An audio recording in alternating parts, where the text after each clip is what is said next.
yesterday. I'll show you what I'm made of. Rise to the occasion. Got fears but no faith. I'll show you a heart full of fire. Looking at the fire.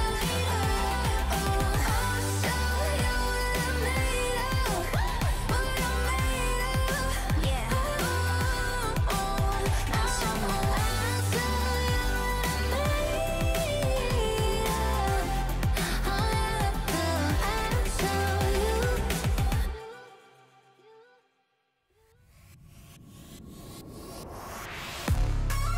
KDA, should we show them how we do it every day?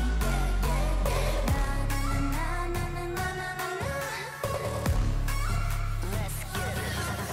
Kali that girl, Kali go girl, Kali gon' stop, Kali gon' skirt, Kali got a job, Kali go to work. 뜨거워 언제나 don't get burned. 넘쳐 흘러물 than a buffet, 죽여주잖아 like a buffet. 누가 감히 on my outfit, 그 문 열지 마 that's a rough day. 당겨봐 your mark cause I'm greater than. 필요 없는 시험들 다 뿐이미. But all of my numbers are talking back. 부루마법 message monopoly. 넌 종이 돈이나 real money 필요 없대. 너네들이 만든 돈들 go get it, go get it, go get it. 더 미션 눈을 못 떼 못해 그래 너도 get it cause I got it different. All I'll ever know is life upon the throne. 시작하면 끝을 보는 거야. You want more? No, I got it so deep though. You look like you could use some more. No, I got it, never running low. Yeah, I got more than enough, set it up in a way. You know I got it like bum bum, blow your mind. Never giving less, and it's how it'll stay. You know I got it like all day, all the time. When I go, it's for thought, get it cool, but I'm cold. I don't fit in a mold, I'm a rebel. I don't do what you say, making moves. I don't wait while I smile in your face. I got different DNA. What's higher than the top? That's me. Come take a look before falling on my feet. 조용히 몸을 숙여봐. So take a look, 나를 기억해요, queen. All I'll ever know is life upon the throne. 시작하면 끝을 보는 거야. You want more? No, I got it so deep though. You look like you could use some more. No, I got it, never running low. Yeah, I got more than enough, set it up in a way. You know I got it like bum bum, blow your mind. Never giving less, and it's how it'll stay. You know I got it like all day, all the time. Way out，感觉犹如海浪的way now，不断往前，oh you never way down。This is how I do it every day。Wow wow，这一路上的奇迹都记住了你的每一个瞬间，无比的耀眼。I know you want some more，准备好就一起走，Giving it all more。No, I got it so deep though. You look like you could use some more. No, I got it, never running low. Yeah, I got more than enough, set it up in a way. You know I got it like bum bum, blow your mind. Never giving less, and it's how it'll stay. You know I got it like all day, all the time.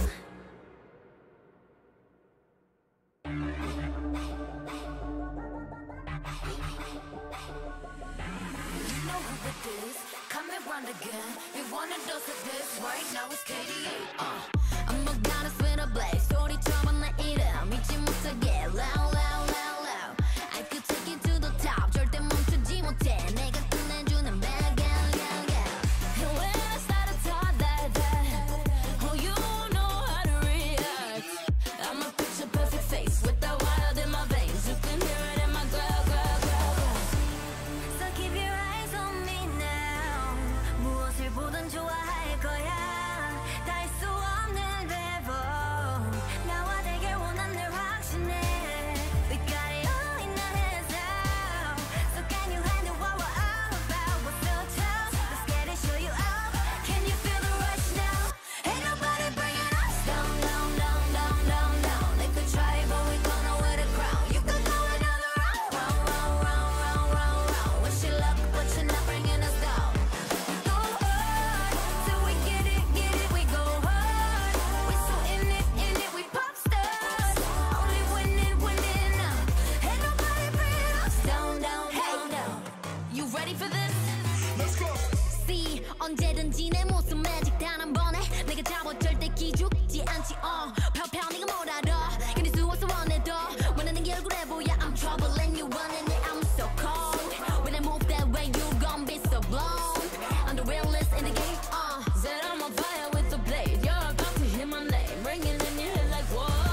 off, disappear. I'm your eraser. In the cut just like a razor. Murked up in this world, my blazer. I got all the boys on me.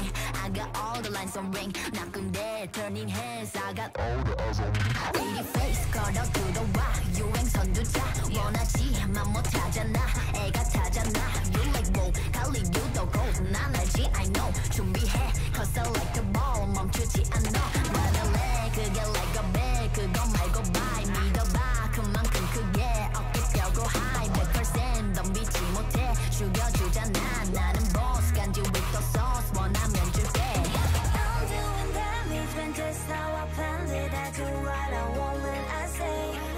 모든 날 따라해 난 끝내주잖아. To live on the edge of insane. Coming at you loud. Real, real wild.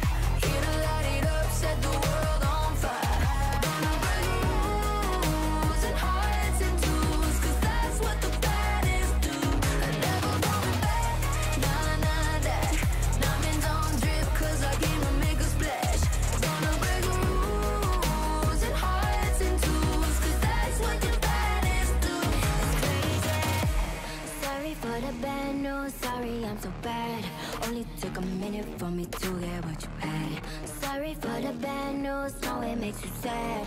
Live for a minute, baby. You should pack your bags. Way that I look should be breaking the law. If I don't got it, I take what I want. My circle small like a round of applause. You know that I love the sound of applause. You know I mean everything that I say. When you see me coming, get out of the way. Back in the sleigh, back in the sleigh. Back and I'm better and ready to stay. I'm doing damage when just how I planned it. I do what I want when I say. 모든 날 따라해 난 끝내주잖아. To live on the edge of insane. It's crazy. Sorry, not sorry for being the best. 언제든지 내가 좀 mad. Look at the gold, all on my chest. Look at the gold.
money all day.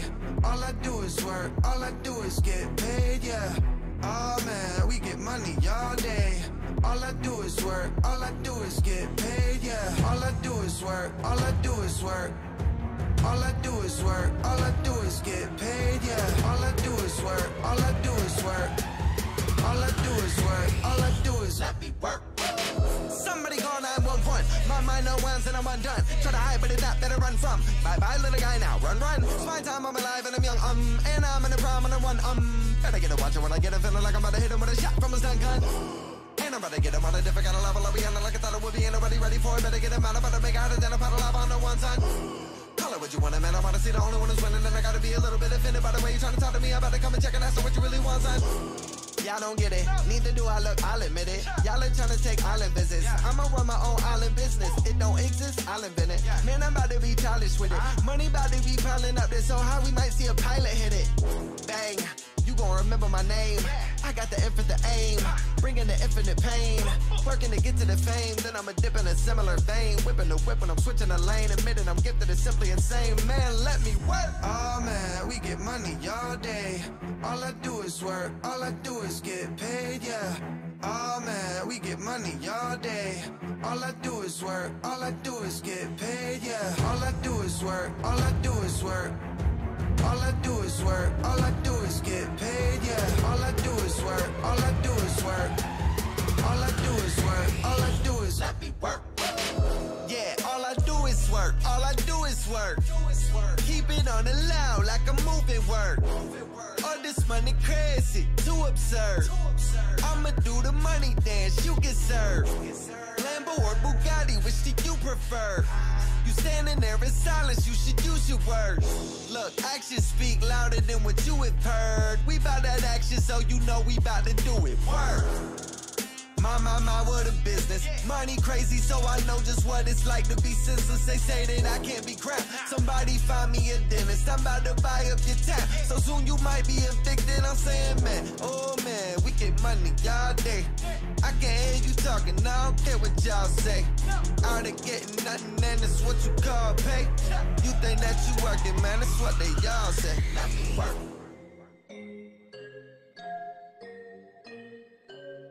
Yeah, yeah.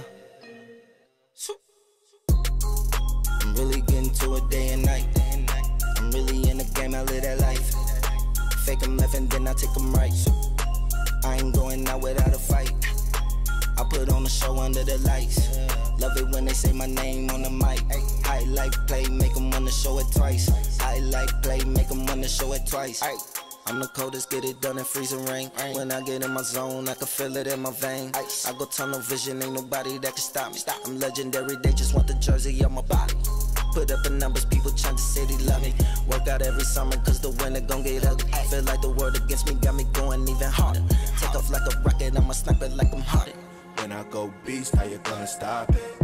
When I see the blitz, I just call an option. I'ma take my time, never leave a pocket. Man, it's not nice, so don't even try it. When I go beast, how you gonna stop it? When I see the blitz, I just call an option. I'ma take my time, never leave a pocket. Man, it's not nice, so don't even try it. I'm really getting to it day and night. I'm really in the game, I live that life. Fake them left and then I take them right. I ain't going out without a fight. I put on a show under the lights. Love it when they say my name on the mic. Highlight play, make them wanna show it twice. Highlight play, make them wanna show it twice. Boy, don't lie, do or die, it's my time. 14 inches, put it all on the line. I'm a big boss, yeah, I do it out the side. I really run this, you just running out of time. I'm pushing a rock, when I dish it, it's a dime. But it's a decline, but I'm still in my prime. All this hard work, only right that I shine. All I know is grind, put in over time. When I go beast, how you gonna stop it? When I see the blitz, I just call an option. I'ma take my time, never leave a pocket. Man, it's not nice, so don't even try it. When I go beast, how you gonna stop it? When I see the blitz, I just call an option. I'ma take my time, never leave a pocket. Man, it's not nice, so don't even try it. I'm really getting to it day and night. I'm really in the game, I live that life. Fake them left and then I take them right. I ain't going out without a fight. I put on a show under the lights. Love it when they say my name on the mic. Highlight play, make them wanna show it twice. Highlight play, make them wanna show it twice.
Too clean, interior crispy cream. Roll around with the team, better get with the regime. I don't do no pretending, take you to new dimensions. Shawty all in my mentions, shawty won't give me inches. With a bossy baby, I'll get you frosty baby. Don't care what it costs me baby, I'm feeling flossy lately. I got the rock, I got the rock, I got the sauce, I got that drip, can't f with no op. Drinking my cup, a rock, stay getting lit, yeah, till I drop. 4 AM and I can't feel my face, yeah. Pour me up some more, I'll bubble, yeah. Nothing new to me, so if you trust me, I can make you love me, baby, do you love me?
Yeah, I can't change the culture. I see the hate, so say what you say, cause I gotta watch for the vultures. Why I'm too nice, you see the ice, plus I'm only getting colder. You just tryna flex like you got next, really you know that it's over. Yeah, hey, I don't need no co-star, been gone like so far. Plus I'm catching all the rays from the sun, give me power like I'm solar.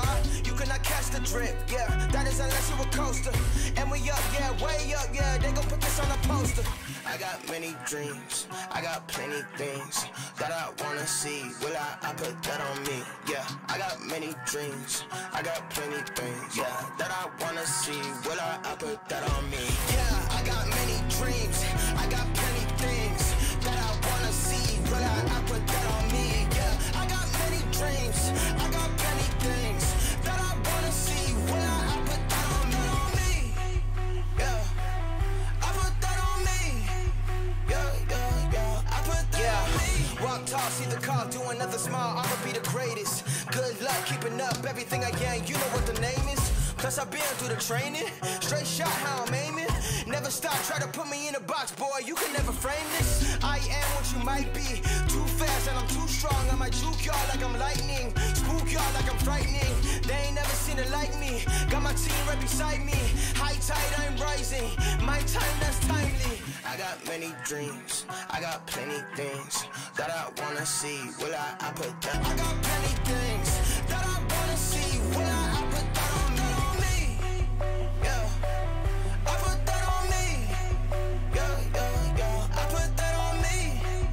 Yeah, I put that on me.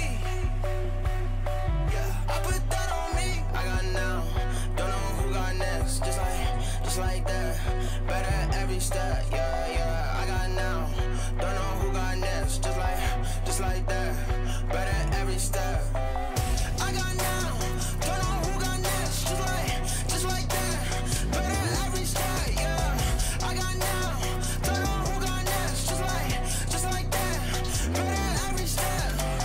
I got many dreams, I got plenty things that I wanna see. Will I put that on me? Yeah, I got many dreams, I got plenty things, yeah, that I wanna see. Will I put that on me? Yeah, I got many dreams, I got plenty things that I wanna see. Will I put that on me? Yeah, I got many dreams, I got plenty things that I wanna see. Will I put that on me?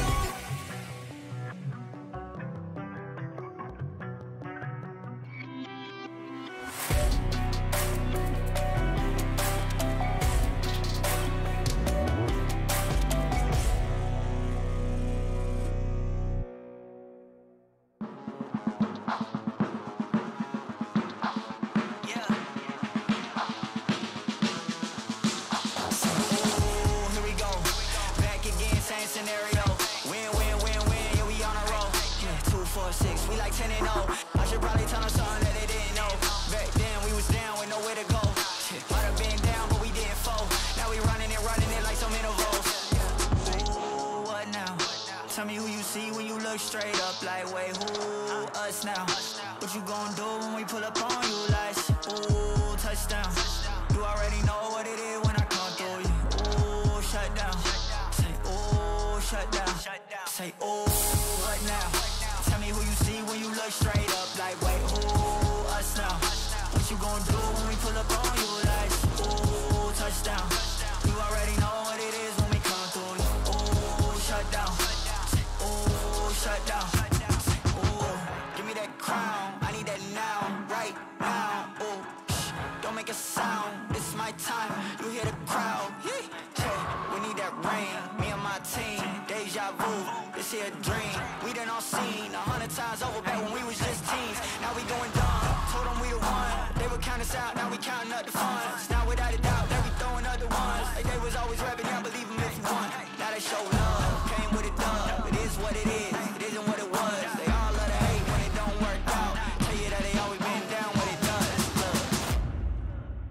Say, oh, what now? Tell me who you see when you look straight up. Like, wait, who? Now, what you gonna do when we pull up on you? Like,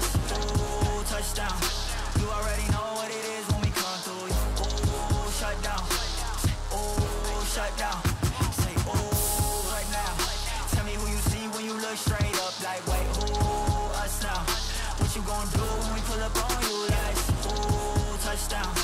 You already know what it is when we come through. Ooh, shut down. Ooh, shut down.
Yeah, I'm a prodigy, ain't no milk for this ticket, ain't no lottery, no robbing me. My joy comes in the morning, they can't bother me. I'm proud of me, thought I had to be like y'all, but I ain't gotta be. Took off, had to redefine my worth, now my mind at ease. Worst out of me comes out of me, we don't see no transitions. Stuck in the same frame of no clip with no ammunition, I am vicious. They can't handle me, I'm too ambitious. Ain't nobody invited you and your friends, this is fan business. Probably shouldn't be worried about your haters, let that fade off. Whichever teacher told me I wasn't gonna make it, should've got laid off. I know a lot of y'all thinking, when the edge catch don't pay off. And I know your work. Add tax and take off. Yeah, I gotta win. I can tell they ain't want us around. They ain't gotta say it. Been doing this a long time. I put that on my mama head. Game recognized, game we good. We ain't gotta play it. I've been in the jump all week. Leveled up though. Ooh wee. That's a whole lot of wins on me. That's a whole lot of wins on me. I'm a big dog. No leash. You all bark. No teeth. That's a whole lot of wins on me. That's a whole lot of wins on me.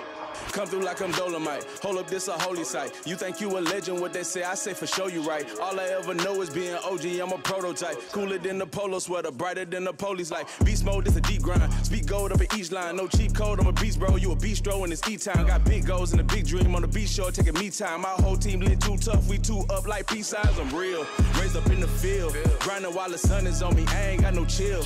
Get it out the dirt and work like I ain't got a deal. I'm trying to blow 100 bands and tell you lames how I feel. We ain't throwing up a brick, dog. The game tipped off. I'm out the kennel, catch me running with the big dogs. Don't hear the critics, they can kick rocks like kickball. They not important, boy, I'm Jordan to the pitfalls. Too many L's over there, I'm trying to big ball. I'm trying to level up a bit, I'm talking Rich Paul. I hit the floor and get it jumping like I'm crisscross. Throw me and Cannon in the booth and that's a hit, dog.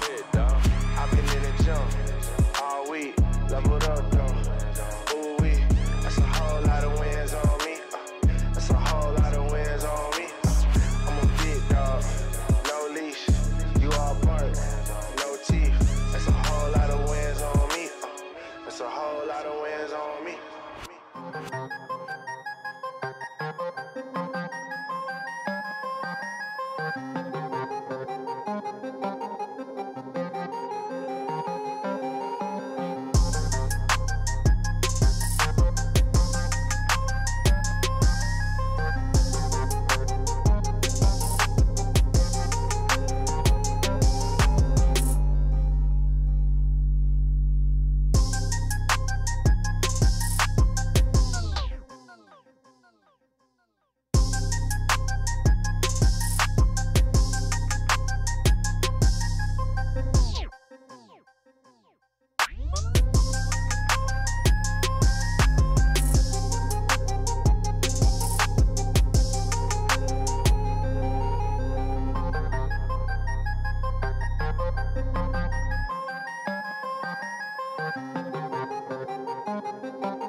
2 spots, 3 teams, all carrying the hopes of an entire region on their shoulders.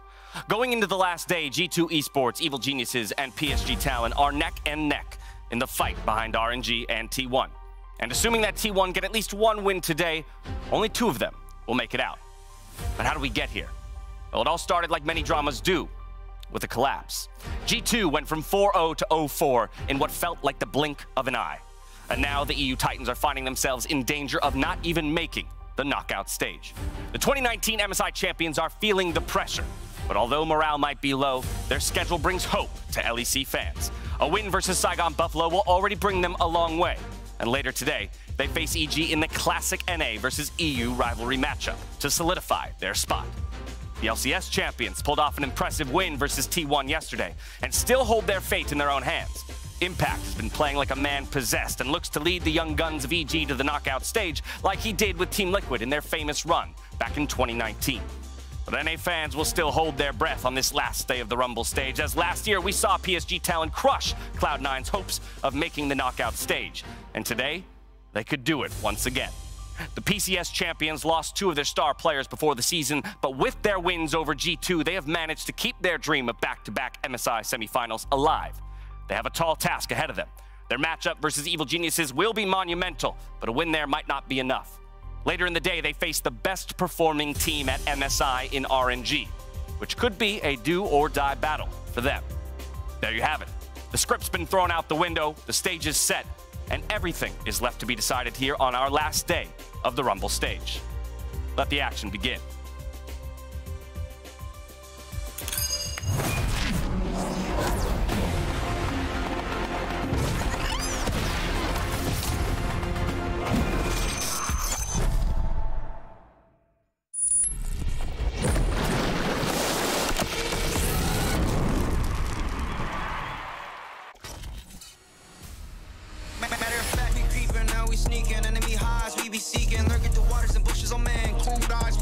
All of you die, one at a time. Those are the facts, we don't throw dice. Ready to fire, ready or not, we let it decline. There's nothing you can do. RNG are your nightmare. Set it off like this, set it off like set it off like this. Burn it, Welcome back to MSI 2022 in Busan, South Korea. Here we'll get a look at G2 arriving to the arena before their crucial game versus Saigon Buffalo, who we'll see for the last time today at MSI. Let's see if they can go out with a bang. I'm Dash, and I'm happy to be joined by Chronicler and Emily for what could be a marathon final day of the Rumble stage. We're up early, but we've got plenty of energy coursing through our veins. How you doing, Chronicler? Very awake, very energetic, the not delay tired there makes me at feel all. otherwise. I want 3 tiebreakers. I want to go for the full day. I'm really excited. We don't always get the pleasure of having a Rumble stage where everything is still up in the air until the final day, so wouldn't have it any other way. That's a very good point. Now, yesterday, the early Rumble overreactions were thrown right out the window with multiple upsets and a big shakeup in the standings. No, we must decide everything on best of ones. Honestly, I'm surprised I haven't been kicked off broadcast for how much I dislike best of ones.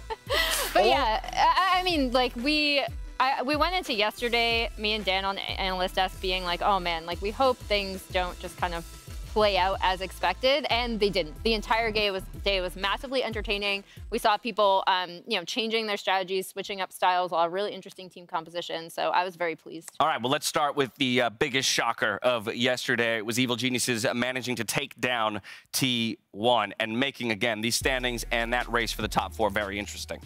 I thought it was great. You know, it So helped. did I. It helped. Yeah, I mean, I can understand it from your perspective, but I've been very outspoken throughout the tournament that EG had such a nice growth curve even within. We saw them develop, we saw them learn, and their win over T1 really felt like a solidification of the work that they have put in. And also T1 won against G2, so my mood wasn't too rude on the day. I think I really love this EG team, and when we think, again, about them domestically, it was a lot of ramping up, right? They were very inconsistent, and then going into playoffs, that's where we saw, like, the significantly better drafting, in my opinion, like, really strong preparation against their opponents. I love the default to, like, okay, you know what? Jinx. We're doing a dive, like 5v5 comp. Impact on Gangplank with those barrels. One thing that's really interesting about T1's reaction is in that owner interview afterwards, he was kind of like, thanks, EG, because you took the pressure off of us. And then the next game, we saw Kuma lock in Aphelios, and suddenly they look a lot more like what they did in LCK domestically. So that was a really interesting thing to happen after that upset victory. It's a super valid point. We kind of saw it happen in both ways, right? It was EG unlocking themselves to go back to what had worked in the past. They find the victory, and it looks like it kind of did the same thing for T1 in the loss. Of course, we do have to reflect on the fact that RNG has separated themselves from the pack, the only team locked into the knockout stage as of yet at 7-1, but they look like the clear top team at the moment. From a non-LPL perspective, because I know Emily, and I've talked a lot to Ox, I talked a lot to Dagda and Lyric, and they're a little bit more skeptical. From a non-LPL fan point of view, RNG have been super fun to watch. I think the way that Xiaohu, and loving that we see some Galio clips here, because the way that he has been able to impact the map in basically all of their victories, which is, again, a lot, has been really, really cool to watch. And then Gala can just blind pick Kai'Sa every single game. It's Gala's meta. As we see Gala just solo kill Danny, kind of unfortunate there. Gala, I know Dan went on his rant yesterday about how much he loves Gala. He's obviously been performing really well. I think this is a really great meta for him, right? And the big thing that I like about him, as opposed to last year where we were really seeing him come into his own, now he is, I think, a lot more well-rounded of a player. He's a lot more responsive in terms of what RNG want to do, and they can kind of just point him in a direction and he can pop off in team fights. His lane partner, Ming, because I feel like supports don't, like, AD carries get all the credit, you know? And I'm saying this is an AD carry main. I think Ming has also been having a really good tournament as well. Gala, best player at the tournament so far? I'd say it's between him and Zeus for most consistent overall, yeah. Obviously, after the first 3 days, a lot of people, me included, would lean towards Caps, but with what has transpired, I'd say Gala, yeah. And/or Zeus. All right, fair enough, fair enough. We'll have more Gala in today's countdown because after 4 days of action, it's high time for the 2022 MSI Rumble Awards live from the Berlin studio. The red carpet has been laid out in honor of our excited nominees while our expert panel is ready to cast their votes and decide who gets to go home with the prestigious trophy. Our first category is for Sleeper Agent, those who started slow but then woke up as the Rumble stage developed. Let's take a look at our nominees, shall we? First up, we have Saigon Buffalo's Froggy for his outstanding Day 4 performance, followed, of course, by PSG's Bay for finding his style after some days of searching. Gotta wake up just in time for that one right there. And then we will close things out with RNG's Way's Volibear, who was hibernating for a very long time, but woke up in time for some T1 dinner.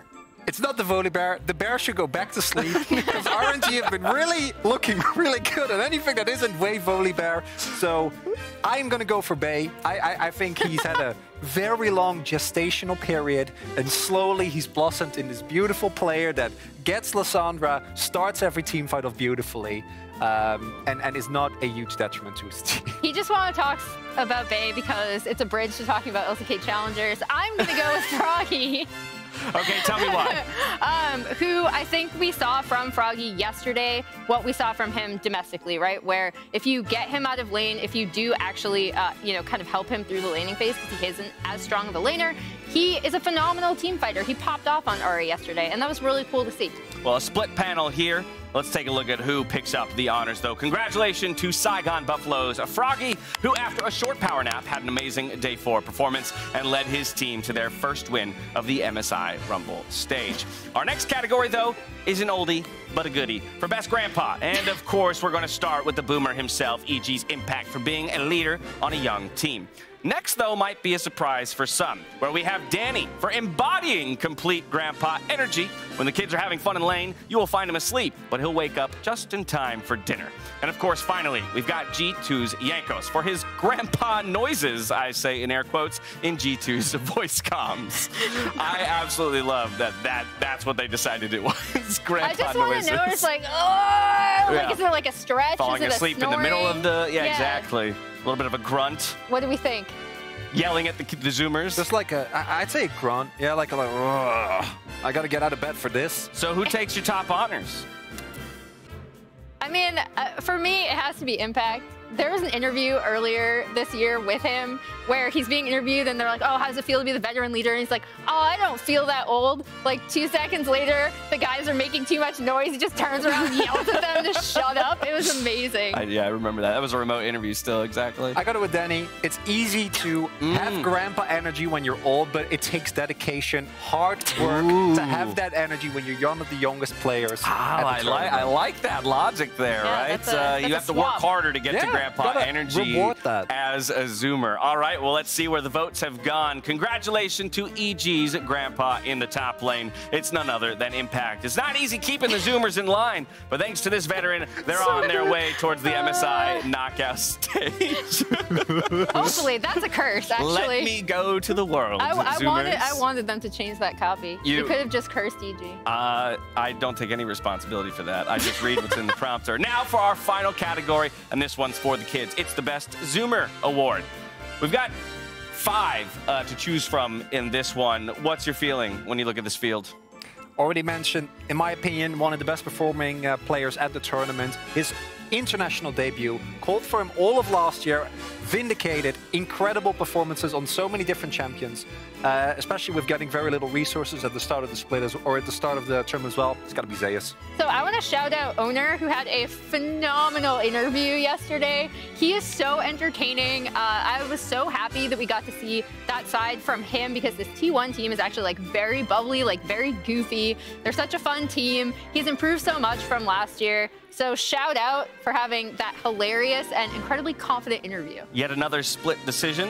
It's time to reveal our winner, and it is none other than that rookie in the top lane, T1's Zeus. I think we have to continue to stop down and talk about this guy because while T1 has had an up and down showing throughout this tournament and the Rumble stage, even within losses, to your point, Chronicler, he has been fairly consistent.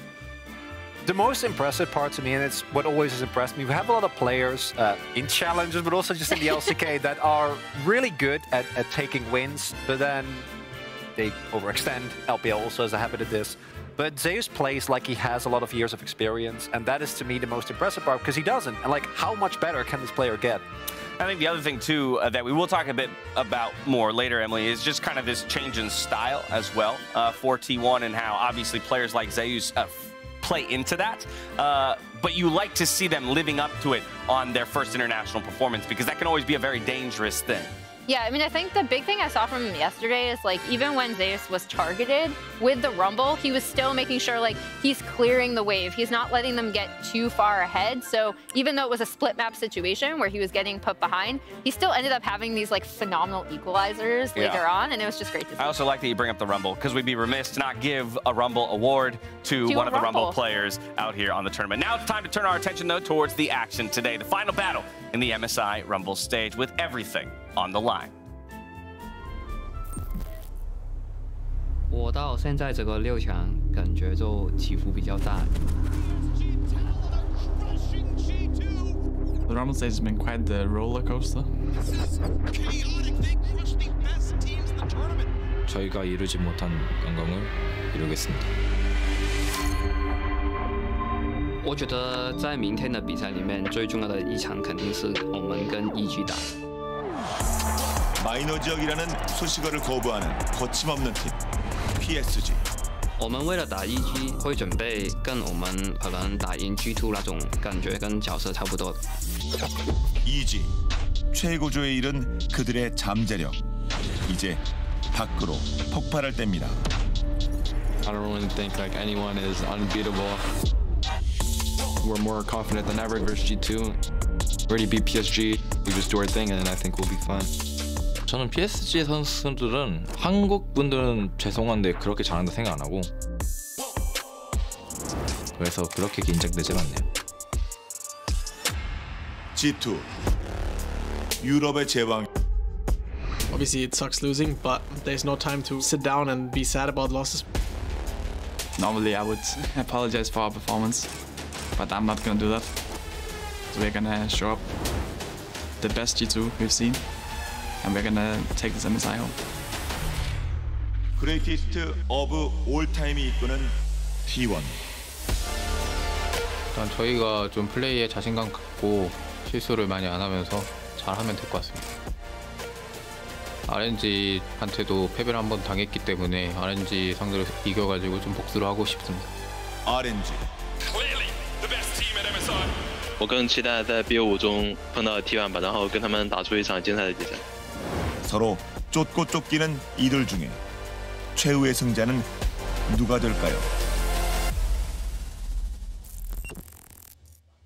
It all comes down to this, the last day of the Rumble stage. And you can follow along with all the scenarios as the games happen. Head on over to @LullySportsStats on Twitter. Grab your foldy sheet so that you can stay updated on your team's chances of making it out, or rather to the knockout stage. It's shorter than I thought. Down to just we 64, had Emily. the LCS one where it was like taller than my entire height. Yeah, exactly. Well, just down to 64 at this point. Let's take a look at some of our tiebreaker scenarios for the day. Out of a total possible of 3, there's a very small percentage of scenarios that actually make it to that, although I know all 3 of us here are rooting for the full 9 games. There's only 1. There's only 1? Yeah. That makes sense. Because it's like 1.6% of scenarios. Yeah, so 1 out of Only 1. Only 1. I naturally expect us to get to that 1 because why not? I feel like at this point, might as well go on, right? the way. But hopefully more.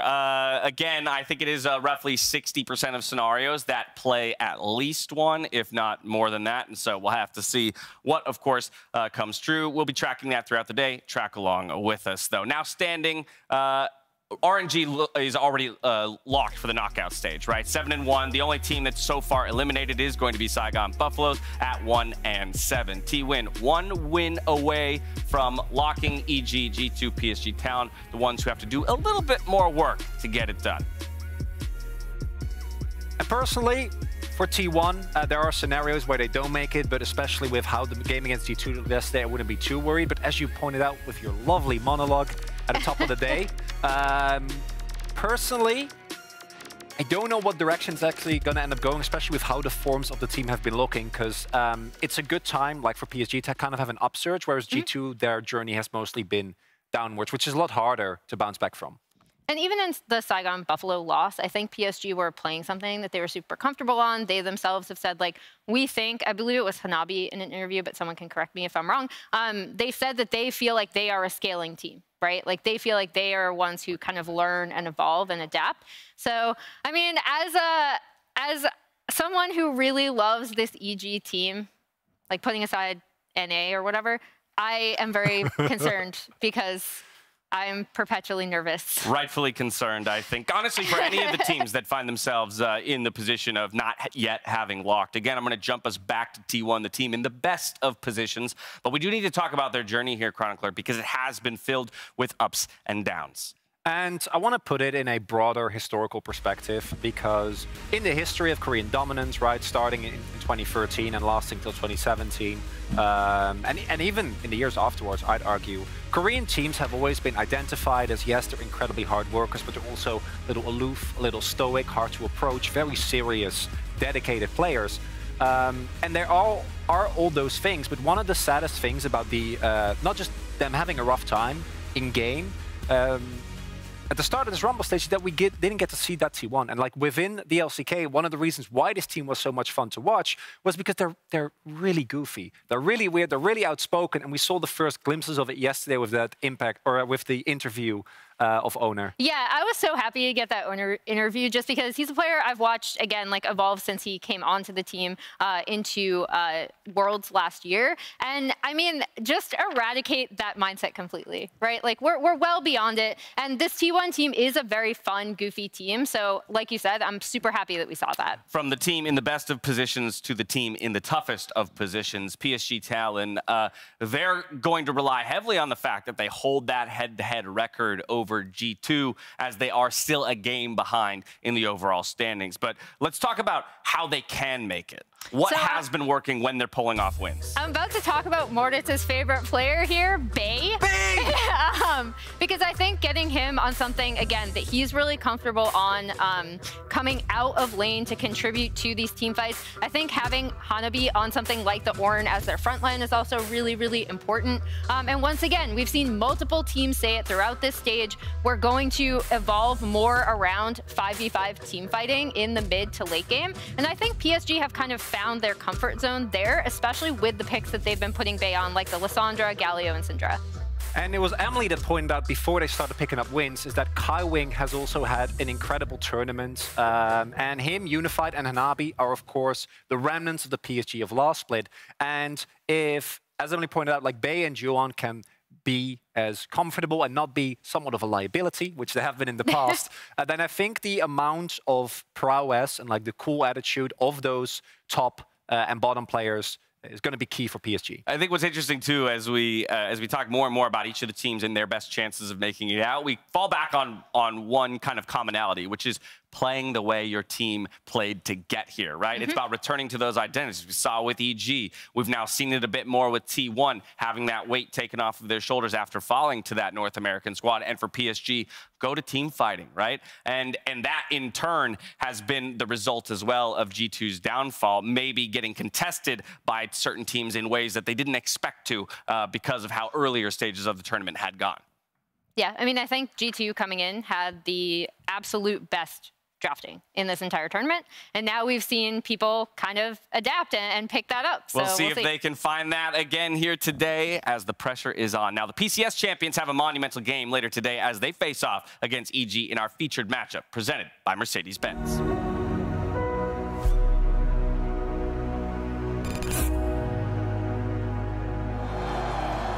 On the deciding day of the Rumble stage, the script has been thrown out the window. 3 spots are up for grabs and everything is possible. But one matchup has the potential to be the most pivotal of all. Evil Geniuses versus PSG Talent. Baron looks like they're gonna try right now. Inspired, 2K help smite. It's gonna go to Evil Geniuses. And I've seen this before. Evil Geniuses in the North River taking down the enemy team. EG turned up the heat on day 4, taking down the hometown favorites T1 in a huge upset. 7-1, clearly the best team at MSI. RNG take down another. They are now on the verge of making the knockout stage a huge win for all LCS fans. But in 2021, PSG Talon crushed the dreams of the LCS at MSI, and after the wins against G2, they are poised to repeat history. Just gonna delete the alley. Last time they faced off, EG came out on top, but this time the stakes are much higher. In goes Inspire, they've got 1 so far. Juhan's next, 3 down for Danny. Tryndamere finds the 4th. For our featured matchup powered by Mercedes-Benz, we have a battle for survival between PSG Talon and Evil Geniuses.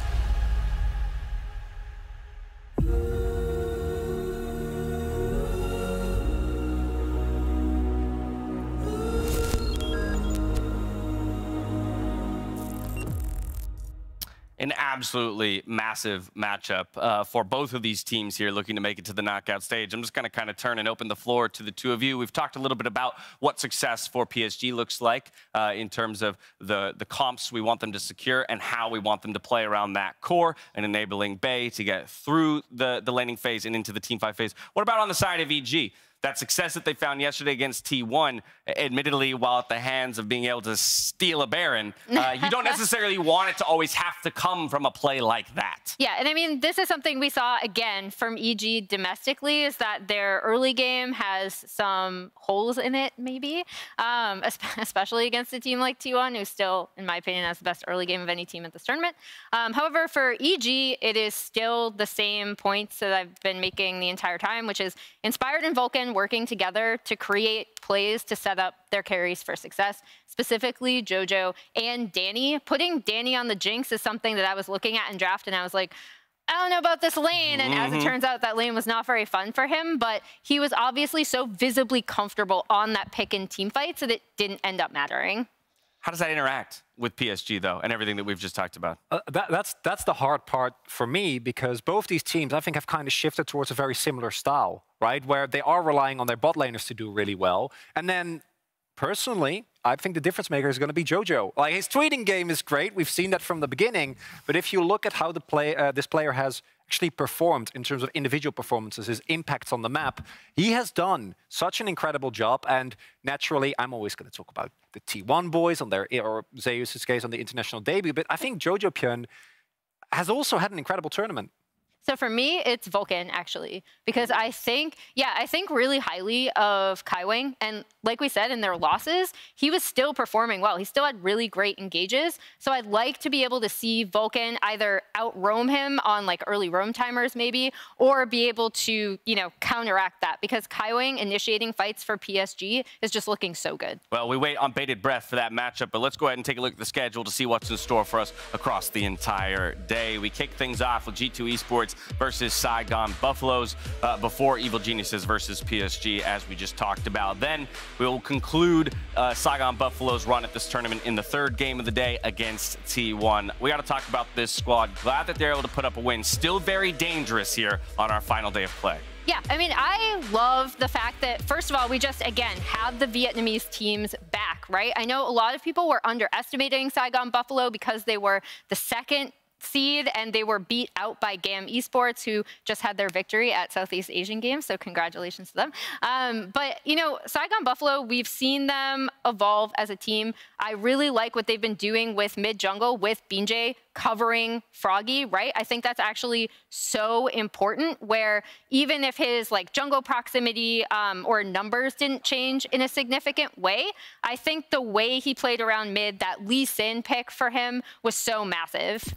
And in addition to that, I'm also happy. The larger overarching theme of this Rumble stage has been teams returning to playing the way that they like. We saw the most archetypical RNG comp yesterday, and seeing the VCS, who played the way we expected of them in the group stage. But when it came to Rumble, it really took them a couple of days to start showcasing that aggression, start showcasing that type of really high tempo, extremely aggro skill check gameplay that almost got them the wins against RNG. And I think that if those players get another year of experience and they come back next year and they play that same game, they'll win it.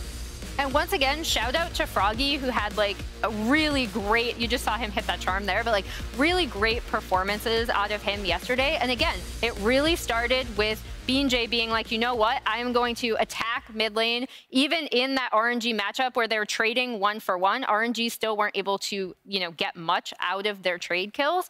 And Binjay and Froggy working together. Like I said before, the stats don't have like a significant increase, but the value of his ganks mid and his mid lane coverage showcased in Froggy's teamfight performance. Yeah, while he himself, in terms of goal difference at 14, was in more of a hole, the team as a whole was closer to breaking even. And that's where ultimately this team wants to be, right? Going into teamfight phase at a relatively even state. Now with the way that they're drafting and looking to play, that's their best shot at success. And against G2, if you can get them off kills early on, that has been the best way for many teams, right? So I'm expecting Saigon to try to do that here as well and really put the pressure on them early. Well, we already talked, right, about how Caps, especially the isolate at the beginning of the tournament, looked like the best performing player here. You start to attack him, you put in a position where he can't really be a difference maker for G2, and that just might be the answer. Now, after their win versus PSG, Lore was able to catch up with Saigon Buffalo's Shogun. So let's go ahead and hear what he had to say in the Verizon post-game interview. We're back in Busan for the final day of the Rumble stage, and yesterday Saigon Buffalo surprised everyone, and I have Shogun with me to talk about this amazing performance. Xin chào, and thank you so much for joining me. There's been a shift in your playstyle and in the way you played yesterday, challenging RNG, beating PSG in the penultimate game. What happened there, and how do you explain this change? Thì ngày hôm nay là mình có một cái phong độ rất là khác so với những ngày trước, là mình đã coi như là rất là gần với chiến thắng để đánh bại được RNG, và mình đã coi như là hủy diệt PSG ở trận đấu vừa rồi. Thì hôm nay team bạn đã làm những gì khác để mình có được cái kết quả tốt này? Là team em sau hai thất bại ngày hôm qua thì bọn em đã về nói với nhau và bàn bạc lại, và bọn em chơi theo kiểu cố gắng hết sức thôi. So I think like after like 2 close defeats yesterday, we were very upset, but like we go back and we talk to each other on how we can improve, and we come into today with a mentality to try our very best. It was an amazing performance. Congrats on this game. And this was your first international experience at MSI, being one of the youngest players here in the competition. How do you reflect on your performance, but also what you learned here in the competition? Thì mặc dù là mình là một tuyển thủ trẻ nhưng mà mình có rất là nhiều màn trình diễn chói sáng tại giải đấu lần này ha. Thì bạn đánh giá như thế nào về màn trình diễn của cá nhân bạn tại giải đấu MSI lần này và bạn đã học được những điều gì qua cái trải nghiệm lần đầu tiên ra quốc tế này? Em nghĩ đây là lần đầu tiên em ra quốc tế và em cảm thấy màn trình diễn của em thì nó cũng tầm trung bình thôi chứ cũng không có quá nổi trội hay là một cái gì cả. Và còn về kinh nghiệm thì em đã học được rất là nhiều về những đối thủ khác như đi anh với họ và những cái điều nhỏ nhặt. So I think like as reflection on myself, I think that my performance here is just average. I think I still have a long way to go. And I think about the things that I have learned in this first international experience is that I got to meet the best players and also learn from them like how to go better on the landing phase, like the small tricks to like get myself better, the advantage in the lane. Well, hopefully you can feel better next time we see you at international events because this is just the beginning of your journey here. Shogun, last question for you. G2 will be the next game. Can you take them down the same way you took down PSG and challenge RNG? Thì mình sẽ đối đầu với lại G2 trong trận đấu sắp tới. Tái đấu với G2 trong trận đấu sắp tới thì bạn có tự tin là bạn sẽ hạ được G2 cũng như các bạn đã hạ được PSG trong trận đấu ngày hôm nay không? Phong độ của G2 đang xuống rất là cao sau 4 trận vừa qua. Họ đã để thua 4 trận liên tiếp thì em nghĩ ngày mai bọn em sẽ chiến thắng được G2. So I feel like a G2 performance has not been very well, especially when they have like a 4-lose streak. So I think we're gonna take them down tomorrow. Looking forward to this matchup then, Shogun. Come on for this interview. Tony, thank you so much for the translation. And Dash, back to you. Thank you so much, Laura. Now, Saigon Buffaloes are effectively eliminated from the tournament, but they can still play spoilers starting now versus G2, who are coming off of a 4-game losing streak. Never thought I was going to say that based on how they were playing early on in this tournament. It's been shocking. It will hopefully, as Emily already lampshaded earlier, teach us to not take away too much of best of ones. And we should also not now pretend that G2 is not good anymore. Okay. Right? Because just as going forward doesn't make them the best team, going for a loss streak also doesn't make them the worst team. The problem is that Jankos and Caps have really been pushed down. They are not able to make as much of an impact on the map. And it's a combination of teams adapting not only to G2's draft, but also tailoring their own, like, for example, the Lee Sin Lissandra that we saw earlier, where there is so much lockdown available and the playmaking potential just isn't there.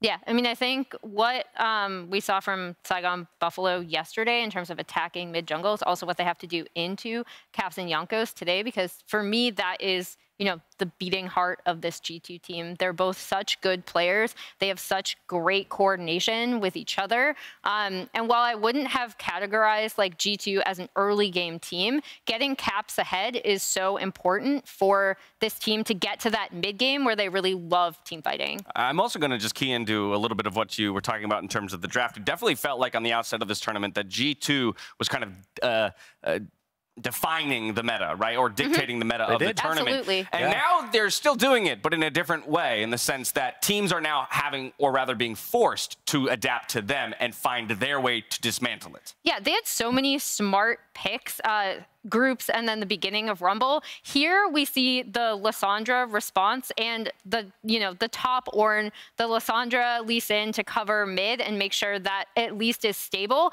And then the Tristana Rel is something that, you know, Unified and Kaiwing have just been spamming. It's great in teamfights, allows Kaiwing that initiation with the Ornn frontline. So this is like, you know, a classic, we're setting up Tristana to teamfight composition. And into what G2 picked, again, I'm going to say a little bit about Flacket, because I think he's a phenomenal team fighter, but his laning wouldn't be something that I'd highlighted, which is what you want out of something like a Kalista pick. So then for G2, considering that now they're the ones who really want to find a win here, and maybe with some knowledge or expectation that teams are going to start, you know, adapt and draft in that way against them, what's the answer for them? Yes, stay off the Kalista. You know, Okay, no get maybe Kalista. something a little bit more comfortable because we've seen how important AD carry counterpick actually has been in this tournament, also with the blind Ezreal. And then in addition to that, get a good matchup for Caps and Jackals. Make sure that they can actually win that 2v2 mid. All right, back to highlighting and spotlighting that mid lane matchup. It all comes down to this final day of the MSI Rumble stage. Who will make it and who will be eliminated? Dracos, Kobe, let's find out. It's a great question. Let's find out. Did you pull out a fake I was going to be a magnifying glass, but then I realized it just looks like a fist. Detective Kobe and Dracos, are we punching you? Are we looking through the magnifying glass?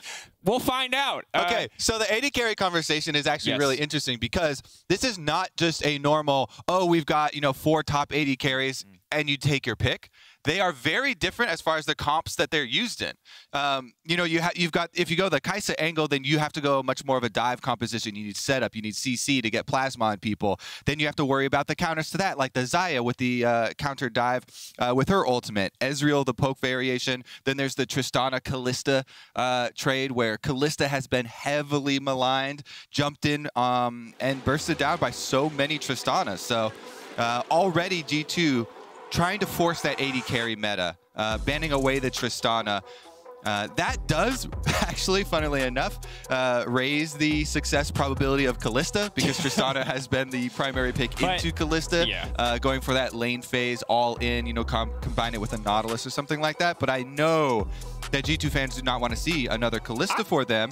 Flacket is undefeated on Kai'Sa. I really like the Kai'Sa angles when you have, big CC on your team, dive comp, Flacket 4-0 on this champ so far at MSI. It's by far looked like his best and G2's best. Agree completely, and we're seeing a little bit of targeting towards BJ as both Nocturne and the Lee Sin are taken off the board, but immediately going to see the Wukong now locked in. Obviously, very successful champ for anyone who has picked it up. We'll see how G2 want to use it. We just assume for now it's in the jungle, and again, Galio coming out, so very defensive mid lane pick. Already banned away the Ahri, already banned away the LeBlanc, but you're right to highlight the AD carries. I am with the herd. I don't know. I'm losing the word for. I'm with the herd on this one. I hate the Kalista. You woke up at 5 a.m. I woke up at 5 a.m. I'm with the herd. Me and the herd. We hate the Kalista. I know it does good things. I don't want to see those things. I want to see none of the good things or the bad things. I want no Kalista for either side. But wow, okay. So Vladimir picked up. Yeah. So there have been a couple of Gwen counter picks circulating, and the Vladimir has been one of the more successful versions of it. I do like this for Broken Blade. He has played and had a long history on Vladimir.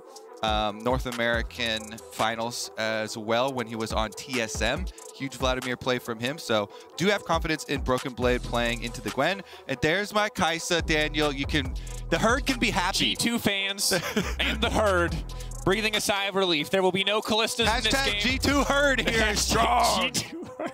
Oh no. It's not a G2 army anymore. It's a herd. Oh boy. It's going to be loosey-goosey today, but an explosive bottom lane. We're back. Folks, we remember it from 2019. We've all been waiting for it, even if you didn't know it. Kai'Sa, Xayah, meta has returned. Yes, it took a couple bans. Yes, it took a lot of Kalista failing. But finally, the hypest 80 carry meta possible has returned. Now, though, as we enter the second ban phase, Sylas taken away, trying to limit some of Caps' options in the mid lane, as well as the Rakan, that super reliable engage, and obviously the pairing of the Xayah Rakan. Yeah, honestly, too, as much as everyone is focused on the G2 comp, the Buffalo answers here with dual counter engage, Galio and Xayah, is pretty strong. As we said, whenever you pick the Kai'Sa, the next sentence that we went with was you have to worry about the counter initiation and the Xayah and these reaction sort of picks here. So Bard gives you even more delay time with the ultimate, more possibilities there. Not going to lock it in quite yet. I do like leaving support final counter pick. That's quite interesting. Technically, Galio could also be rotated to support. We haven't seen it this tournament, but it has been a possibility in the past. It's much more likely to go mid, though, and they just lock in the Aatrox into Vladimir for the healing 1v1 on top side. Yeah, we just got the bloody drain tank boys there on the top side. Nautilus now locked in, not to the surprise of anyone, just a very standard strong pick. Obviously was the premier support pairing when Kai'Sa was meta previously. So no surprise to see it again there. However, Galio, the thing that I love about him is he obviously just generates so much space for your carries. As long as Galio has W up, it makes it very hard for the Wukong to leap in. Part of the reason why he was so good into champions like Akali back in, again, I'm really stuck on 2019-2020 meta. It's a good time for League of Legends. Anivia would be the spice. It's a shout out. I think it's just a shout out for later in the day. It is locked Okay, and here's the thing. Aatrox short range, yes, he can get over the wall. Gwen short range, yes, she can get over the wall as well. But Xayah, you throw the wall behind her, she can't do anything. Galio obviously going to have a miserable time in lane. If he ever tries to E in and Anivia just ults on the ground, that man's just getting burned down. It's really interesting because it diversifies G2's team comp. Because previously they were so heavy on dive all in, and Anivia gives you way more outs. Anivia, really good wave clear. Obviously doesn't have to dive at all. Is much better in these set up secure team fights. So very, very interesting kind of pivot there in the face of so much counter dive with Galio and Xayah and Renata. Renata, the final piece of the massive amount of counter initiation here, is so much better when people are diving into you. So Anivia gives them a bit more range, a bit more security there from the mid lane from Caps. And of course, like you're saying, is quite good into the Galio itself. So both fits in answering the opponent's team, but also the lane here. So I do like that. Very interesting and important game here as well for G2, with the race for that third and fourth spot moving towards semifinals. And of course, the win here does secure G2 at least a tiebreaker game for knockout stage. Obviously, the specifics will discover more as the day continues and as more matches are played. For now, Saigon Buffalo playing to upset the apple cart. Wow. The herd. The herd. Sleep-deprived me has a lot of weird phrases. That's all I will say. So we're going to see how it works out. The Anivia obviously did fantastically the first time in Stage 1 up against EG. We'll see how it fares against Saigon Buffalo. And a huge, huge game. And I feel like Saigon Buffalo yesterday playing... Oftentimes we see this when teams are knocked out or on the edge of knocked out. They play with, like, no fear. And it's a horrifying thing to deal with. We see it all the time. I don't know if you see this in LCS as well, but in LEC we see teams who are like... Once they're eliminated from playoffs, play like absolute mad lads, and they play the best league they've played all year. Yeah, when you have no pressure on you. We definitely did see that. We saw that from TSM starting to finally get some wins after they were fully eliminated. I was more curious about what was Yanko saying in that shot. Every member of G2 intently listening, and Yanko's kind of belting out some early game instructions, it looks like. Always love when we get to see those pictures of them just before we go into game, because that's where it really is important. Laying out your early game, laying out your level 1. How do we want to play this out as soon as we've seen the entire team comp match up? And obviously we had the swap there with BeanJ being able to take up the Gwen. And it is going to be the jungle Gwen. It's definitely a bit slower, a bit more farming oriented. But Wukong is also really focused on those team fights, so we'll see if there's any sort of extra early ward. He doesn't place the trinket down towards red or Raptors. And this is interesting. Jungle Gwen obviously picked that I only saw a few times domestically in the LEC, something that has been played a lot in solo queue, but I'm curious what your thoughts are on this pick generally, what it brings. Because obviously solo top lane one we're very used to seeing. Yeah, I do like it in solo queue because it does give you more autonomy. It's more possibilities of 1v9 and not having to trust your team later. But it does take longer to scale than most of the predominant junglers right now. A big part of junglers right now is getting very powerful early so that you can have an impact on the Rift Herald. Wukong, right at 6, does have a big spike. And while Gwen 6 is important, Gwen scales really well with items, much more so than most of the other junglers right now. So it's definitely much more of a scaling jungle pick. Isn't going to have as much of an effect towards the early stages there, especially worried about possible Rift Herald plays. But they've got the Aatrox on top side, so that plus a Galio ultimate can definitely do wonders when you're working towards some of these skirmishes. If you've got a Gwen with the Mist and a Galio ultimate to come down after the Mist, it kind of buys you more time there, so definitely gives it a lot of threat. And I think the big thing that obviously Saigon Buffalo have bought for themselves is a well-timed stun there, stops Froggy from really trading back onto Caps, is that they have, in theory, a much more comfortable laning matchup for Hosmed. Part of the reason why they moved the Gwen out of that topside matchup. But have to see. For now, obviously falling behind a little bit early on, it makes sense. Vladimir has the range. He's got the extra combat. Some is going to be difficult to play against. As the hook lands on the bottom side, Taki takes a bit of damage, but they're not relatively tanky. Courtesy of the Guardian there, able to shrug that damage off. And Hosman might be in trouble. Really easy for Broken Blade to drop tower aggro. Expects to see him take it first. Waiting for the Q to now come out. Jankos committing fully to the fight, trying to get a bit more damage down to Hosman. Hosman dashing away. First blood. Broken Blade dropping tower aggro. And it's a flawless first blood. Very, very clean from the G2 duo here. Jankos getting up to Broken Blade immediately. And you can, excuse me, the early game and early morning frogs caught in my throat. The Gwen, though, you can see fully focused on the power clear. So while Jankos has had a tendency to spend and skip camps for a lot more time affecting lanes, getting his laners going, very, very useful gank from him. Gwen has gone with the full clear, power clear towards the bottom side, and now you see him here over the wall. Oh, Caps not ready for that one. Snip, snip, now down under the tower, just outside of tower range, means Caps is going to fall. A bit of a delayed kill back, but BJ now getting snowballed. Yes, and this is a scenario where 10 out of 10 times you do want the jungler taking the last hit, because Galio is the supportive one, and you've got the carry, scaling jungler. Dracos, if you get your early kills on a jungler like this, then all of a sudden, you know, the difference between a top lane Gwen and jungle Gwen starts to shrink, because so much more money funneled into BJ now with their early kill onto Caps, and taking away the egg passive now will make him much more vulnerable. This means, ooh, really nice spacing there on Froggy, by the way. Just outside of the Q from Anivia with the Justice Punch, and then able to get right back in. That was beautifully played by Froggy. Running Ignited, ticking down, trying to walk back in and get a cheeky auto, hoping to turn this one away, realizing he's already going to drop, but that's going to be the laning kill. Massive for Saigon Buffalo. And Kobe, they just keep winning. They've got their Gwen a kill in the early game. AP Jungler's clear speed goes through the roof with early gold, and now they've got the more aggressive laning combo in the Renata plus Xayah, and they're ahead in lane 2. Since yesterday, especially, Froggy has just been fully unleashed, and the Saigon Buffalo here are falling right back up on it. So this is why Renata is so good into a lot of these melee matchups right now. A very good counter engage. Taki, they're able to get him with the handshake, and then on the way out, they chase down the kill. Really, really good stuff here from what's been the most consistent part of this team has been their bottom lane. I think the newest and most important member to step up has been Froggy and BJ. So that mid-jungle duo from yesterday, huge performances out of them to get the Buffalo their first win. And they're continuing their strong play today.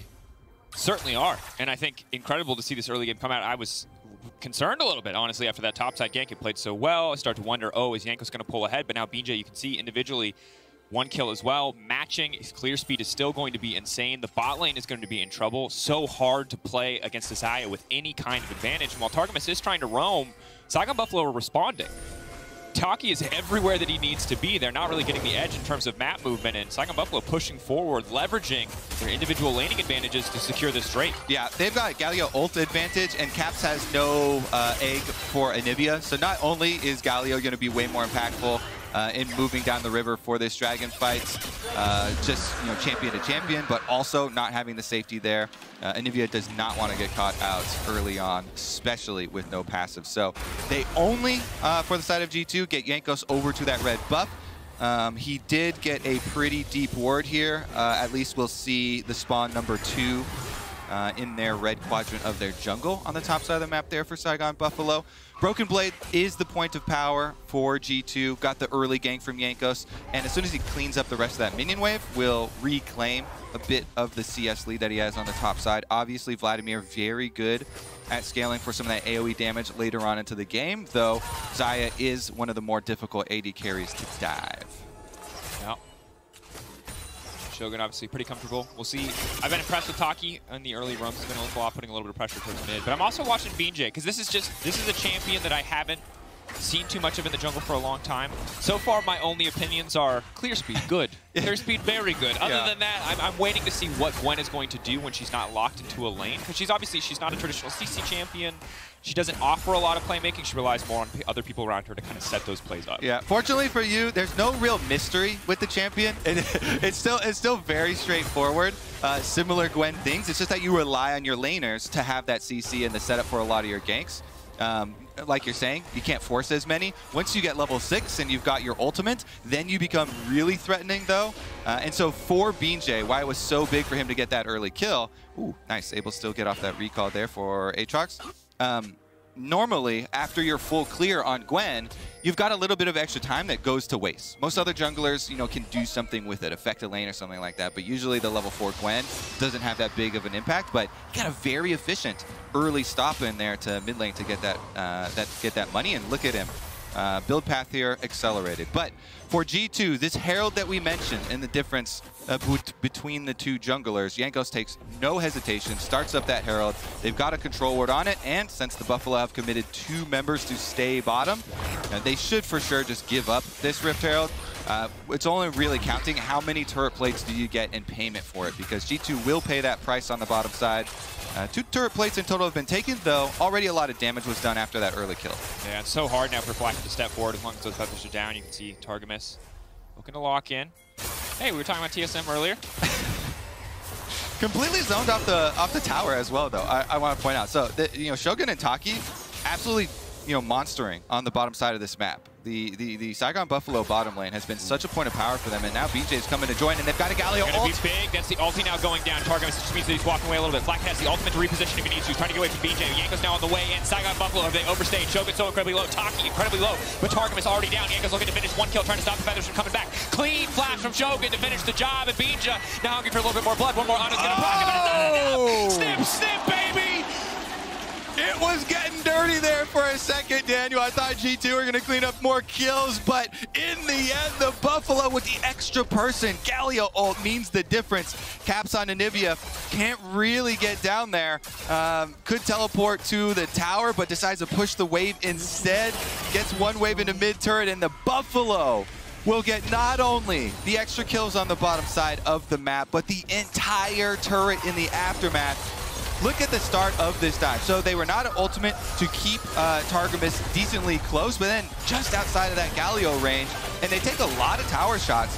BJ is trying to do a lot of work on this top side versus Jankos and Flacket, keeping them out of the actual tower dive itself. But once Janko gets back in there for the double kill, starts to look like G2 are going to get a decent amount of money back until BJ on this Gwen jungle. Riftmaker already done. Got Guess the what? Riftmaker. Got the free boots. This man is zooming. This is your solo queue jungle Gwen. This is the dream. When you get 3 early kills on this champion, Riftmaker 10 minutes into the game, this is huge jungle game for him. Yeah, I'd say for EU fans, that definitely qualifies as a scare prize. Don't forget to grab your exclusive Scare Prize Prime Gaming emote so you can strut when you flash in and turn a fight, or when you lose slowly to a 3-0 Gwen.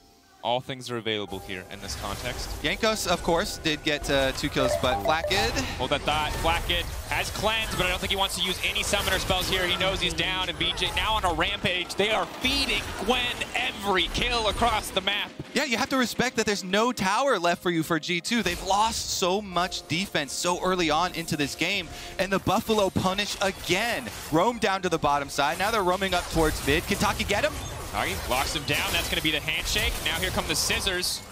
Oh no, that's a sad time to have the passive back up. Shogun grabbing the kill. Saigon Buffalo completely out of contention. G2 playing for a guaranteed chance at a tiebreaker, but it is Saigon Buffalo who are playing the better League of Legends right now. They're absolutely smashing G2. This is insane. The Buffalo are destroying G2, getting flashbacks to 2019 when they 2-0 G2 at that MSI. Jankos, though, the strong member on the team, has the Divine Sunderer. Topside, their strongest point compared to the rest of the map. Maybe they can get something done here, but Jankos getting pulled back by the chains. Tower shot will not finish it. The bastion of hope for G2 has been their successful plays on the top side of the map. Jankos plus Broken Blade combining yet again for another successful gank, but it does come at the cost of second Dragon, only 12 minutes into the game. Very quick pace here for the Saigon Buffalo, and with the amount of gold lead that they have accrued for themselves, they should be able to continue stacking and push this ahead. Jankos, though, pop this Rift Herald, get as much money into Broken Blade as you possibly can. They're actually just going to leave it here and let the tower deny a little bit more as far as the minions. They get out. They want to overstay their welcome. it's important when you're trying to make comebacks in games like this, not to overstay, not to, rush it too much and get too greedy. A lot of comebacks really come in multi-step process. And it's going to be, there's going to be a few more steps in this multi-step process, most certainly. I think the big concerning thing is if you look at the riff we've rolled, well, you know that the casters are excited because in this house we stand Hextech. However, if you're a G2 fan, you should be concerned because let me tell you what would be great for a turbo-fed Gwen and a Xayah, it would be Hextech Soul. So something G2 absolutely have to respect. Yes, they are a late-game team-fighting powerhouse with the Wukong and a Vladimir, but as long as Gwen is far enough ahead of the clock, she doesn't really care about anybody. And here's where you can also put your spotlight on that final pick, the 5th pick, Anivia. As we said, it's so different from the rest of the G2 comp, where Anivia gives you a lot more wave clear and gives you some stalling if you need it. Turns out they are going to need it in this game. And Saigon Buffalo don't have the perfect delivery system for a Galio. Gwen and Aatrox kind of walk their way into your team.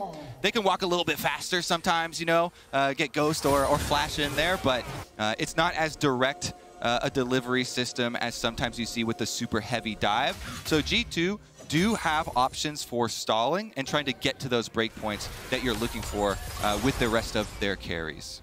Yep. Time is the name of the game, as the gold lead is pretty sizable at this stage, 3K. And again, depending on the context, Broken Blade pretty strong individually, has the Cosmic Drive, will be a big threat on the side lane. G2 yet to really find any kind of footing in teamfights. Losing out in lane prio means losing out on tempo, on pushing in and generating this kind of vision. You can see BJ moving on the top side. I thought he was going to drop a ward. He didn't have a ward. He wanted to ward, but he could not. And you can see total vision control on the top side of the map from Saigon Buffalo. And what we're going to see is a focus from Saigon Buffalo on suffocating G2 as far as the vision goes. BJ is actually just going to walk at them. Jay, Hosmed off to the side. That's going to be the TP coming in from the Aatrox. Targamas locked up by the Infernal Chain. Well-placed Q2 to make sure they get the pull back, and that's Targamas getting knocked down. Yeah, it's too scary, Daniel. The Gwen just runs right at your face. Aatrox here as well, jumping over the wall. Hosmed follows it up. And G2, they're going to have to spend every ounce of wave clear that they have to continue delaying. Yeah. Their only kind of benefit is that the Buffalo don't have a great siege team, so it's harder for them to take the rest of the towers in the face of Anivia. Fortunately for the Buffalo, though, neutral objectives coming right back onto the map. They'll just focus on Rift Herald number 2 here and then transition down to the 3rd Dragon, which is at a very quick pace. Yep. Anivia is recalling, but Caps does have his Unleashed teleport ready. He could teleport back after this fight. EV getting lower and lower. Saigon Buffalo maybe secure that one. Looks like they did as BJ is now going to grab it. Caps returns to mid lane. So he'll be there in time to potentially stall or stop this Herald push, but mid lane tier 1 tower is so important. It's basically gone because you can try and wave clear, but the Herald is going to destroy that tower no matter what.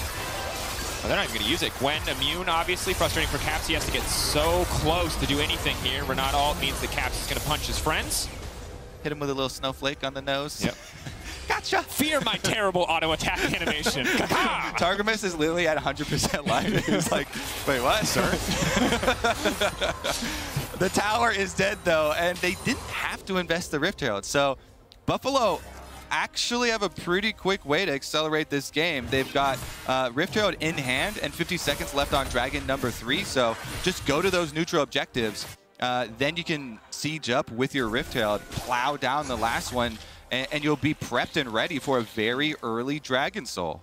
And Gwen Xayah, both ahead of the clock in terms of itemization, means that Wind Baron is an option. Saigon Buffalo are going to have no problem taking that one down pretty quickly. G2 really have to play carefully here. 4K gold lead.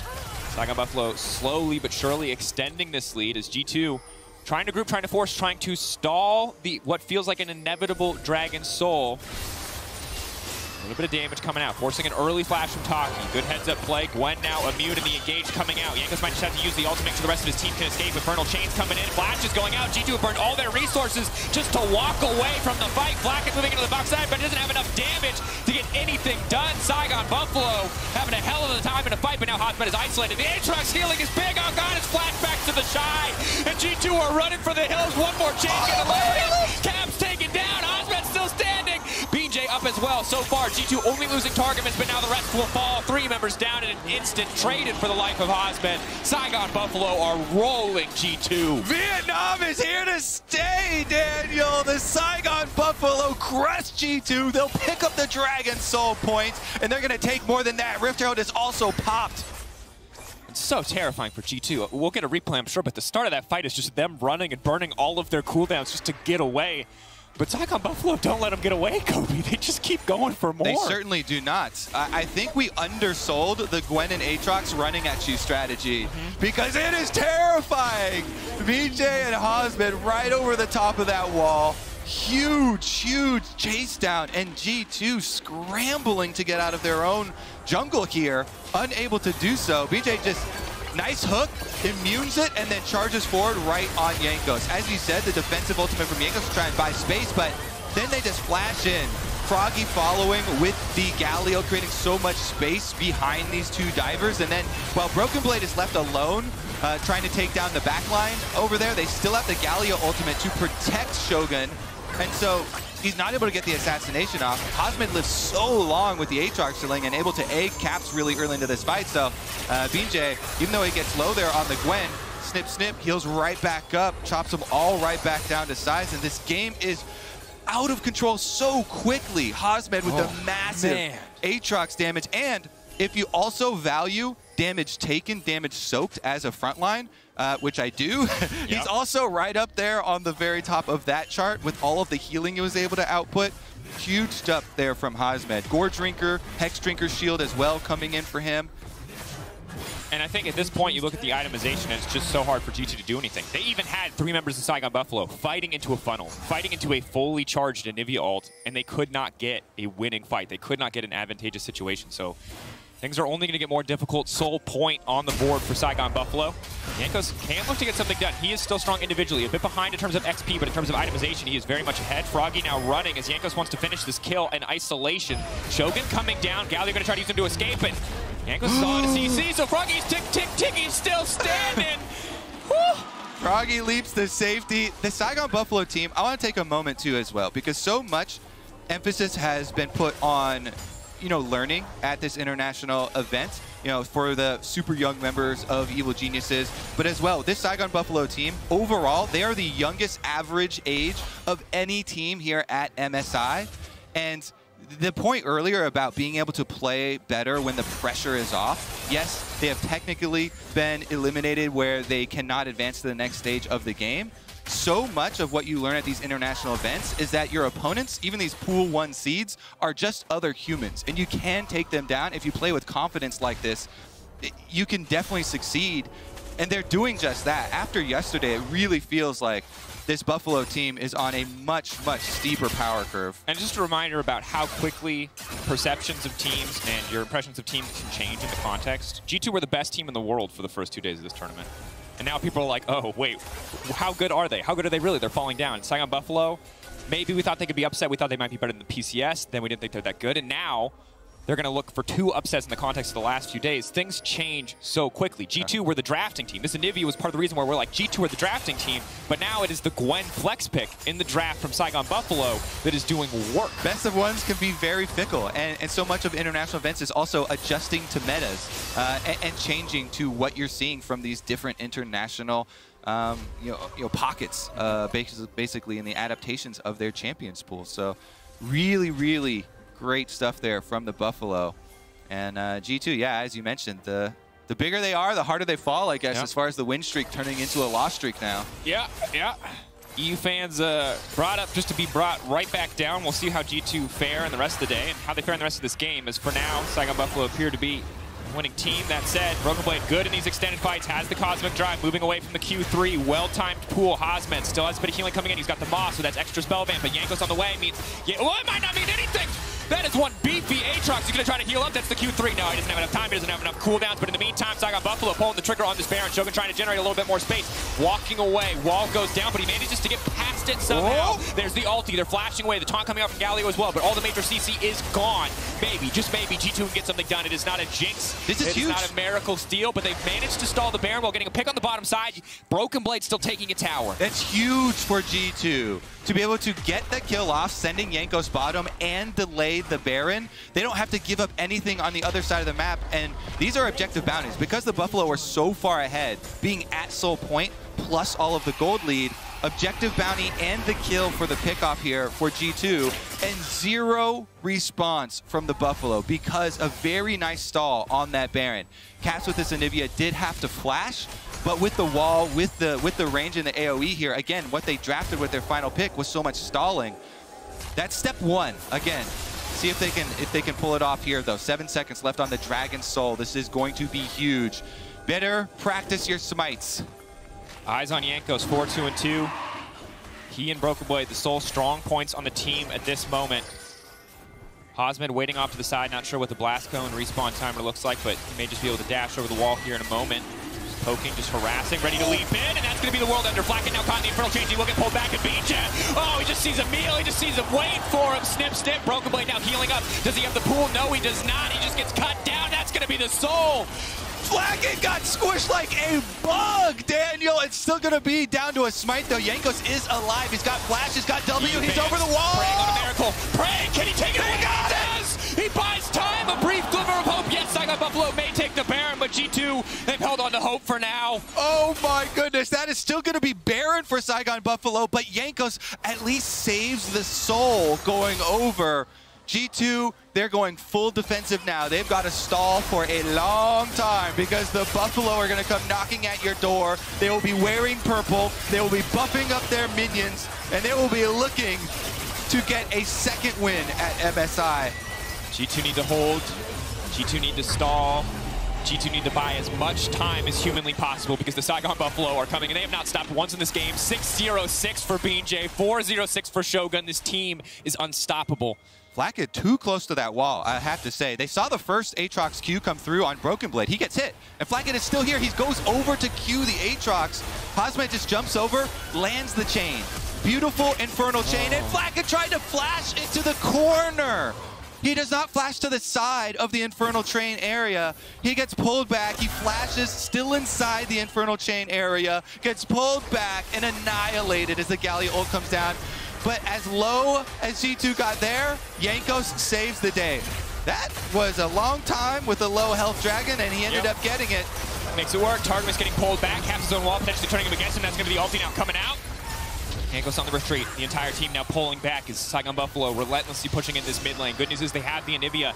If any champion can stop a Baron Siege, it is certainly this one. But Jankos waiting off to the side, looking for any kind of window of opportunity. BJ now immune, potentially overstaying. Galio coming in. G2, I don't think you can take this fight. You can't afford to leave your base. Caps and Egg on the other side of the wall is just going to get cut down. G2, all you needed to do was buy time, but you picked a fight anyway, and now everything has fallen apart. G2, the last glimmer of hope, the steal from Jankos amounts to nothing because Saigon Buffalo will not stop. Yes, they are 1-7, but you cannot afford to underestimate the VCS. This is Vietnam Unleashed! Another win at MSI. The Saigon Buffalo are coming for those Nexus turrets. Broken Blade and Targamas will be the only G2 members left alive to try and defend.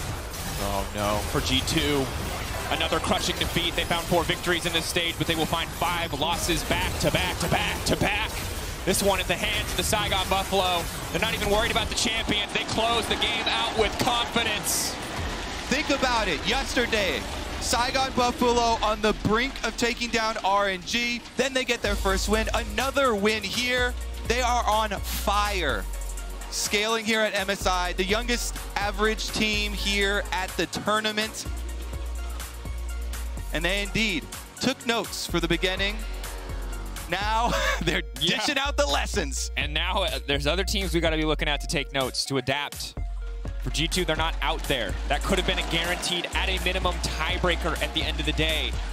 But things are only going to get harder as the day continues. The tiebreaker situation's more complex. Saigon Buffalo winning here, and really credit again to the VCS. Always an incredibly entertaining region to watch, always a region that has been capable of upsets, but when this is your second seed and they've developed so quickly in the context of what is a very short tournament, that's an amazing thing to watch. And it's not just, oh, look at how aggro they are. Look at these crazy scrappy fights. This is intelligent drafting, swapping the Gwen to the jungle, out of the matchup with Vladimir, into the jungle, having confidence BeanJ picking it up, going for the early kill. Full clears his route on Gwen over to the mid lane with the perfect setup from Froggy. Justice Punch just out of the Anivia range, then back in to get the CC to set him up. Beautiful execution on a great plan from the Saigon Buffalo. And as an update before we head to break, this result, G2's loss, means that T1 have locked their spot in the knockout stage. So there are 2 spots left between G2, EG, and PSG Talon. Pressure is on. Those 2 of those teams are coming up next. Evil Genius is looking to lock their spot in the semifinals versus PSG. As we go, let's check out the comms from the epic win versus T1 and Sounds of the Game presented by Bose.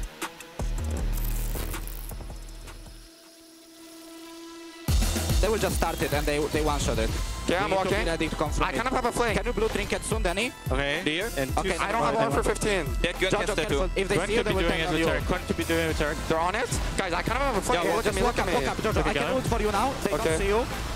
I'm looking. Okay, we are gonna find after turret. Kali. Listen after. Yeah. Gwen? Kill the Gwen after. Kill the Gwen. We can go mid and maybe end. She's looking me. I got it. Can we go mid? Heal first and then we go back. Just there, Zoe I got the Nash. I think, okay, yeah. Let's keep going. Zoe has everything. Yeah. I'm going. Yeah, go. Trying to get. Yeah. I'm gonna chase. I predator. Gwen. Just kill the Gwen. Gwen. We end. There it is. Hey, brief everyone. Guys, I know about their Sams. We're using burn buff. I have flash, okay? I'm just gonna flash, okay? Kalista stopwatch. Okay. Protect this wave, I have flash. Yeah, we will. Kalista if Zoe stopwatch. ults in, I'm flash hooking after, okay? Okay, I'm flashing on Kalista, okay? Yep. Hit the turret. Wait, no, we don't need to finish here yet. Next wave, go next wave. Oh, look, Yeah, I'm ulting him. Look. We're gonna kill after. Kill him after. Look, my hook, guys. Look, my hook. Yep. Kalista. Just Kalista, no flash, just kite. Guys, we can finish. I'll flash on Kalista on this wave, okay? Okay. 10 seconds, Lucian. Hey, just get if ready he walks to up, follow. Jojo. Only if he walks up. Yep. Get ready Just to follow on the... No, Jojo, only if he walks up, bro. Look. No. Yeah, pull it. Just They're coming. Holy, we won. Wow, we won. That's fucking crazy. What the?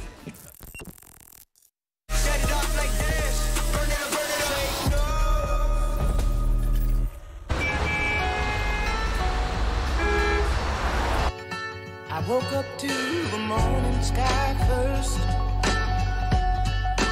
Baby blue, just like we rehearsed. Behind 14 epic days of epicness. Behind 61 million hours of dropped jaws. Behind every match, every broadcast, every moment at League of Legends MSI 2022 is the network capable of making it all happen. The Cisco Network, aka The Realm. Cisco, powering the future of esports.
Welcome back to the State Farm Analyst Desk. After the Buffaloes secure a second win in a row, putting G2 on a 5-game losing streak. And what could have been for this Saigon Buffalo squad, as they seem to have now found their form and their footing here in the Rumble stage, if not a game too late. I didn't see this one coming. Even with the downswing of G2, even with the upswing that we've seen of the Saigon Buffalo, but they're continuing their form. We're seeing exactly the same things that we saw yesterday. We highlighted BJ at the top of the day, and it was more to talk about him kind of pushing forward Froggy. This time around, he was the one who pushed because his early game presence and the impact that he had was insane. Yeah, BJ getting ahead was actually so crucial to this team. In addition, their bot lane actually getting significantly ahead was also really important, as we see this bot lane dive that, let's just say, wasn't executed perfectly, but it did the job. Gwen, we were talking to Azale Beyond, but it has one of the lower win rates as a jungler right now. So it was cool to see them come out. Getting the Gwen ahead was super important, and then they could have team fights like this. It doesn't have to be perfect. It just has to work, right? And work it did for this Saigon Buffaloes squad. I also think very interesting that we saw G2, for example, go back to the Nivea pick. So they're still definitely doing work when it comes to the draft to try and find the right answer, even if it didn't get them the win this time around.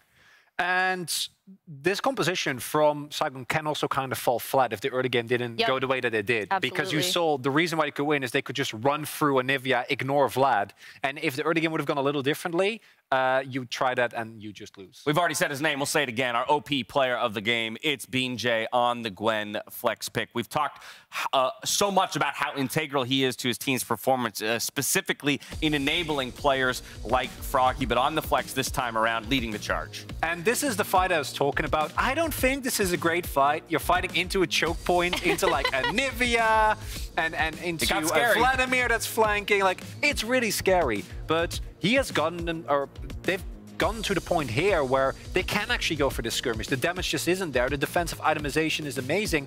And BJ, the moment that he got his Riftmaker after the couple of early kills they were able to pick up, he took that lead and never gave it away. Built a Zhonya second, meaning that it was really hard for G2 to actually focus him as well, even with all the dive and the counter engage that they had available.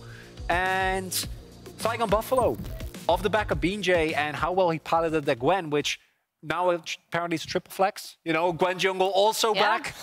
As we know, flex picks generally dominate, global competition, right? Because they make everybody warps drafts in such a drastic way. But as well, again, the Galio coming out in the mid lane, lending a lot of possibilities to the team fight, both defensively and offensively, right? Either following up on an initial engage or, working to give that Xayah the kind of protection and survivability that she needs to be the carry. So watching LPL all year, we're like, is Galio good, or are they just over-focusing? Obviously, Shahu had a fantastic Galio game. In this game, Froggy was able to contribute to those fights. Again, you get him on something where you get him out of lane. He's team fighting, and it works so much better for Saigon Buffalo when they're able to pull that off. Well, there you have it. Game one's gone the way of Saigon Buffalo. Emily's already made the crease in our foldy sheet for the day, perhaps to the bottom half, which we didn't expect to see. But coming up is a massive game in the fight for top 4 as PSG is facing Evil Geniuses in our featured matchup presented by Mercedes-Benz.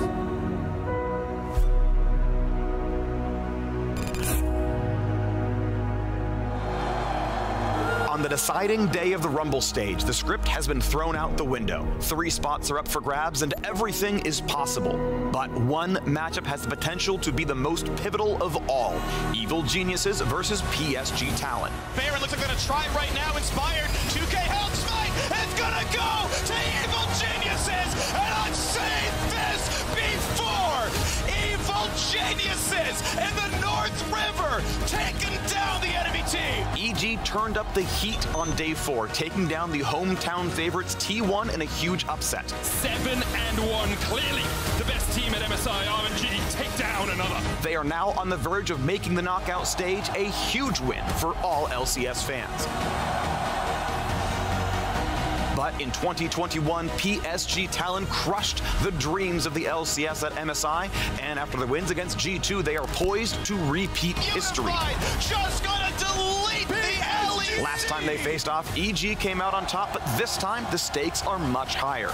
In goes Inspired. They've got 1 so far. Juhan's next. 3 down for Danny.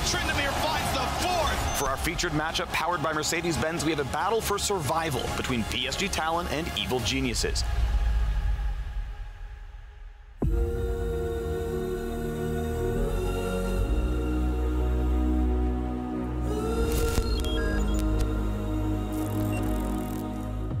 The stakes are through the roof for our next game as PSG Talon and Evil Geniuses are fighting for survival here at MSI 2022. Now, a win here could lock the LCS champions in semifinals, but PSG have shown solid growth across the past few days. And honestly, were the impetus for the entire shakeup we've seen so far here in the Rumble stage to begin with. Yeah, I mean, their initial win breaking G2's win streak there. The big thing that I am very nervous about, I guess, as having watched like North American teams kind of falter in the past, is that when the stakes get higher, you tend to play more nervously, right? Like especially in a meta where we're playing for those 5v5 scaling team fights.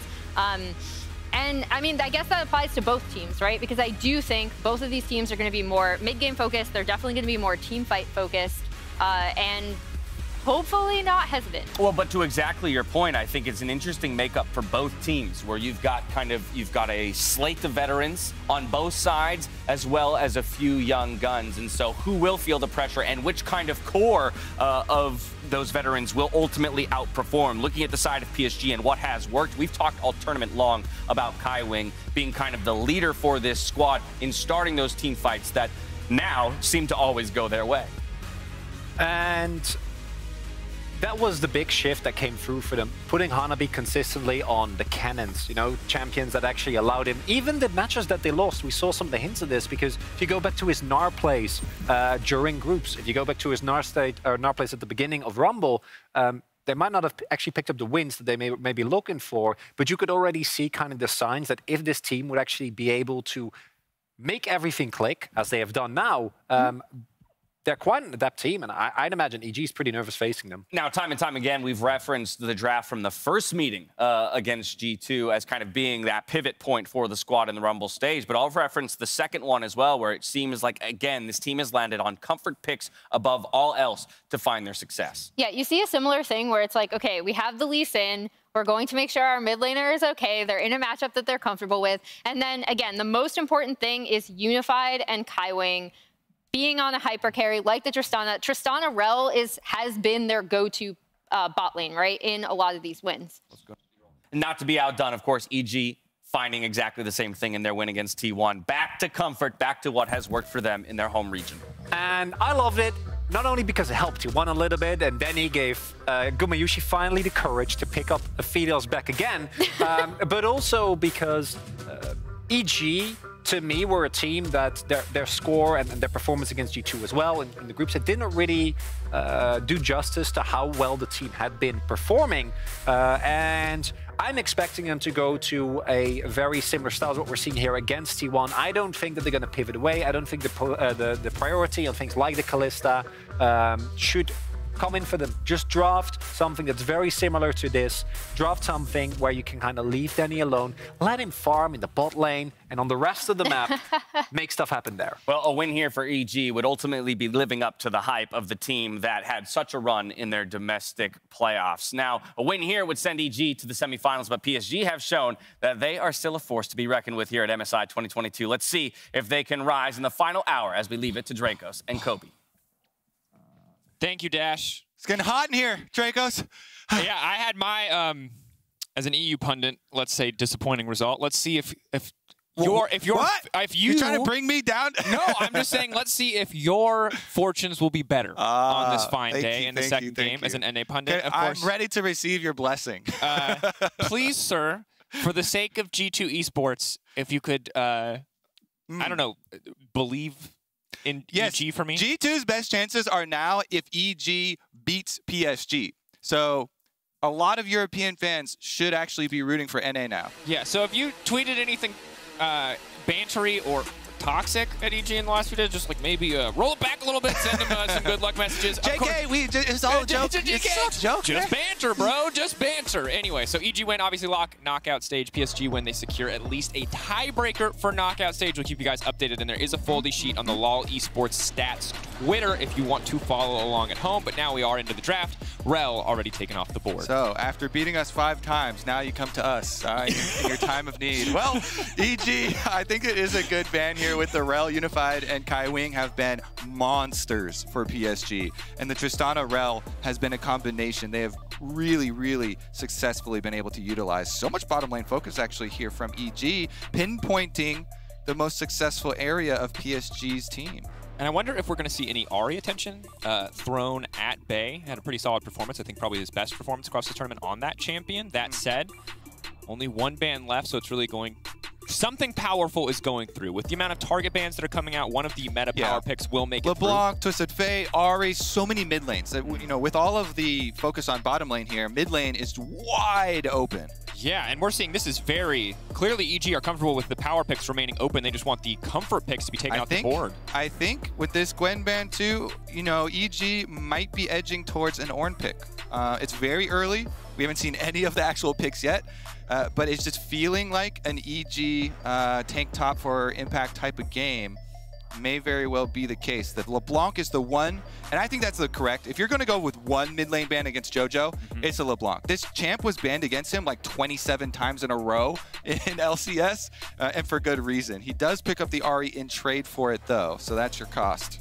See what the response is now going to be from Bay, what option PSG want to go to. But frankly, Kobe, I know that sometimes EG get a little bit of flack when they continue to draft towards the things that won for them in playoffs. But honestly, if you can get an Ornn and even a Jinx, I don't think Jinx is great in the context of the meta, but it is great in the hands of Danny. And I think when your cards are down, we heard Emily talk about this, when the pressure is on, go towards what you know. Personally, it just always feels like the best option. There's extra flavor text on Jinx for if Danny picks it. You just get you know, an extra Baron fight win. So sure, that's always nice to have. You know? There you go, Danny's hidden passive. There you go. It's a pentakill and a Baron steal.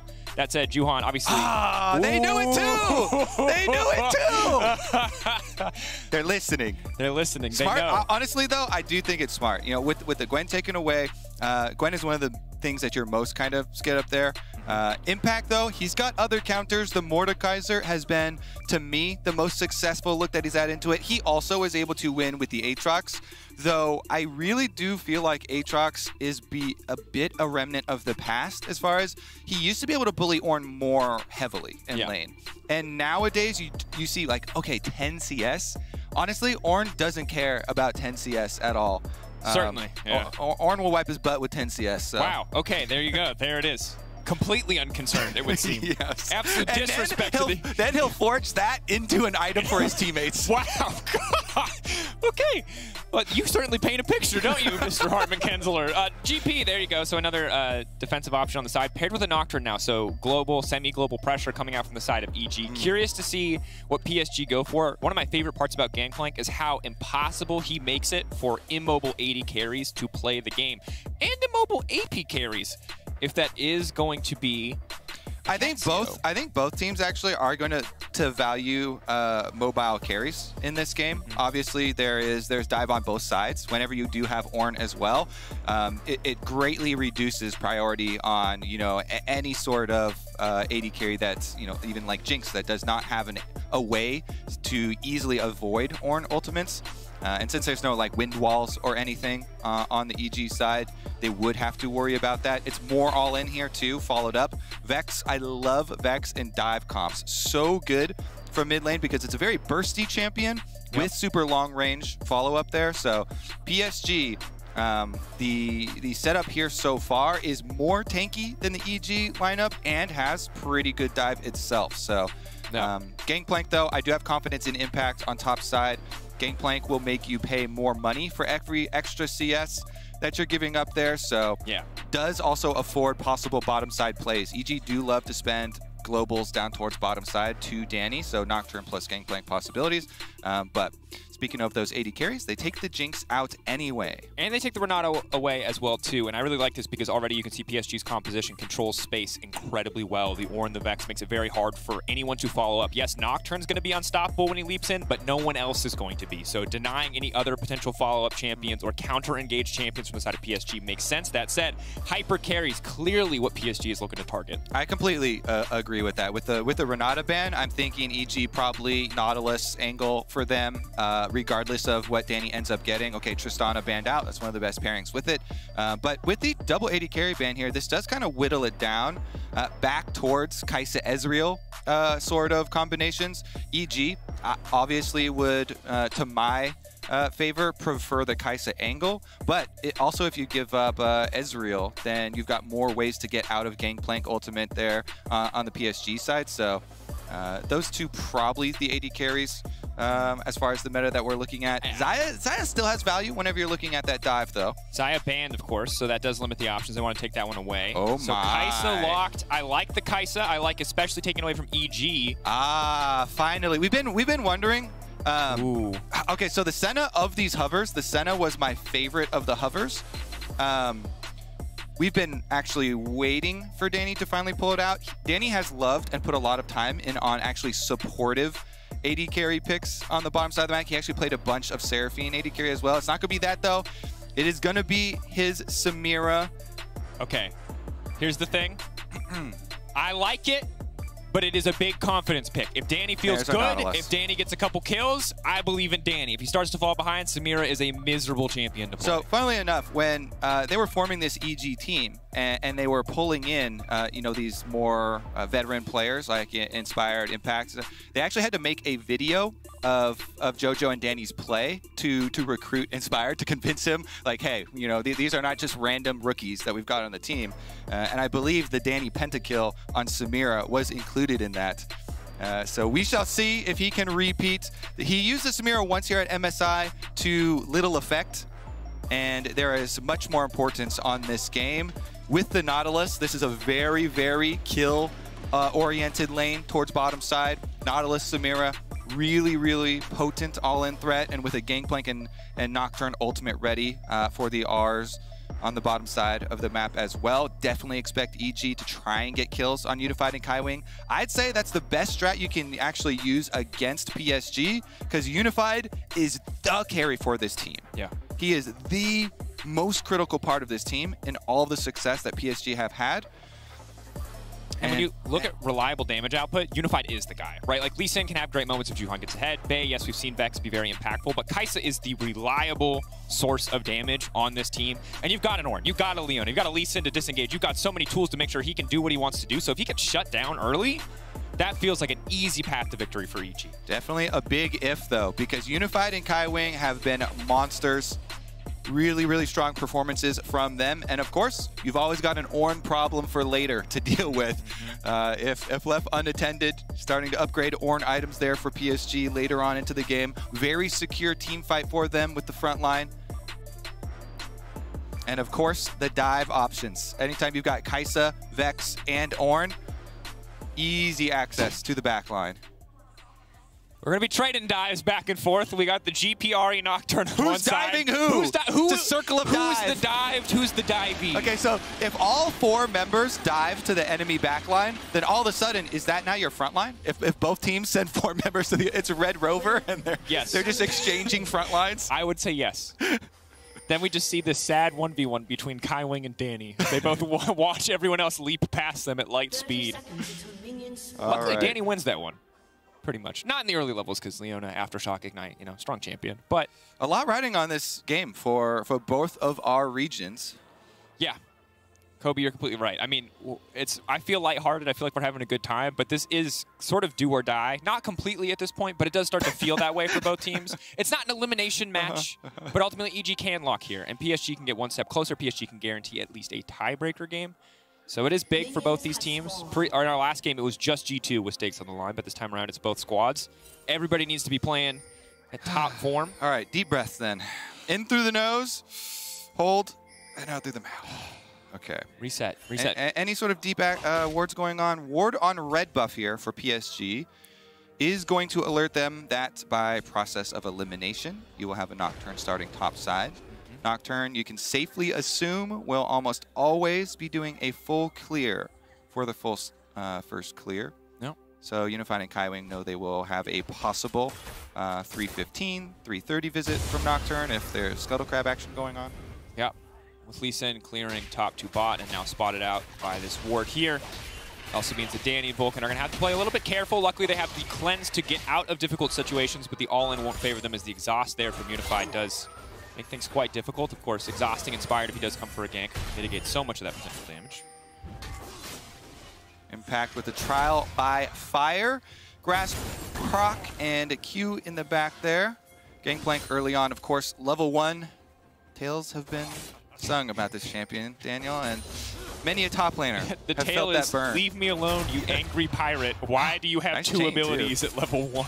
The early barrel chains, I find the most impressive because the cooldown is still so long. You got to get those autos on the first one there. It takes a year for the barrel even to tick set it down. up. Yeah, and so the most impressive There it early is. game barrel with a very low impact.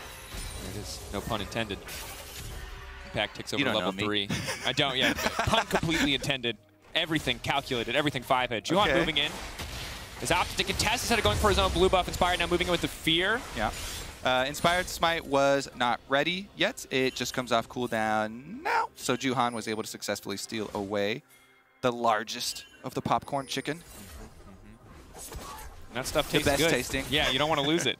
The best chicken. Not to go back to too much stuff. I mean, Deficio came to visit the other day, and we all went out for chicken. For chicken, indeed. So It's a chicken-themed stage. We've had a lot of different discussions on chicken. True.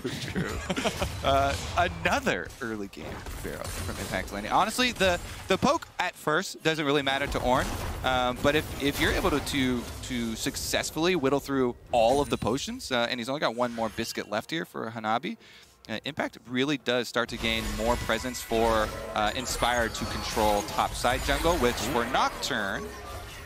Well, I thought Jojo in trouble. No, it is so important, as you highlight. I think the other big thing that people forget about is that Ornn level 6 with Spellbook, this man will one-shot you. He picks Ignite, he all-ins you. So when you keep him low, it limits those opportunities. It limits the chance for Ornn to turn this lane. All right, so Inspired's just going to finish off with the Scuttle Crab and then wrap back around for the Wolves that he skipped over in order to get down to bottom side earlier and try and throw off the timers from Juhan. But of course, Juhan still got that critical Raptor steal. Meanwhile, early push in here from Bay, successful on the Vex. The Vex, of course, one of the most common counter picks into Ahri. We did not elaborate on because it is so frequent, but again, first champion, being able to make use of the passive as Ahri tries to jump around with ultimate and being able to interrupt those dashes. Very, very successful in mid-jungle 2v2s, but it looks like the jungles are going topside, and that's going to be our first 2v2. Juhan spotted. More CC on the side of PSG, more damage on the side of EG. Impact. Trying to bait. Low overall. Now trying to get the fear locked up. Juhan can go back in, but instead it's just going to leap right out. Impact in the 1v1. Hanabi ahead in terms of health overall. They have to be careful here. Inspired winning his 1v1. It's a bit of a split fight. Jojo Pyun on the way up. Impact! Playing on the edge there. So they see Kaiwing now. They've got full vision of the extra roam, and Vulcan on the minimap is going for the experience wave in mid. This is not a terrible thing, though. Because of the importance of Rift Herald, support's getting a solo wave of experience here for the rotation of your mid lane towards top is actually, could be, if he gets level 6 by 8 minutes, depending on the amount of further roaming that he does, could be big. Danny going for the Blade World, aggressive trade in the 1v1. Obviously, very easy for him to come out on top, especially with the passive stacked, all that extra movement speed. But it's a fantastic thing to call out. Obviously, something we saw a lot in the past when Damwon Kia were at the top of the world. It was Barrel roaming into mid to leech a little bit of XP to get level 6 just a little bit ahead of the clock, and it can be so massive for any fights to come. Yeah. Problem is that supports do so much roaming now that we have even had level 4 supports sometimes by 8 minutes, depending on how much camping you're doing through the jungle, looking for wards and stuff. And Vulcan only now getting back to lane to try and soak some extra CS experience up as well. Wave will be pushing towards them, so no reason for the EG bottom lane to extend themselves. Unified already has it going in their favor and should be able to get it right in time. for this rotation through to Dragon. Yeah, good use of the pressure that they have in the mid and bot lane to keep things going. So they're going to grab this first Drake. It looks like uncontested, although Inspired moving down, maybe looking for a sneaky play here, maybe looking to sap some XP. Level 6 is just around the corner. So they show in lane just to hard push the bottom lane. Honestly, this is a really good window for PSG. Completely timing EG there. You mentioned mid lane was already pushed in as well, but definitely the benefits of syncing both your mid and bottom push. Really, really effortless first Dragon pickup here for PSG, which is very good considering they are the Ornn team, and their level 6 spike is going to be quite nasty. EG, of course, will have the extra global from top lane once Impact does feel like it's time to use it for a big play on bottom side. Everybody has summer spells though, so no big vulnerabilities yet. And it's actually kind of difficult to secure those kills on all these targets with flashes.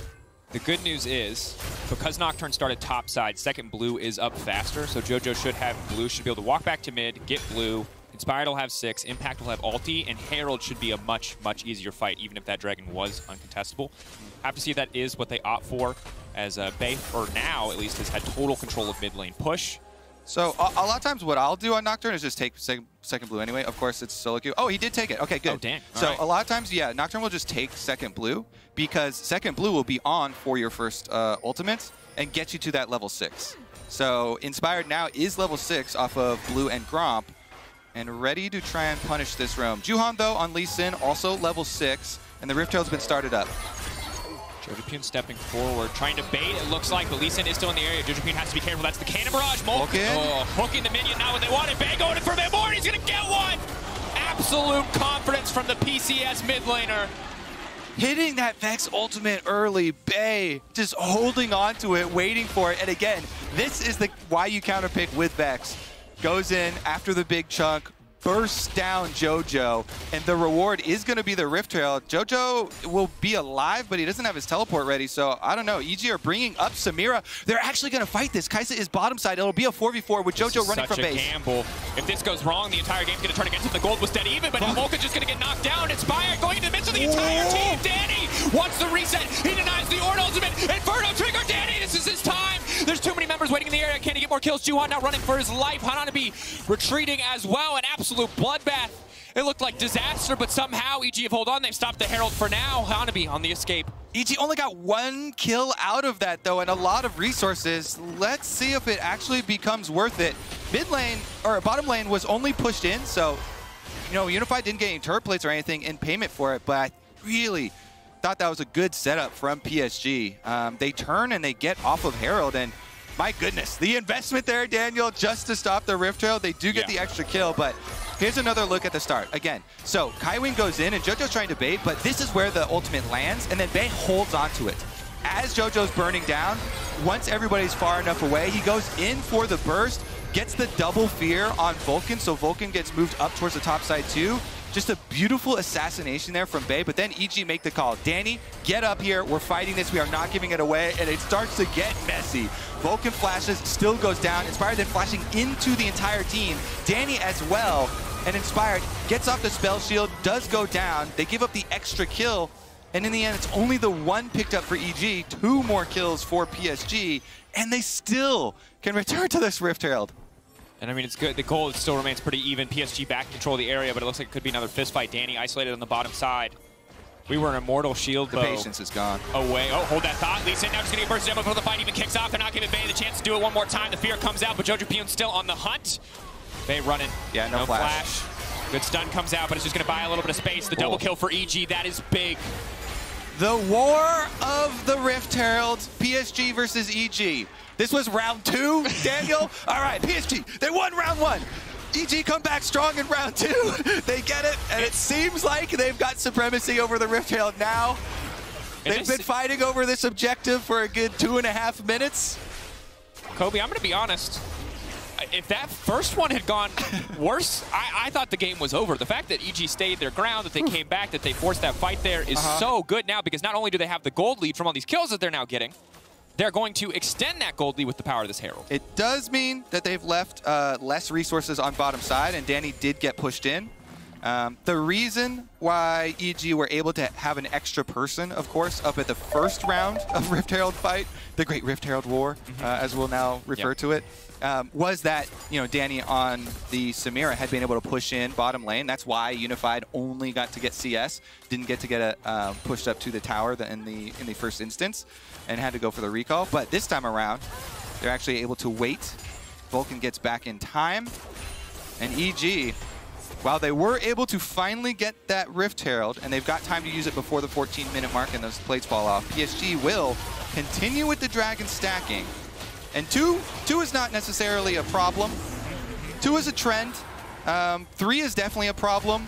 And of course, you know, 4 is the actual soul. So we shall get back to our Rift Herald. Yes. Good math with Kobe. 1 hook plus 3 other abilities equals a deadly sin. There's some more math for you as Bay runs. And of course, no flash because you've of the got 3 previous members of EG traveling from Rift Herald and Bay moving at approximately 3 meters per second. Which one dies? How does it feel to finally use your college degree, Kobe? How does it feel? If that's what an engineering degree gets you, then I've been ripped off. I assumed it was that and a bunch of debt. I assumed that was about it. All right, Danny pushing in bottom side. Of course, Kraken Slayer has been finished for Unified. Have to hope for Danny's sake that he has finished Shield Bow. I don't think there are very few champions in the game more dependent on that first mythic than Samira. So really important to get that one. And I'm actually sweating out here. It's so warm in the studio. Why do you have a jacket on still? The camera's not on us. You don't have to impress it. I have to impress you, okay? No, don't sell yourself short. I'm impressed, my friend. Thank you. You're good at math. You got a quick wit. You're delirious from not sleeping. You're everything I could want in a co-caster. And, well, EG, they've got everything they could want in a mid laner as JoJo is 3-1. That said, 40 seconds left on this Rift Herald to acquire plate money. And everybody knows, if you let your first Rift Herald go without getting plate money, then... Oh, never mind. There it is. 1, 2, 3, shut down. It's so fast I don't even have time to talk about it. That was incredibly clean from the PSG. One moment, Jojo Puna's caught sleeping, and it's going to cost them, and it might cost them a plateless Herald. CC coming out, I going to get interrupted, but nope, the charge will come through, so at least a bit of money over to the side of EG. Yeah, Inspired getting it. If you activate the Rift Herald, always feels good for the jungler. You're going to get the money.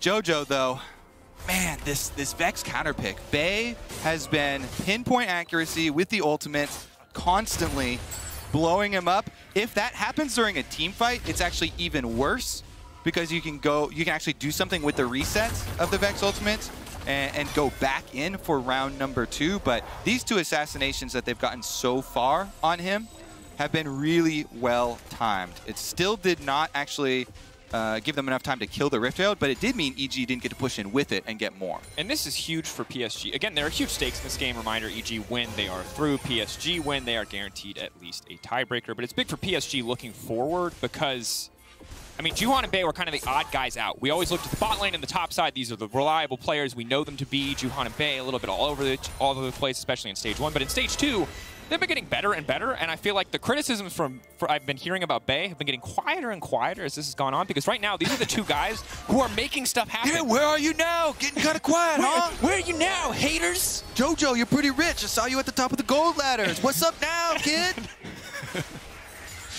Is that, Yeah. That wasn't quite what I had in mind, but I like it. It's definitely more compelling. That was the that was the dramatic reenactment. Yeah, that said he is still 1, 2, and 3, so maybe I should wait before we try to sell that as the story. But definitely the plays have been clean. Lee Sin the beneficiary of those kills and ahead of the Nocturne 4 now, so looks pretty solid for the side of PSG. EG holding on to the gold lead though. PSG with the Dragons an advantage. All right, Trinity Force done on the top side for Impact. Level 11 for rank 2 Gangplank Ultimates. And again, bottom side, so much pressure here because they have that Gangplank ultimate, because they have Nocturne ready to go. PSG always have to wait and catch the minion wave at the remnants of their tower. It's just really a matter of time of when EG push that go button to the bottom side to finish up that bottom tower. And again, first, ooh, that hit the wall. I think that was a dead There's some Vulcan. hooks you throw out and you're like, you know what? I'm glad it didn't hit. But bottom side, again, the first turret bonus is basically an extra plate of money. So it's not, you know, game breaking, but it certainly is an extra bonus that you'd love to have, especially when you are, you know, a team like EG trying to get as much money funneled into Danny as possible. Samira, a much earlier spiking AD carry, but Shield Bow now gives you the confidence to jump in to the middle of these team fights, try and get those super high value YouTube highlight Inferno Trigger plays off. And we'll see the second item looks like it's going to be Lord Dominic's, so it makes it that much easier to make those plays happen when you can start to ignore a lot of the armor that Hanabi is putting together. Keep in mind, it is triple AD. I'm sorry. Well, I mean, he's already a lot of passion for a cannon, dude. You sound like the Secret Lab ad. So, you know, people always say the laners, you know, never mind. We're going to have a big fight, so let's get on topic here. Vulcan flash. Flash over the wall. Whiffs goes into the wall, but that's going to be the Kai'Sa getting isolated off to the side for now. They're just focusing on burning down Bay before the fight even starts. This is big. EG have the momentum. Danny, 3 stacks, looking for that A rank, looking for that S rank. He's going up. Is he going to pass his classes? We're going to find out. That's coming through, waiting to go over the wall, taking his time on this one. The trigger will fall away if he doesn't auto something soon. Keeping the stacks going. Will ult the blue buff. Another pick going over for JoJo. When you've got Gangplank and Nocturne ultimates ready, again, you're just itching to use them, Dracos. So. It's a rough hook. He heard you and he gave you a thumbs up. He's like, what? What do you want? Ram his thumbs up. Okay, Dracos, I heard you. What do you want? We just won the fight. We're going to get the dragon. We're stopping their stacking. Again, it's just a matter of time when you have these globals here. Nocturne and Gangplank ultimates. Honestly, it was a really nice prep, though, for it, because more important, you can always use those globals, but more important is the rest of the members. And the timing there from EG, getting in with the extra vision and flashing over this mid-brush wall right on top of PSG. They immediately assassinate him. Nocturne ultimate actually back into their own team. So here's another look. Vulcan's going for Unified, but does force the flash out of him. And they're like, you know what? We'll take Bay, sure. You know, Ornn flashes out, and Vex comes right into the middle. Those are the types of plays that you get when Nocturne turns out the lights. PSG, one member in, one member out. It's the most underrated part of Nocturne is not just the dash in, but of course the disharmony it sows in the enemy team, and those sorts of plays where, you know, one member in, the other member out, looks like a super free kill and a super free objective for EG. Round 2 though. Hold that thought, hook and a character on the support waiting now. Inspired is to use the ult. Is going to try to isolate Kai'Sa off the side. Remember, she can't see anybody else. Trying to dash away. No flash means Unified down before the fight even begins. Now it's Bay flashing from JoJo. Absolute confidence. The knockup's now coming in. Impact off to the side. Barrel's getting stacked, and there's so much damage. Inferno Trigger and a double for Danny. Make it 3. The Herald to fall as well, and suddenly EG are wiping the floor with PSG. Nah, man. Rejoice, North America. EG are looking like they're going to run this one straight to the base. Another clean pickoff mid-game fights. Huge stuff. Inspired knows, guess what? They forced the flash out of Kai'Sa in the previous fight, so there is nothing stopping him from going on the isolated Unified. Everybody else from EG jumping in, and JoJo, what a beautiful flash Everfrost over the edge of the Baron wall there to ensure that they pick up 2 more kills.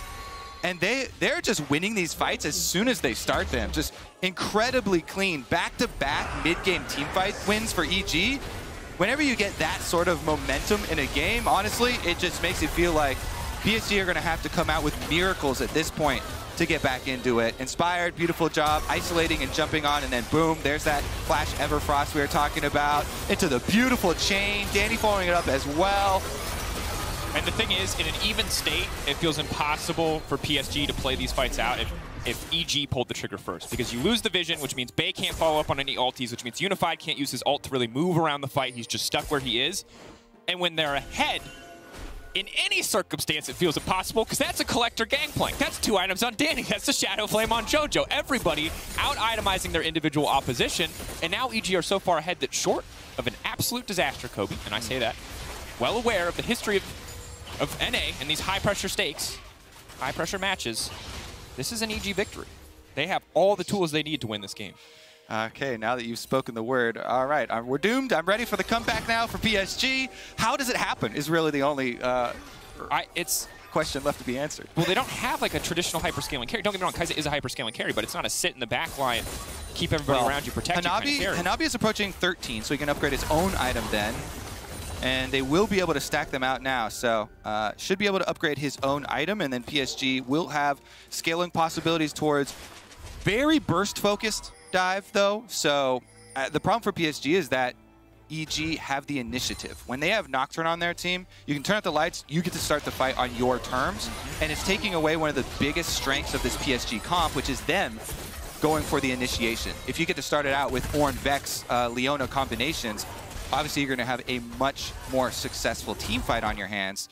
And if they get one of those, there are objective bounties up now. So we have the possibilities here for PSG to still come back into it. But if EG again get to start their fight out with a Nocturne plus Gangplank ultimate, definitely looks good. And Baron, obviously a big question. EG don't have a true tank in the traditional sense, but they do have 4 damage sources, so it would be a fast Baron, even if admittedly they take a decent amount of damage. For now, they focus on breaking down the mid lane tier 1. PSG trying to stay grouped. They know if a single member splits off and if they're on vision, Inspired can fly in with a bit of GP ult backup and ruin their lives immediately. So for PSG, the name of the game is holding the line, surviving, getting a bit more time, looking for a pick. Going in on the impact, they see that Jojo Pune's not in the fight. They think maybe it's our time to shine, but they have no way to reactivate the Vex ult to get to the backside because the Nocturne ult takes away everything. Instantly, Jojo TP's in, and things are going from bad to worse. Yes, it's a tanky Ornn, but everyone else is going to get dropped. Unify trying to leap to the backside, but he leaps right into the waiting arms of Danny, the Inferno Trigger, the S rank ready to go. Hanabi getting cut down as well. EG looking for a little bit more. Vulcan going in with the hook. He's going to get him. Follow up from Danny. Back here. The pass, and Danny. Spin, spin, spin. It's a Golden Bay, though, but not nearly enough time to survive that one. Shell-shocked as Vulcan and EG find the fight. Vulcan channeling the Scorpion there, pulls him back, and the evil geniuses have scaled their way straight through the Rumble stage. They are blasting PSG 23 minutes into the game, and now I feel safe to say they are running this one over. 5-0-7 for Danny, 7-2-7 for JoJo. And the thing is, Inspired 2-1-8. It's not the flashy scoreline, but these Nocturne ults have been disgusting. You know what that does to your team comms, Daniel? I can't see, I can't see. It's a good initiation here, and you think they're going to get the blast combo, but all of a sudden, Nocturne ultimate, and they can't see. I can't see, I can't see. What do? Everybody trying to kite backwards, and JoJo on Ahri here, the perfect one to follow up. They get the first assassination, then he gets into the backline to charm Bay. And by that time, even though the first kill was on the support, was on the Leona, both carries have also been neutralized. So EG can then dive multiple turrets here.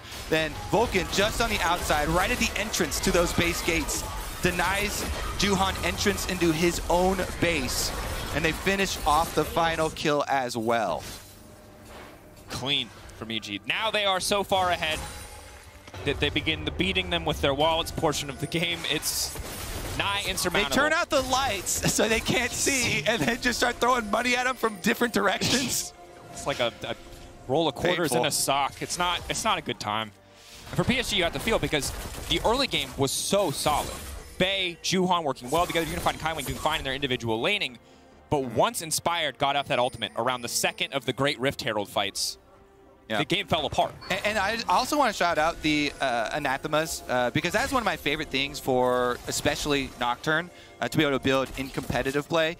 In solo queue, you almost always go for a Death Stance because, yeah, you want a 1v9 carry and survive longer, but Anathemas does so much in shutting down an enemy carry. The tenacity increase, or tenacity reduction, thereby increasing the length of your CCs on that carry, is really underestimated with this item. And so Inspired can jump in, and then, charms, his fear, everything gets extended, and it makes it so Unified does not get to do any sort of work on this Kai'Sa. He's been locked down. He's 0-2. As we highlighted at the beginning of the match, he has been the success story for PSG. He is the crux of this team, the hardest of carries, and EG have completely shut him down. And honestly, a lot by just fighting away from him. He was isolated on the bottom side. He was getting a gold advantage. He was ahead of Danny in terms of CS, but Danny was the one roaming to the play. Fought away from him in the early game, and it's really paid off. Now, the lead feels insurmountable. It is an open, exposed inhibitor. Baron has not fallen yet. EG not looking to take any big risks as far ahead as they are. They do not want to throw this game. This is still their game to qualify. If they win here, they qualify for top 4. After what has been such overall, up until the last few days, if we look at the first few days, we look at the 4 losses to G2, the 4 wins over Order, EG have not been happy with the performance, NA fans have not been happy with the performance, but the rate at which they have improved has been incredible. I think that's, well, never mind. We'll readjust and take our learnings after this game is over. Certainly. Pick going to start off. That's a jungler gone. Nocturnal is going to fade away. Target is still marked for Bane to leap in on. He is going to go immediately into the backside. He gets a little bit of damage down, but he just doesn't have the stats to get it done. Inspired is just tearing through his team. Impact there as well. Hanabi, yeah, he's a tank, but he's not peeling for anybody. There's nothing left to do. Inspired's going to grab that kill, and EG don't even need to take the Baron. They can just walk down mid. Exactly. Impact here looking for the stragglers. Hanabi burning down, slowing down. Oh, man. They've got the man advantage, but they're not sure if they can walk forward. So Kobe, tell me, you're okay. NA punch. Were you happy until that? Would you have been happy without a top 4? So you could follow. I would not have been happy without a top 4, but follow the curve. Here, wasting no time. Look at that emote as well. Smug about it. Impact says, I know you saw that, and what are you gonna do about it? We're gonna take Baron that much quicker. We've got dinner scheduled, okay? This man flashes over your Baron wall and starts autoing the Baron. What do? Nothing. You sit there. He's got 3 items. Teleport comes in. Let's take a look at the turn. Again, EG with the Nautilus, with the Ahri. You don't get to move. Juhan's instantly dead. Jungler deleted, successful already. And then look at Unified. We're talking about how hard it is for him to play the game. A Nocturne with Anathemas jumps on you. The Fear Tether goes off while Gangplank ult is slowing you. You can't play the game at all. Yep. And so you get collected at the end. You tick down to 5% one time. You get deleted. Gangplank gets a bit of extra money. Yeah. And again, you can see the frustration. There's just nothing. You can't. You're so far behind, even if you did fine in your laning phase, that there is nothing. You can't play the game. Yeah. So let's follow the path though for EG, since we do have time as they push in with their. I mean, technically a 1-3-1, I guess, but 3 members are in jungle. But should be a 4-1 with Nocturne ultimate ready. You can always just jump over. But they came into this tournament focused on learning and improving and very ready to sustain losses from a lot of these Pool 1 seeds. And they did that. It's been according to the plan here, and they've really taken that learning into account and implemented it on stage. Oh, kick back for Juhan. That's going to be big. That's a fight. Danny now dashing out. They're just too strong. Bane in the middle of everyone. They're landing every single skill, but it just does not matter. Papa Impact coming through with the pistol, making it work. The triple for the GP. Unified has to run, and that's going to be it. EG standing tall. Unified going to get hooked in the end. Vulcan a bit of redemption for some of those early game hooks. EG will find their way into the top 4, Kobe. They have taken notes, they have learned, they have adapted, and they will prove themselves worthy of top 4 at MSI. There's a famous saying in League of Legends, and that is, lose is improve. EG have done just that here at MSI. Really, really proud of this team. As you should be. Incorporating the younger rookies with the veterans. Impact, Vulcan, Inspired, doing so much, with the younger guys. And it's all come together at the right time. There was an interview with Peter Dunn as well, talking about how they were still hiding some technology. So I'm incredibly excited for the best of series, because this game, we had already seen the Samira. We had seen little peaks of it. There was one game already, not quite as successful. So nothing completely new shown this time around. Inspired obviously has used Nocturne before. This champ has been banned out, so definitely very, very promising future for that team. PSG not completely eliminated out of that top 4, but they do set their sights on G2 as that fight becomes incredibly heated. Yeah, keep in mind. Some possibilities there for PSG to still get it in, but yeah, seeding yet to be decided, but RNG, T1, EG, all 3 are in for Rumble Stage. 1 spot left, 2 teams fighting for it is G2 and PSG, as you highlighted, and pressure is on now, because PSG, I think, still the expected underdogs in that one, but G2 are the team that have been free-falling through the last few days in terms of individual and team performance, and they've been streaking.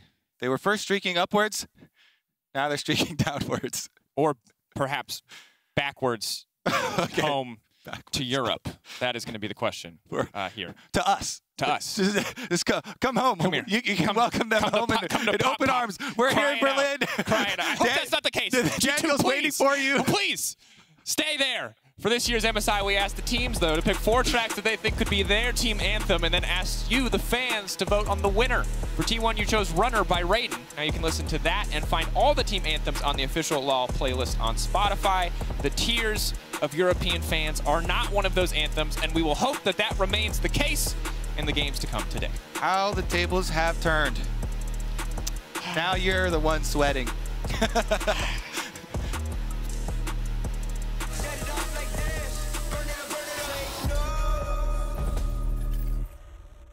The world is watching. Get on board. Check the lanes. Pay attention to the best. Join the ranks. Be the challenger. All in for the trophy.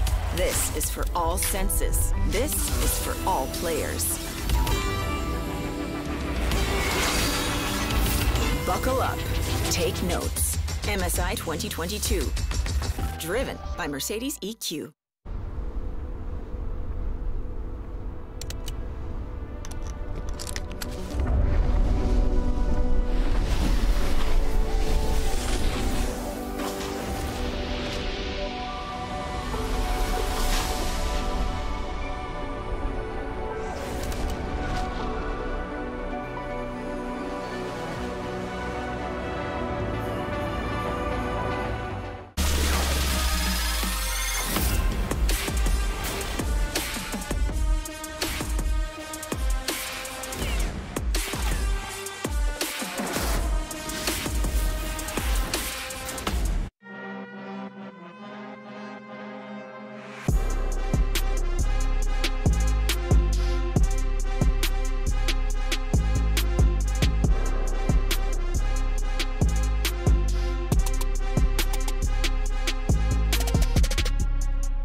Welcome back to the State Farm Analyst Desk, where EG lock in their spot in the MSI 2022 knockout stage with that victory there over PSG. We're going to work through it beat by beat. We'll start in the draft because admittedly, we were all pretty scared, Emily, when we saw what came to the table on the side of EG with, for example, the Samira lock-in. Yeah, so I'll talk through the Samira a bit. Back when Danny was called Shiro, an NA amateur, this is one of his go-to picks. This is actually when I started looking at tape on Danny before he came into the LCS.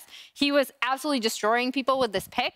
Obviously, the AD carry pool got pinched a lot here. I was extremely concerned about this draft because if you look at the opposition, PSG has everything they want, right? Like they have the Vex into the Ahri, they have the Lee Sin to get things rolling, they have Ornn. As we heard from Hanabi, Horn is bleep OP.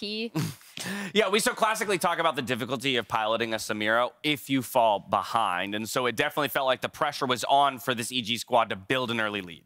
It's the entire comp, honestly. Like this comp, barring maybe Impact getting like super fed early, has no win conditions if you can't just dive the enemy backline, right? Later in the game, if it's relatively even, you're not able to kill Ornn. And you're not really able to get past the Vex, whereas for PSG there would be a lot of options.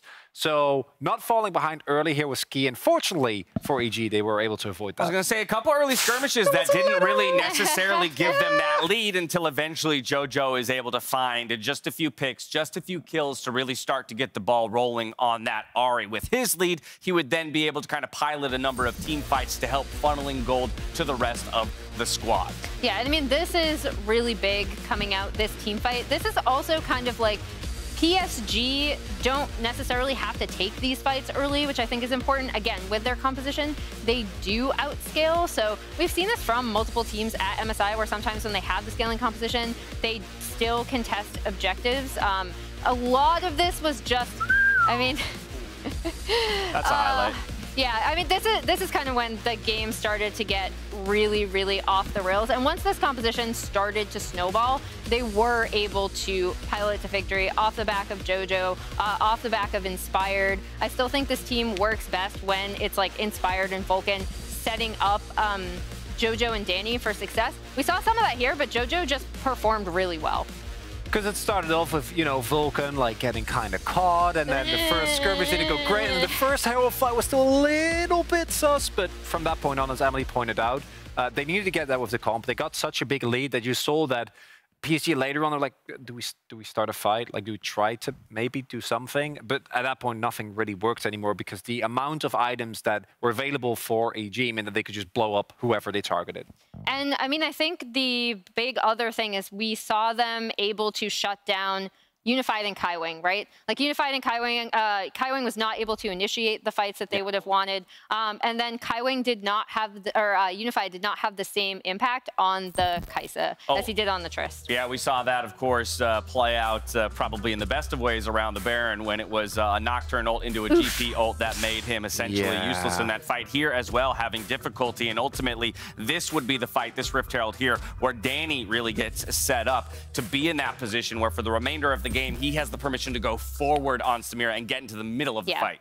And I don't want to speak for you guys, but from a other region perspective, to me, it has often felt like NA, especially in high pressure situations, draft comps like this, and then it's just, we sit back. We take it easy, and we just wait and see what our opponent does. So seeing EG actually play as proactive as they did here, to me, was really nice and kind of continues the growth that they've shown this MSI. And alternatively, from someone who like cares a lot about EG, like imagine being emotionally invested in things, disgusting. But I'm actually so happy.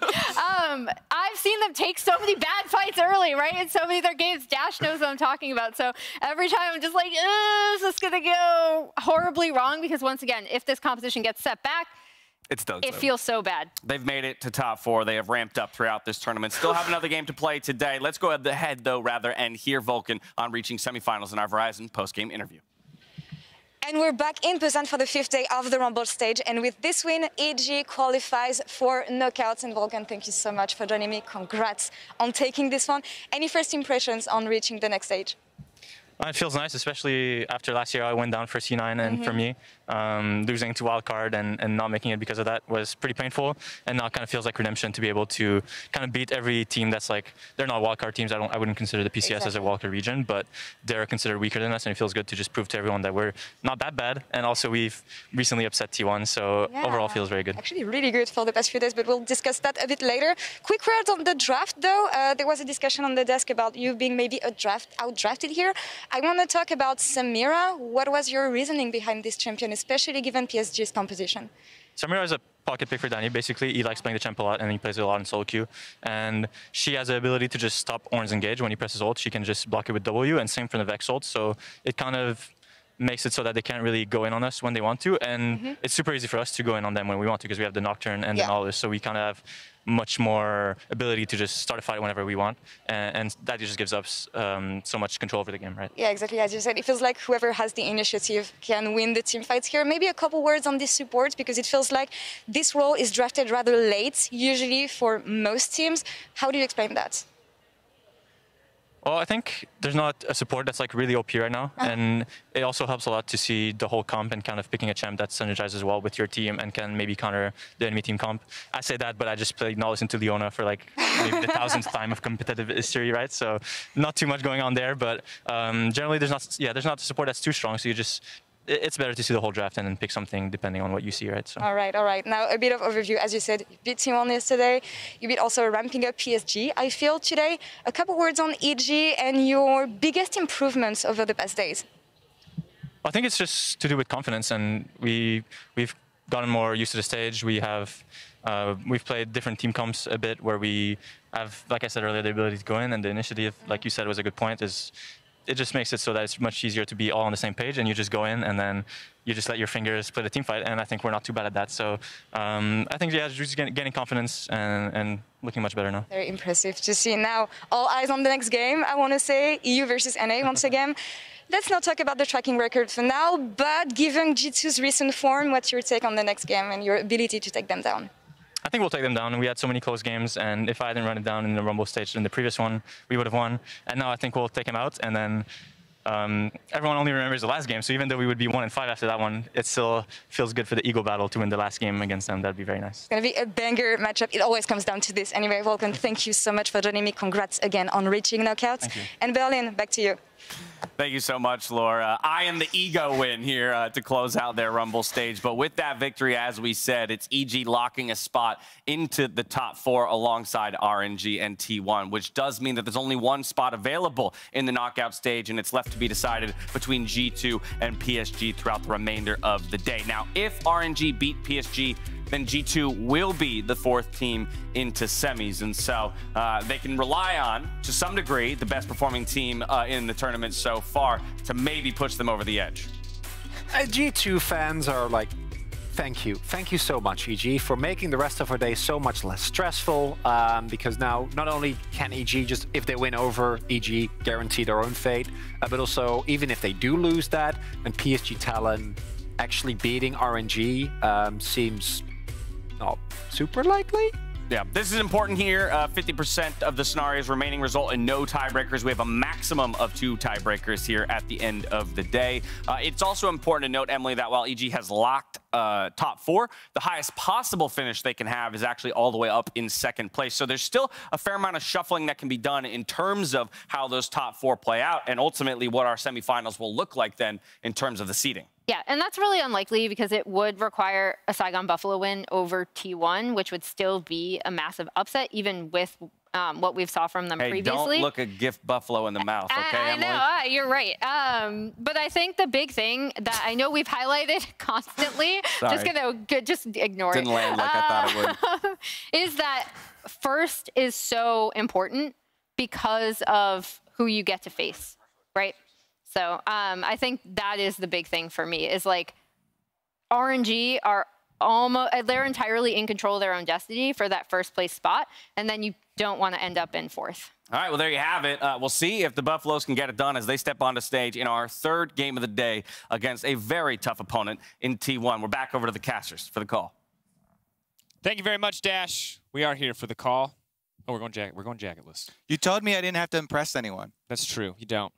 Except for Mark Ruffalo. Mark Ruffalo, if you're watching, Should we do a chant? This is your legacy.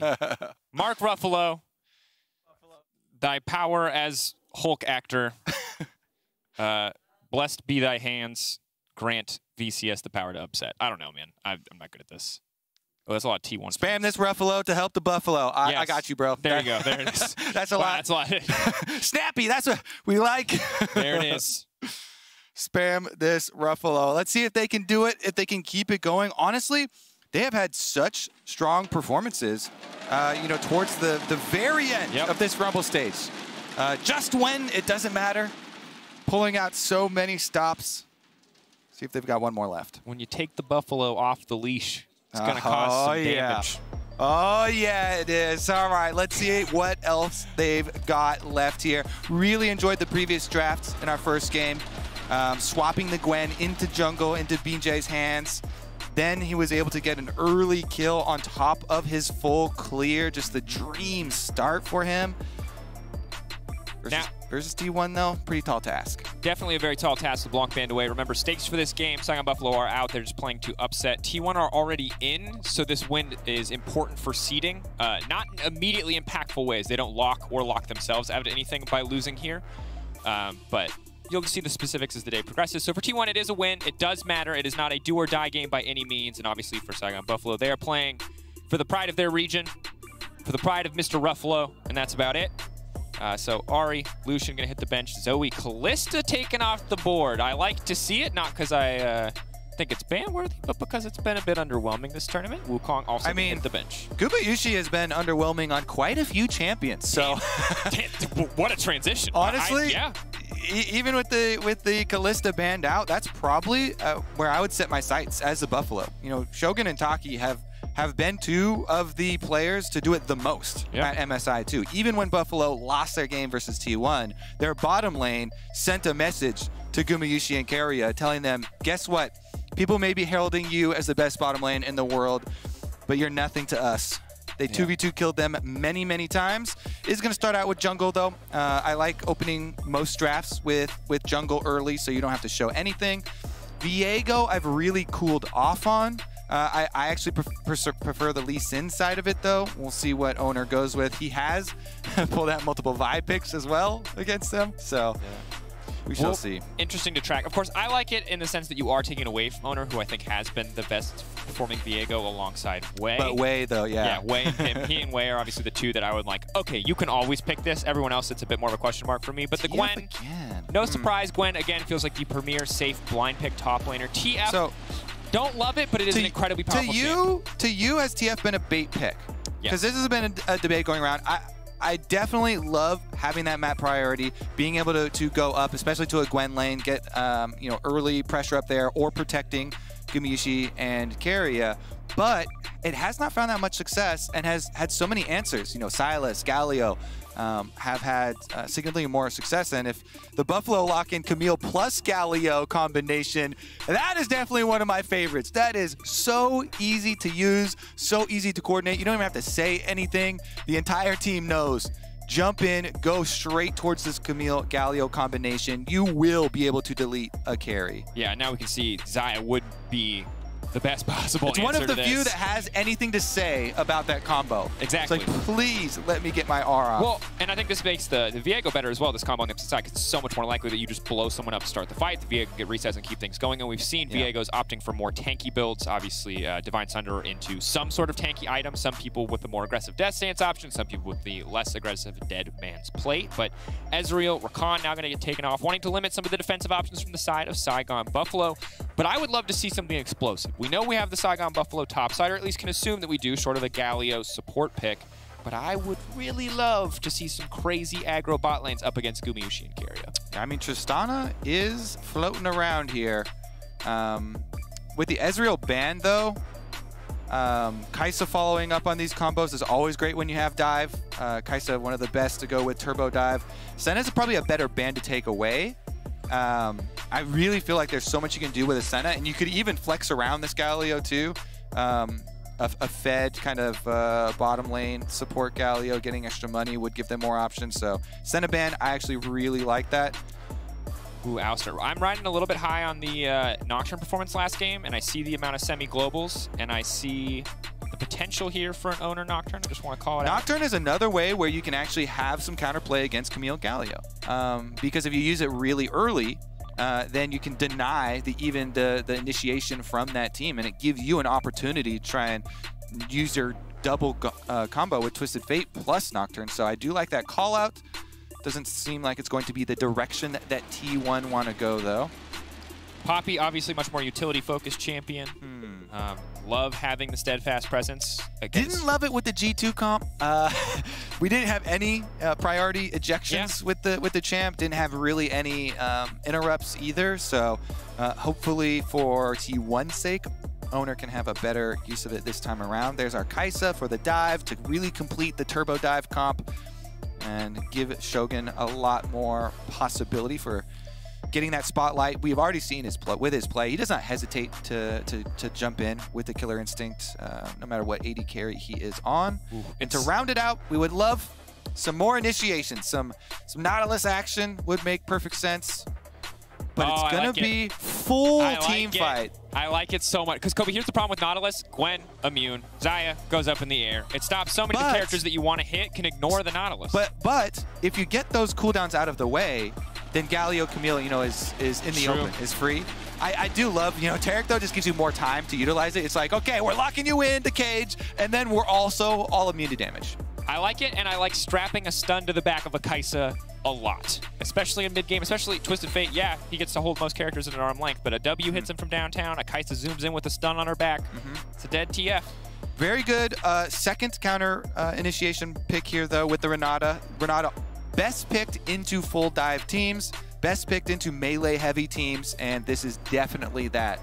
You will get very good use out of this ultimate. Cario was one of the first players to jump on this champion, started spamming it, so excited to see what he can do with it.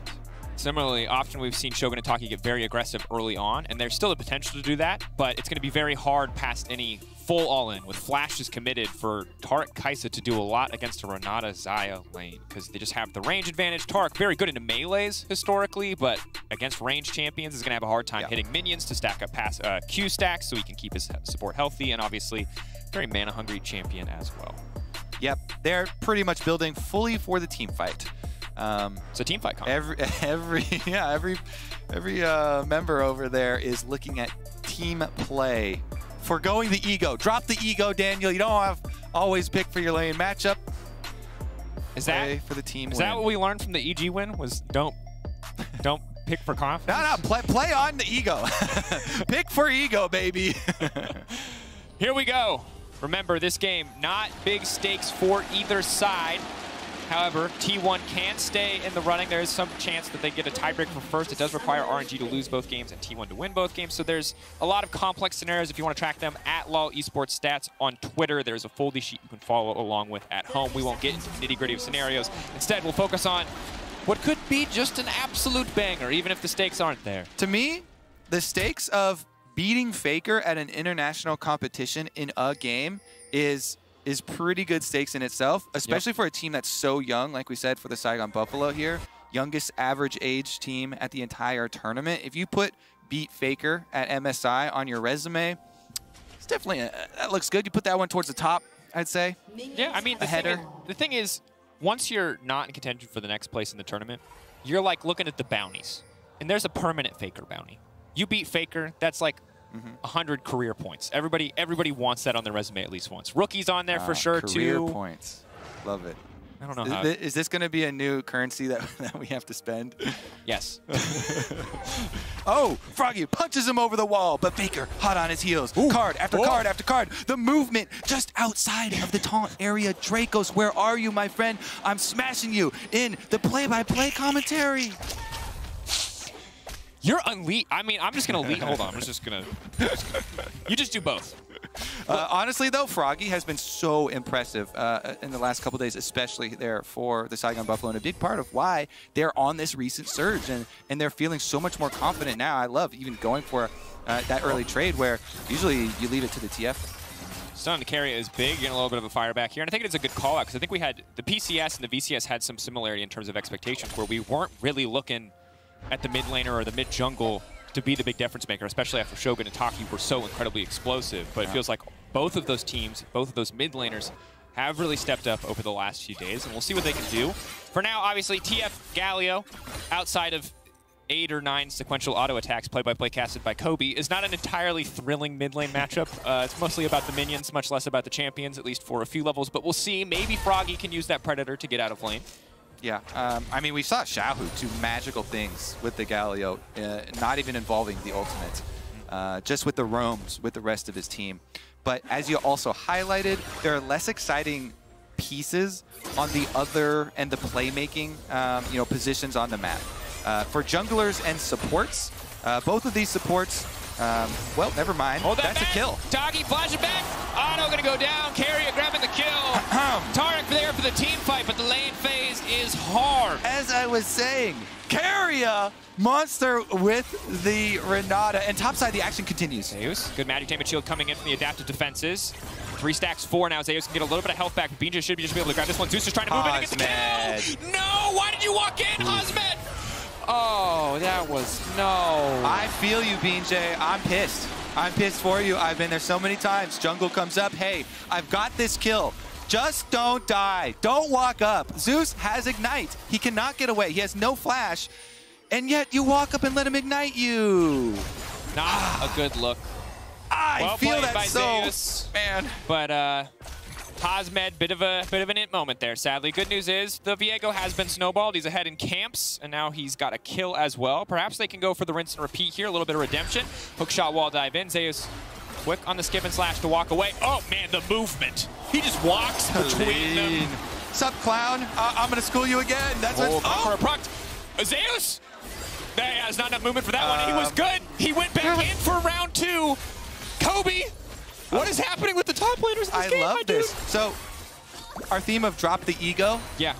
Not going to be the case.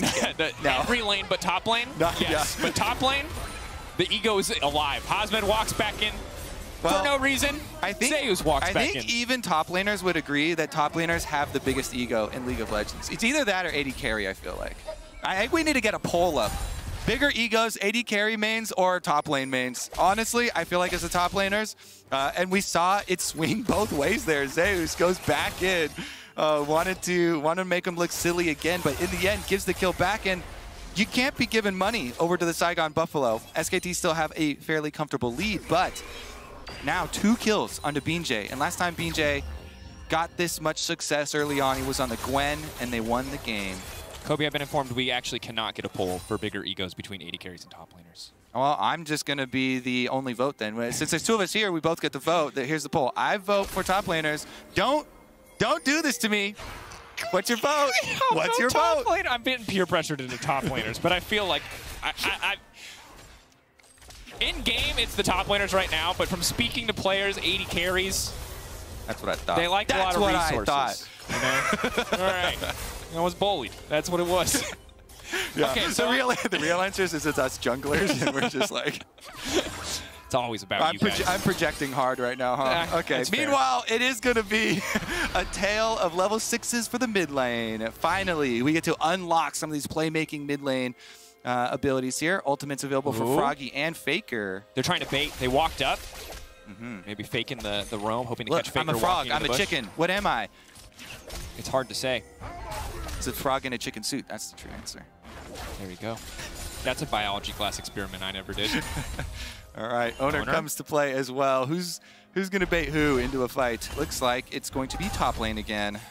Early moment here. Faker is halfway up the river, though, and that's far enough for Twisted Fate, so BJ knows he can't go for it. Big. I feel like BJ really wants that level 6, obviously the ability to be unstoppable, and that ultimate gets him out of so many difficult situations. So we'll go back to his clear. About even with the Poppy now, but obviously way ahead in gold in terms of kills. And as expected on the bottom side, Taki does continue to suffer. Range advantage for T1, champ advantage for T1. Tarek is... Bottom lane Canyon, what the heck? We're having fun, Daniel, looking at the top lane. Guess what? Looks like, ego or not, Gumayushi is turbo blasting bottom lane after the early kill there from Keria. My God, and I got that CS. Yeah, I don't want The problem is the champion. Taki can't, and thus the enemy team just AFKs. Taric just does not do anything against these two champions. He dies under tower. He dies under tower. What was that? He builds a tier. He took the handshake.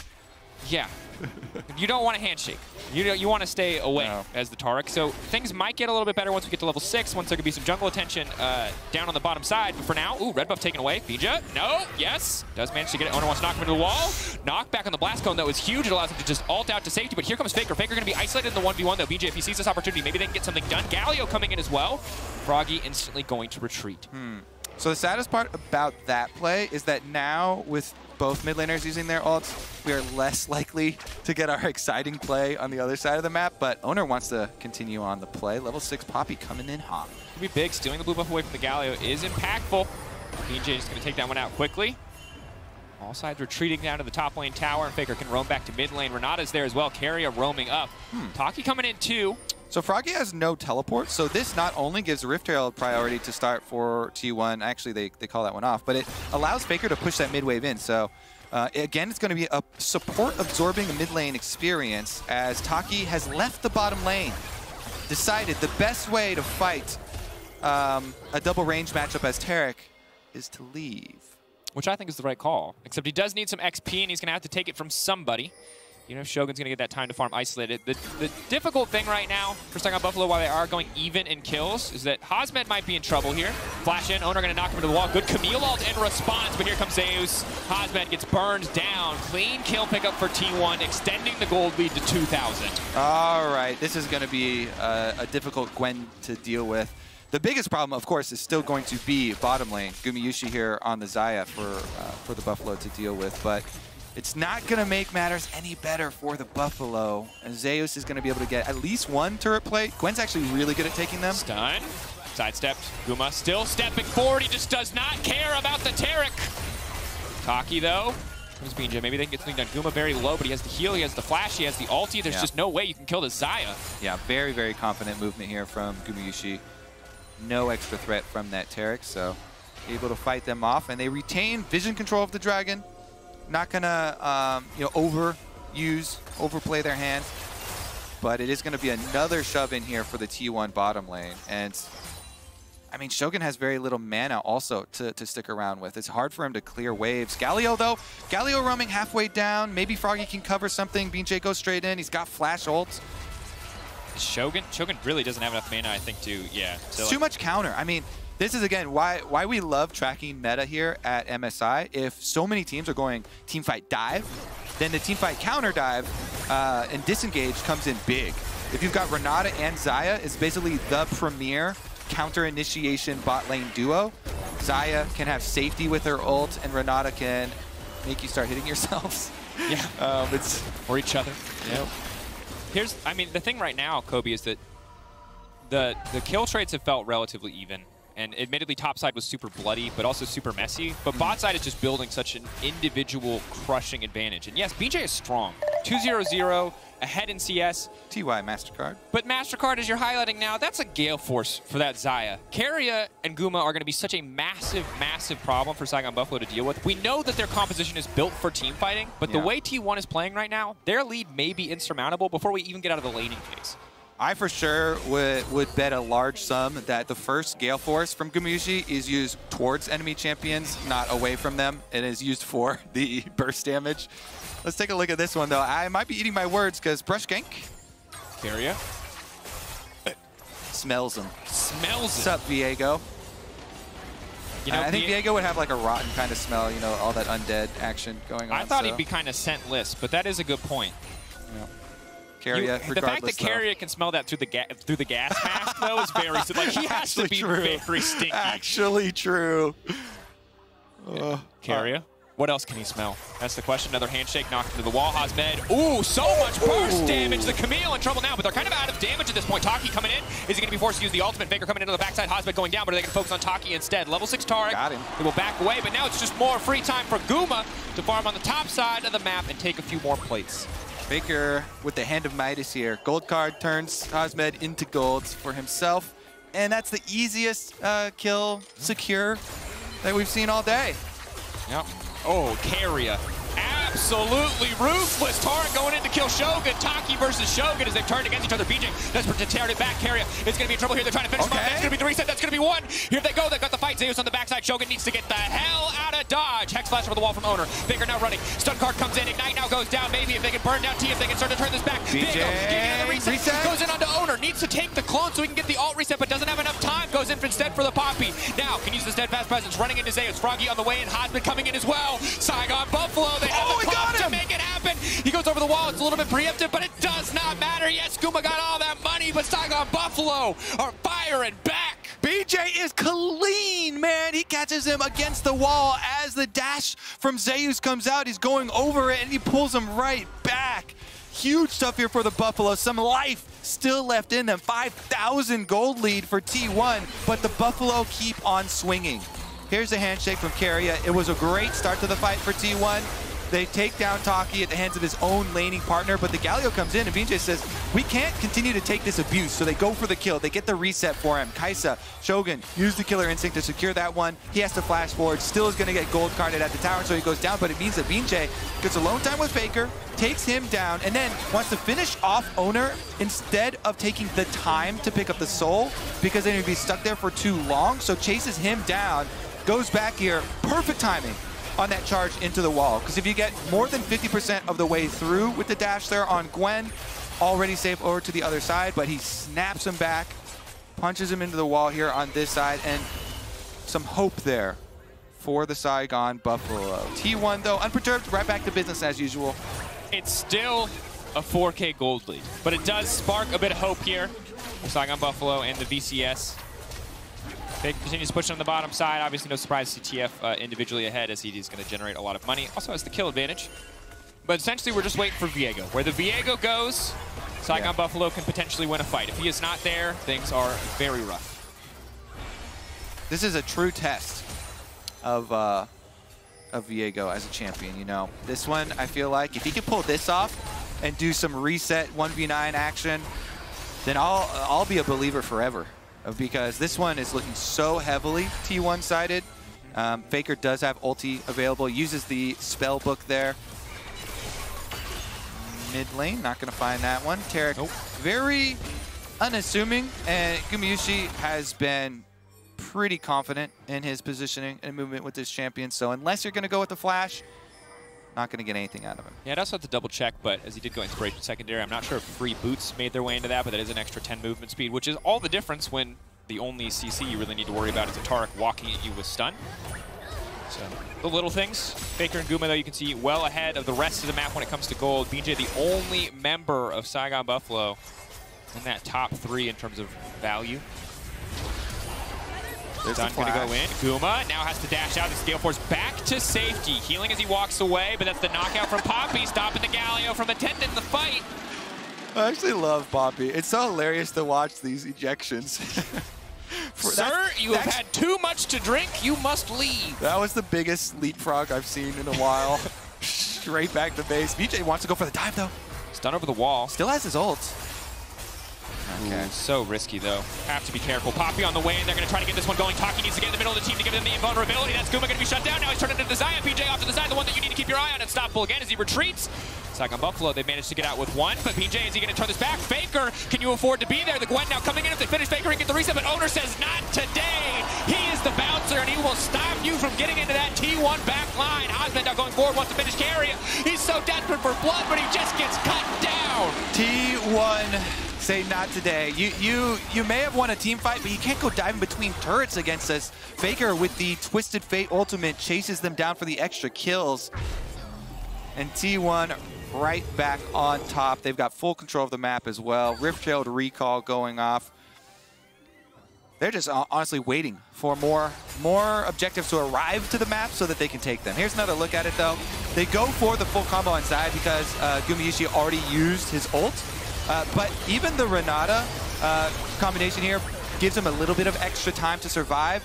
And the Buffalo have to use everything to get out from between their two towers. So then when Faker goes back in, there's no stun ready for the Tarek. BJ already had to use his ultimate to exit, and so they get picked up. Good dodge there from Faker on the stun. Carry as well, being able to get away from the Camille right behind him, just to the end here. In the back of that Raptor pit, dangling And the big thing, too, there was that Taki was not able to get to Shogun with the ultimate. Aura was not able to hit him with it. So two of his teammates standing strong. Kaisa instantly blown up on that tower dive. So even before T1 started to clap back, it was already just an even trade. That said, now the Herald comes out. Zeus locked up for a brief moment with the taunt. BJ from over the wall, though. He's not tanky enough. T1 beaten down. That was the sole strong member of this lineup. He has been eliminated. Now T1 can keep this push going if they so choose, but we'll just back off after taking that tower. A hard time keeping track of these Tarek ultimate circles as well. It's fine. When was the last time you really saw Tarek? Key members stepping out of them. Looks like their own team even having a hard time keeping track of them. And T1 going to push through for it. So one secondary turret left on the map. That's about it. Pull back. That taunt not going to do anything. Snare, stun not going to connect either. It's Faker on the backside. They're going to try to turn and burst him. But the Viego just now respawning. Tarek circle coming down. Now he's invulnerable. Hosman. Oh no, the Kaisa just getting punted out. Owner trying to finish the job. Hosman must wake us out. That's the aggressive Gale Force you were waiting for, Kobe, because it's a double for Guma. And the Dragon's still 40 seconds away. Zeus playing with him. Stun not going to connect when immune handshake coming out. Oh, fist fight. Taki. BJ's just beating the hell out of him. He's ignited. He's burning. Oh, he lives. Zeus. Death at the hands of his own jungler. Zeus ticking. Zeus standing. T1. They're just putting on a show. I like the show, honestly. Pretty good. 16 kills here for T1 at 18.5 minutes. Quite a nice pace for them. Froggy trying to start this one out, going in for Buffalo. I mean, you're just going in with a Justice Punch is very easy to kite back, though, so there's no surprise movement there. He gets left in the back for Gumayushi to pick up while Faker goes for more. Gold card onto Hosmed. They stun him into the wall. Then Tarek ultimate, they kind of kite it out. Kaisa ejected, so there's no extra damage, and as you said, Guma got to use his Gale Force forward, gets his kill, and T1 wanted a bit more. Zeus has had some pretty clean movement, dodging out to the side. That Renata ultimate setting him up for a double kill, and then what HP is this? I reckon 7. I've seen quite a few health bars in my day, maybe a little bit less, maybe 4 down there for the lowest health, but damn, that's the level of analysis we all aspire to. You just know. You just look at a health bar, you're like 7 HP. I can look at that dragon and say 603, 360, 74, but that's less analysis and more reading because they put the number on there for you. Which I'm glad that they did. That's a positive change. No, yeah, especially for junglers. Yeah.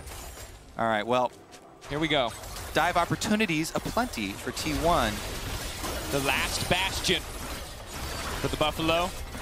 Baron is up, though, so no dive today. Retreat, recall, go to Baron. You've got plenty of wards leading up to the Baron, and this is the last hope for the Buffalo. Here we Miracle Baron counterplay. Team fight composition. Double Divine Sunderers. Kaisa on 2 items. The potential to collect a lot of money. That's it. Keep going. They're going to get some divine intervention with their Divine Sunders. Ruffalo, hear our prayer. Grant these bold players the power to outfight. But T1, I don't think they're interested in that because they just have more money, more items, and potentially are set up to win this one because Guma remains untouched. Yes, they're going to get Carrier, but it's not going to do a lot because already the team is being split apart. Carrier still standing for now. Now the rest of the damage is coming through. There's nothing here for them. Zeus on the hunt. Froggy finally making it back to the fight, but this team is already lost by the time he returns. In the meantime, Hosman now running. Guma and Owner going in. Faker teleporting to a random ward on the backside, but here he is with the gold card, taking him down.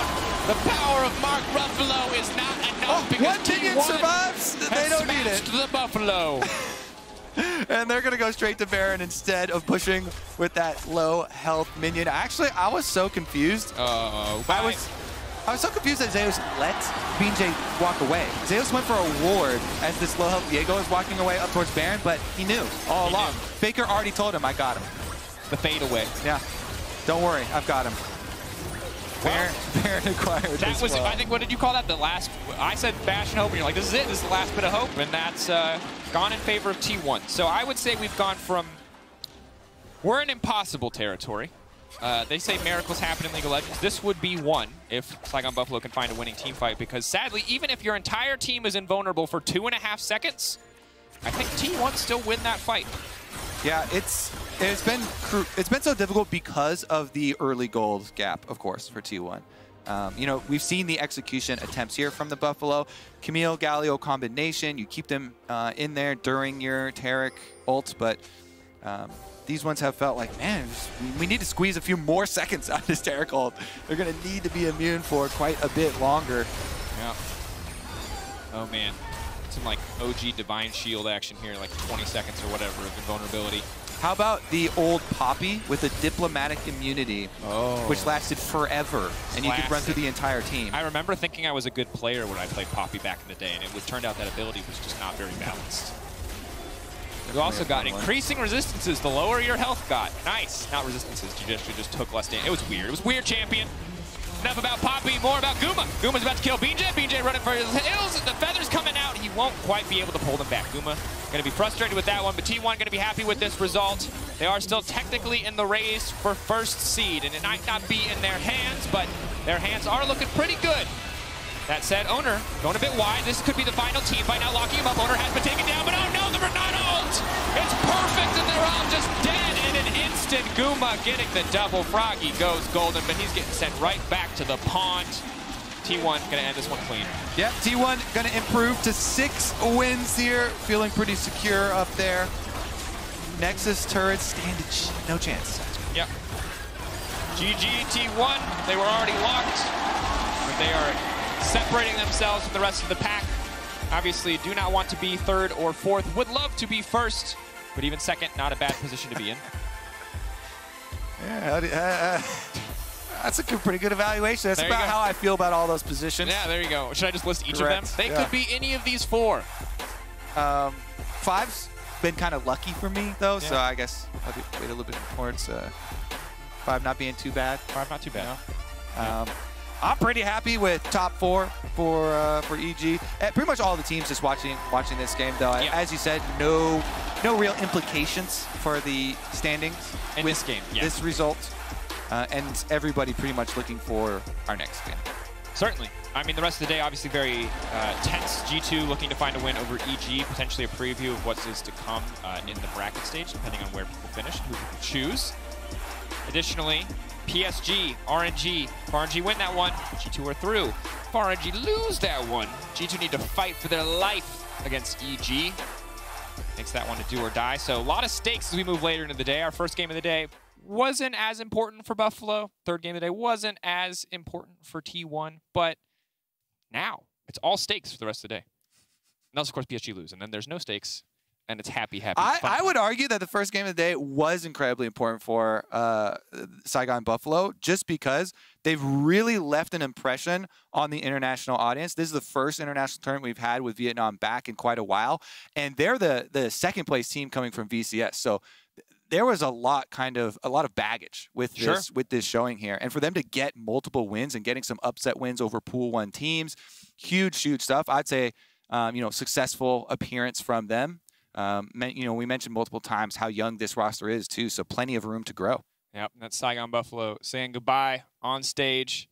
Of course, it's such a good thing to highlight too, because I think so much of the VCS and so much of regions like the PCS or the VCS are super top heavy, but they've shown the talent runs deep.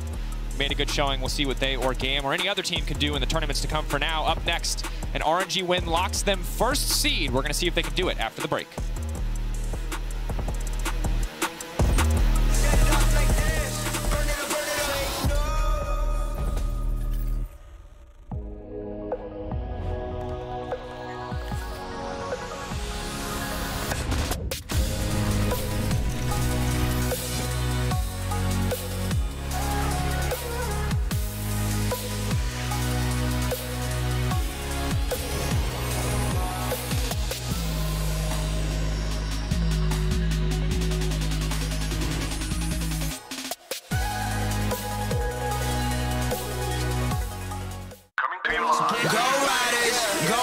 Gasoline lighters, more fire. Skid tires, blow up dynamite, need more wires. 너의 샤이들이 감호하면 조용할걸 일어나면 그렇게 만들어 평 water.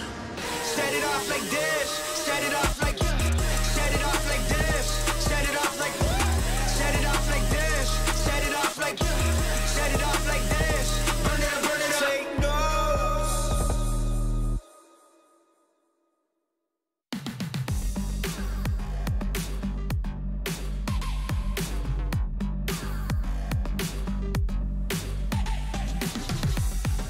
내 눈에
in a nut, cause today I'll show you what I'm made of.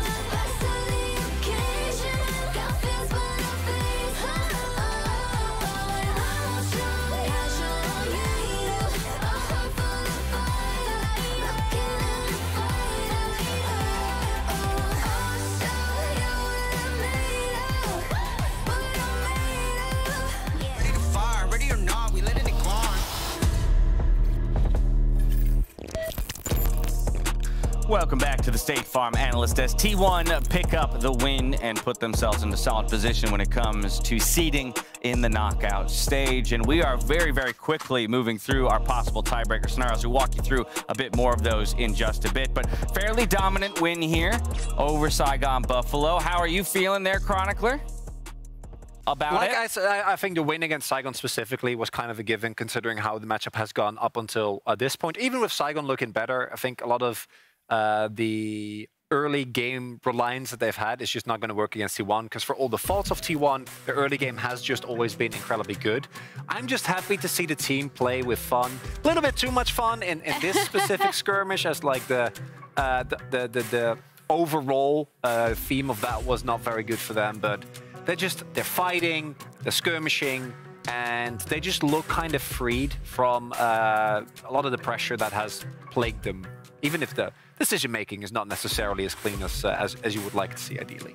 I love seeing it. I think it's highly entertaining. It's like super fun. I love this T1 team. They're like, one thing we haven't been able to talk about them as much until these past 2 games is just what a fun team they are to watch on the Rift. I know watching with you backstage though, there was a lot of like the previous Gen G rant creeping in as you were watching. I was like, is he gonna do a rant on T1? I wouldn't. And how they're having happy games. But yeah, I mean, it's just great to see them back into form. Once again, it's the second Poppy pick we've seen. I really like it.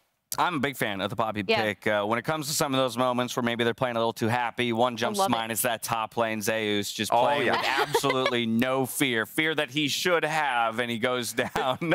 But it didn't really matter because, as you said, the early game is so good for T1 typically that the overall wallet difference was just too much to be overcome. Yeah, at that moment really frustrated me because I keep building him up, and then he there's a really nice sidestep on the Spectrum, and then he just goes back in and dies. So that part, you were free. Yeah, you got out of there, and then he walks back in. Limit testing. But overall, I personally feel like Keria has not been the highlight that we saw him be domestically, but he's been fine. It's mainly about Guma, right? Guma has been himself extremely outspoken about how bad he felt like he was playing, and seeing them kind of lose some of those shackles here was really nice. I like that you bring the conversation down to the bot lane, because they have been the target of so much of our criticism here at MSI. Again, part and because of our expectation of that bot lane and how they should perform here on the international stage, but also because of the performance they put up so far. But in this game, oh my goodness. I mean, they were absolutely laying it on. We saw, double, tripling CS very quickly in that laning phase and building massive advantages. Yeah, look at that. Goal difference at 15, 1.8K. These are more of the numbers that they were putting up in group stage, right? Like when we saw them. It just makes me really happy, to see, in particular, the bot lane start to perform well, because I do think we've talked so much about T1 having really strong early timings around objectives, around waves, all that stuff.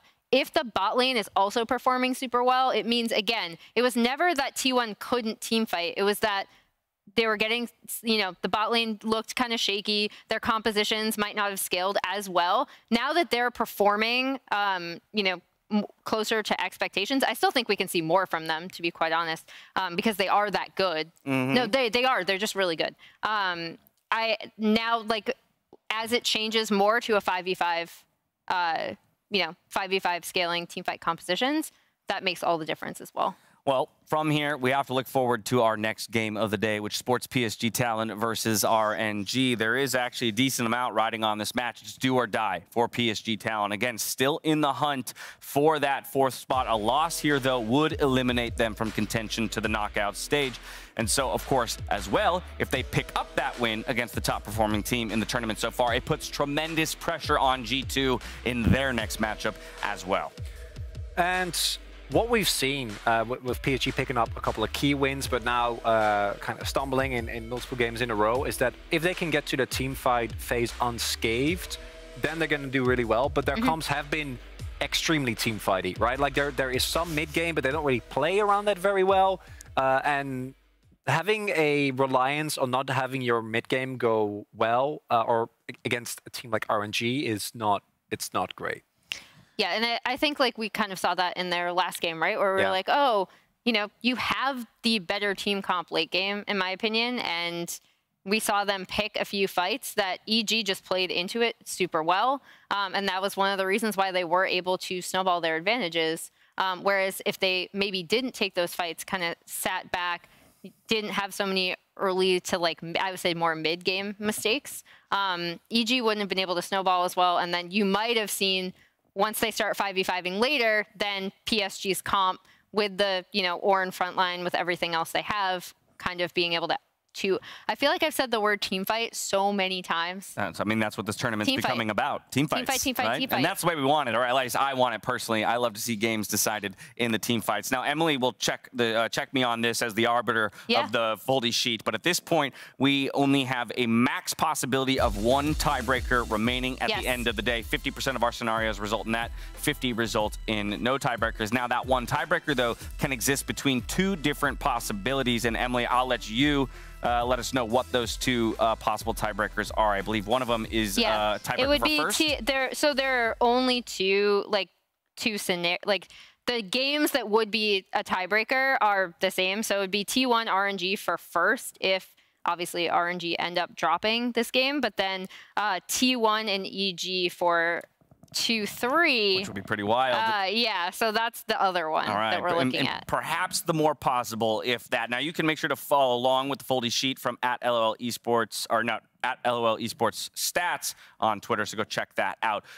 From here, let's talk about kind of maybe the make or break matchup in this game ahead of us. We've talked a lot about bot lanes at this tournament, and I think for PSG, we continually come back to that bot lane as being the impetus for success. Because we saw what happened when Kaiwing was completely neutralized in the previous EG game. Yes. And, the EG draft actually did a really good job of that. And then on the flip side, you have the best performing AD carry of the entire tournament.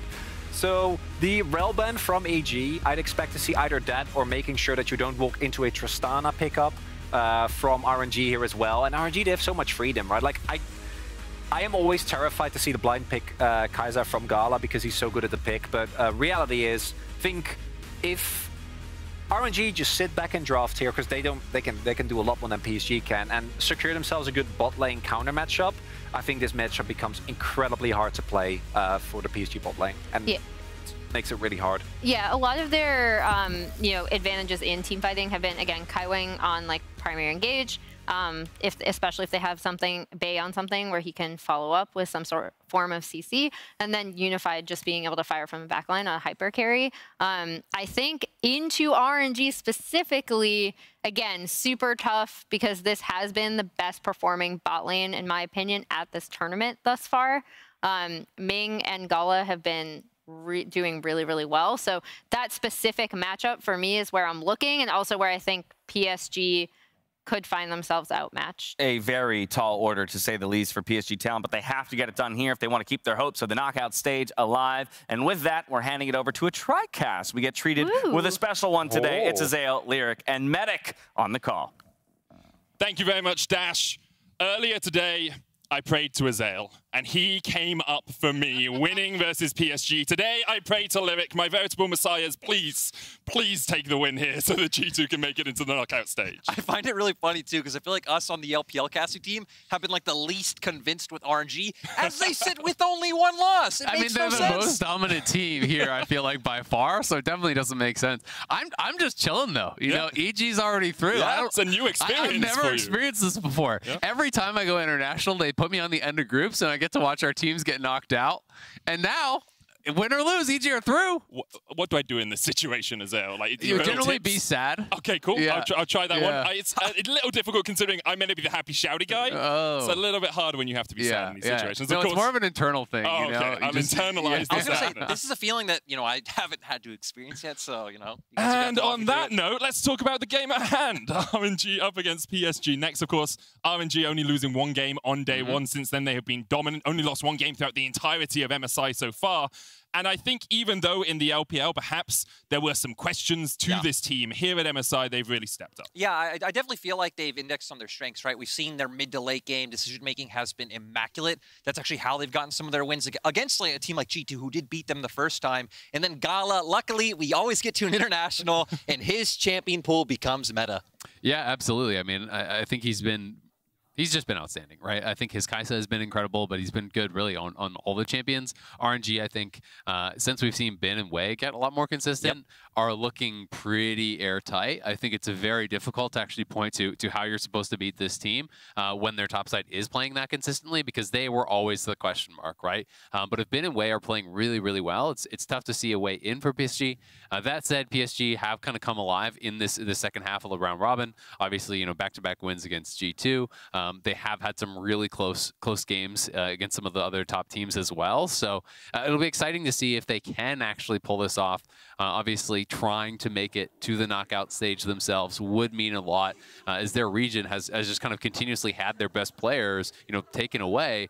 Maple obviously went to the LPL. River, went to NA.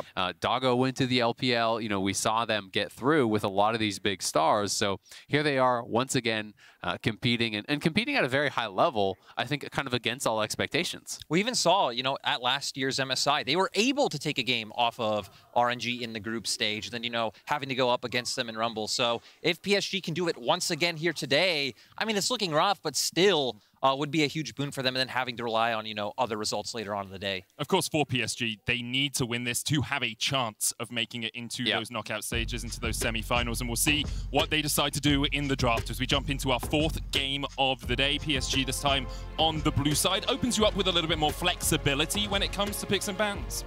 Yeah, it'll be really interesting to see, what their strategy is going to be if they want to try to look to trade OPs, from the side of RNG. We have been seeing Wukong sneak through. We have seen the occasional drafts where, multiple OPs are going through. People are trying to set up a trade of Ahri for Wukong and these sorts of things.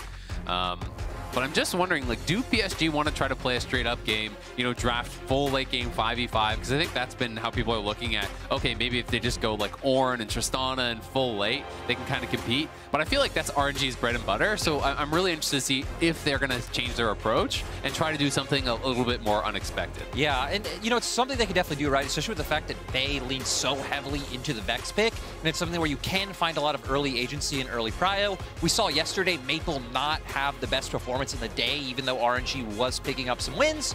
So if they can find some agency through mid-jungle, which is a lane RNG don't really play heavily through, it's a lot about getting Xiaohu to impact the side lanes. That is something I think PSG can find a window. Well, it feels like they're looking for a Gwen first pick, I think, with the Jax ban already, which would be, telling us that it's not going to be an Ornn. But of course, there is the potential to flex things around. We saw that happen already earlier today. We have seen Gwen mid, jungle, and top now at MSI. So there is the possibility that it could be flexed if it does get grabbed. But I am just such a fan of Ornn and what it's kind of done for a lot of these teams. People have not really been able to punish it. It sets you up so well for the team fight. But shockingly, a Viego first pick. Viego has been really falling off in priority, it feels like. Yeah, and I think it kind of makes sense because it's been Juhan's most played jungler, and it was really the only jungler it felt like Wei was performing on for such a long time. But I agree with you, the fact that they banned out the Jax is, I think, what makes it a little bit strange to go for that Viego first. Well, I mean, he's 1-4 on the pick. It hasn't really been working for them. It hasn't really been working for anyone, at MSI. And I feel like when you grab that, you're guaranteeing that Wei is going to be on Lee Sin. I feel like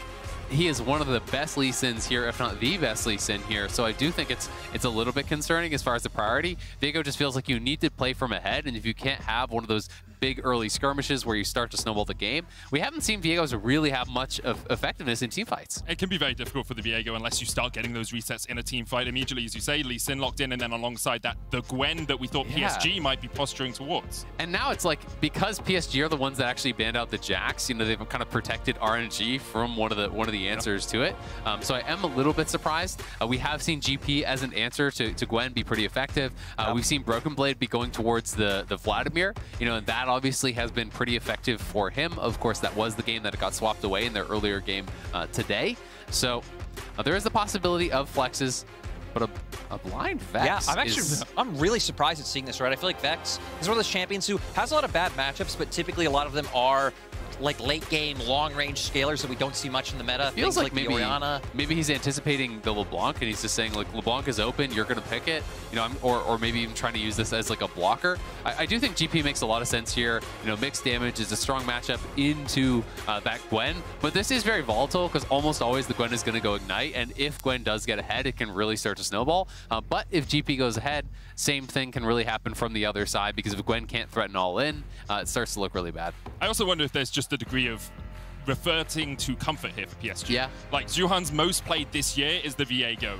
Bay's third most played this year is the Vex. Hey, Hanabi's third EG. most played is the Gangplank. And as you say, yeah, it worked with EG with that Jinx pick, and even with the Samira pick today.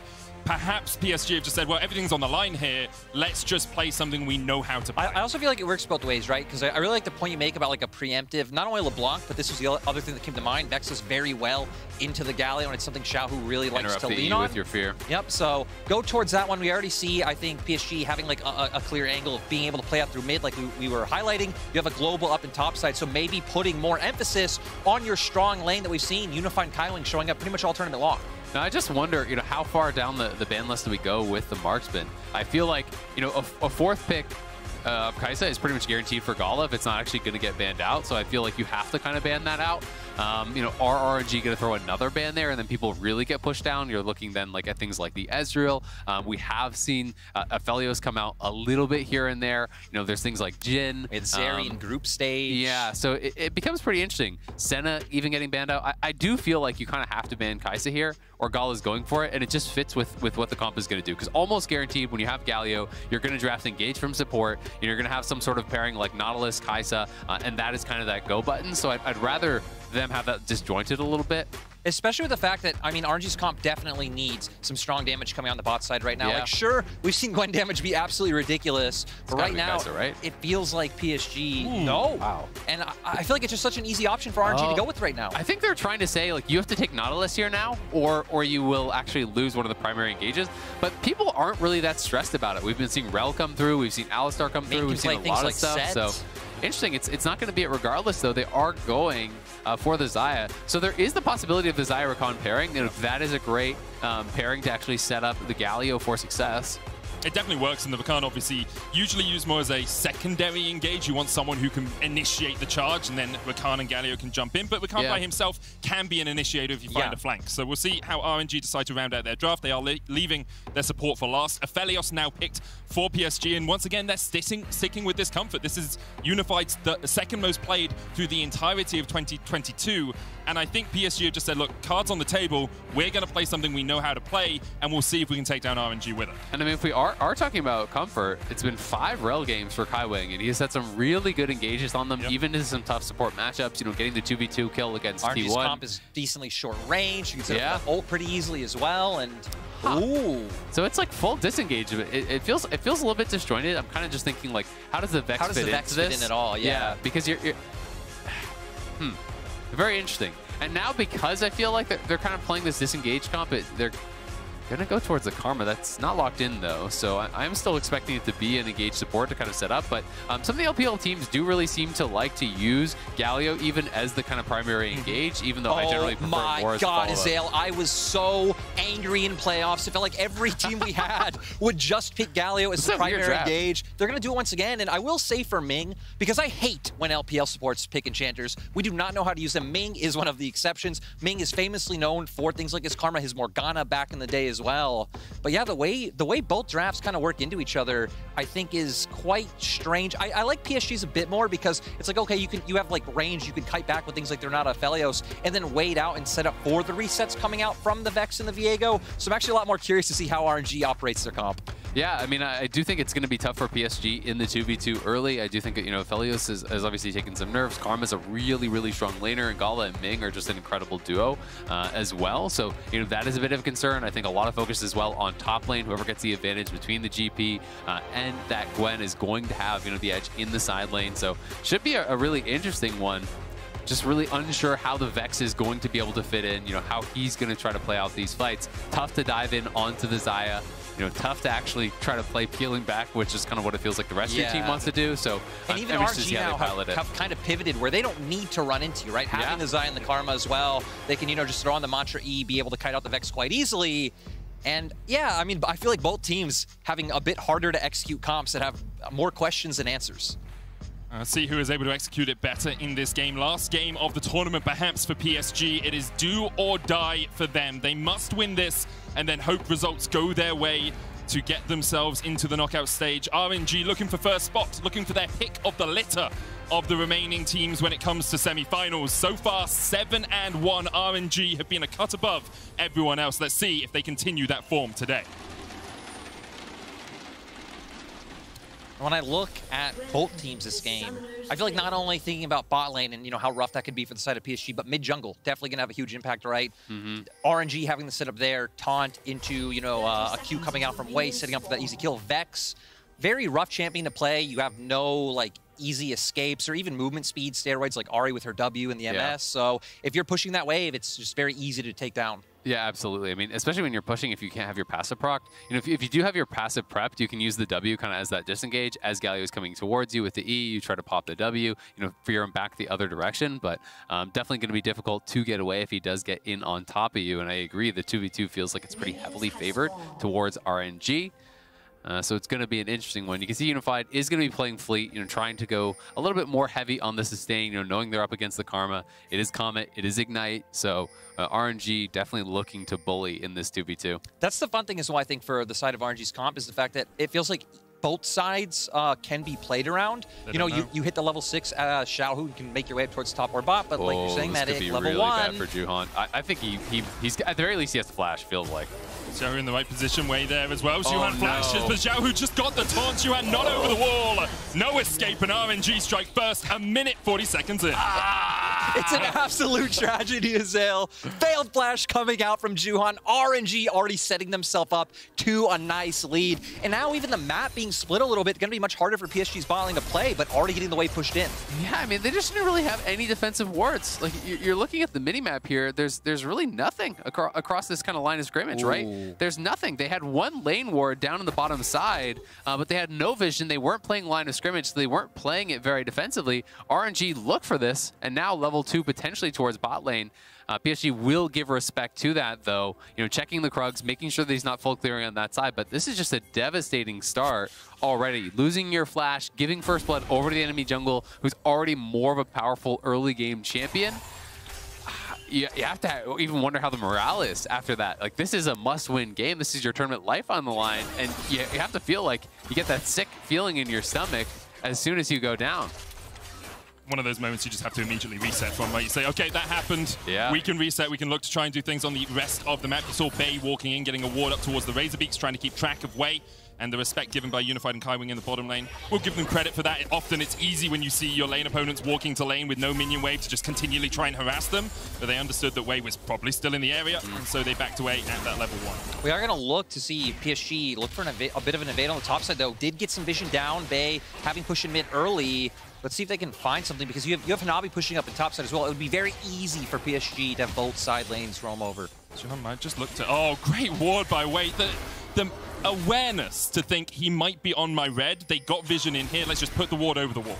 Still, I like this. He's going to be able to actually take this away. So Wei is going to cross map and take away the Raptors potentially here because Bay had the push, as you said, Lyric. He was cheating up. GP had the push on top side. So a nice little bit of counterplay, trying to get that red buff, trying to get him back into it. But Wei with a good response. I don't think there was any point in trying to fight for it.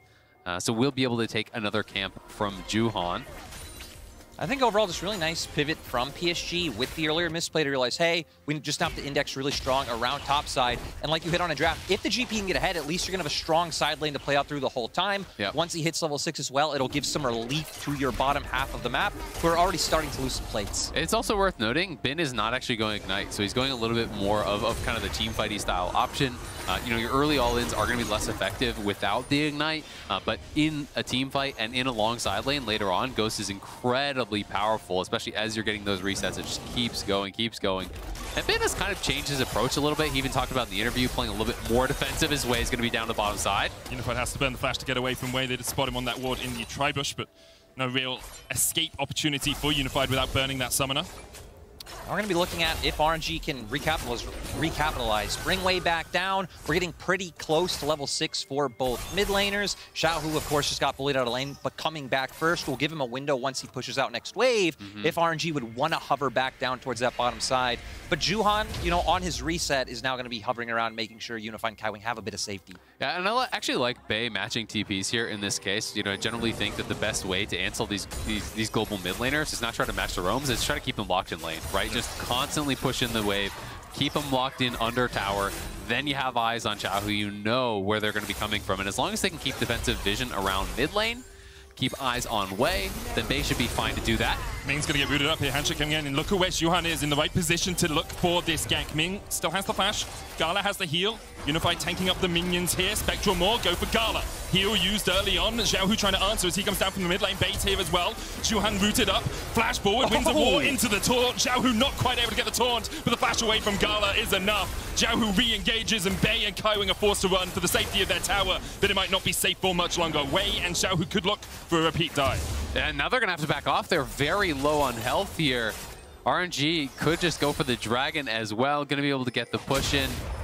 Really well played from RNG. Gala so patient with the flash. He knew that Kaiwing, they're not actually able to follow up. You know, him and Unified was so low on health and didn't have sums, so he can't actually really follow up on the play. So even though the Viego gets in, lands the stun on the marksman, Gala doesn't have to flash because there's that separation. And because Xiaohu is coming down, just going for a very aggressive play and kind of overestimating, I think, their position in lane. Yeah, I think had Bay already been 6, it could have been a lot different, right? Yeah. Throw out that ultimate, maybe you could just burst him out, one-shot him yourself, but he didn't have it at that time. They thought that was the only window available. I like the map movement by PSG here, though. Unified might be punished. Wei's only level 5, but the hero's entrance.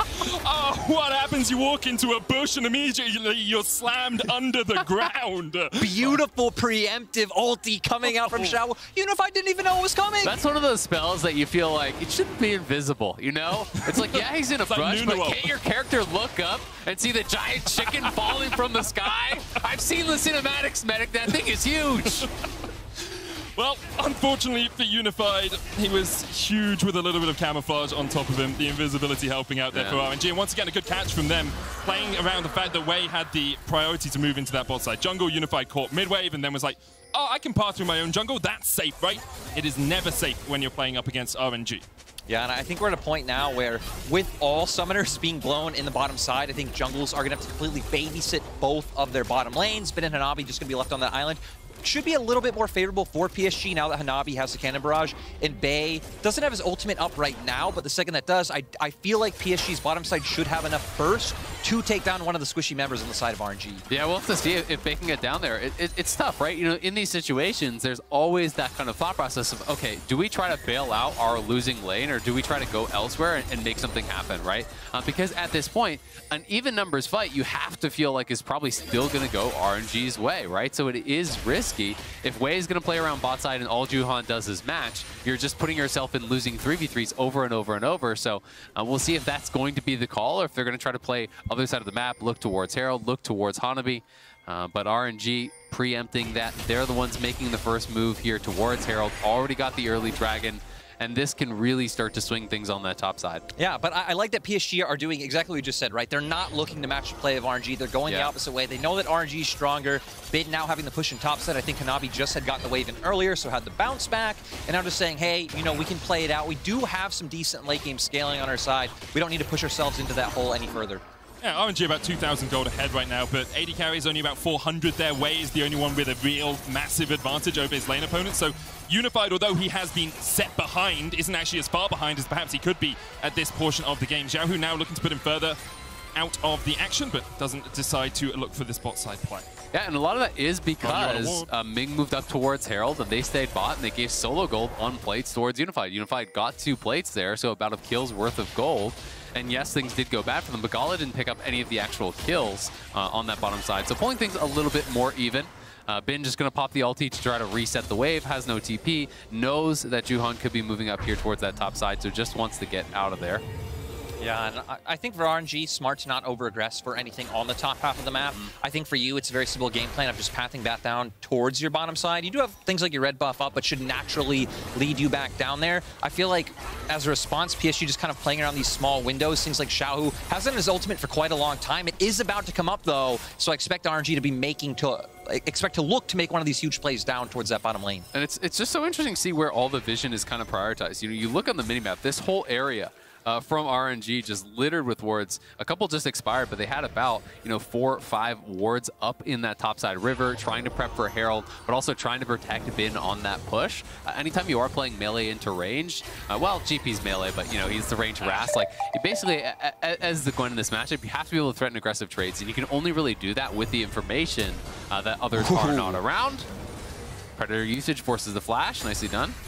Yeah, all Xiaohu did there was like pop the little pump up button on his Nikes. It's like, I'm coming, I'm gonna get you, I'm gonna get you. And Bay's like, nope, I'm expecting that. I'll flash away.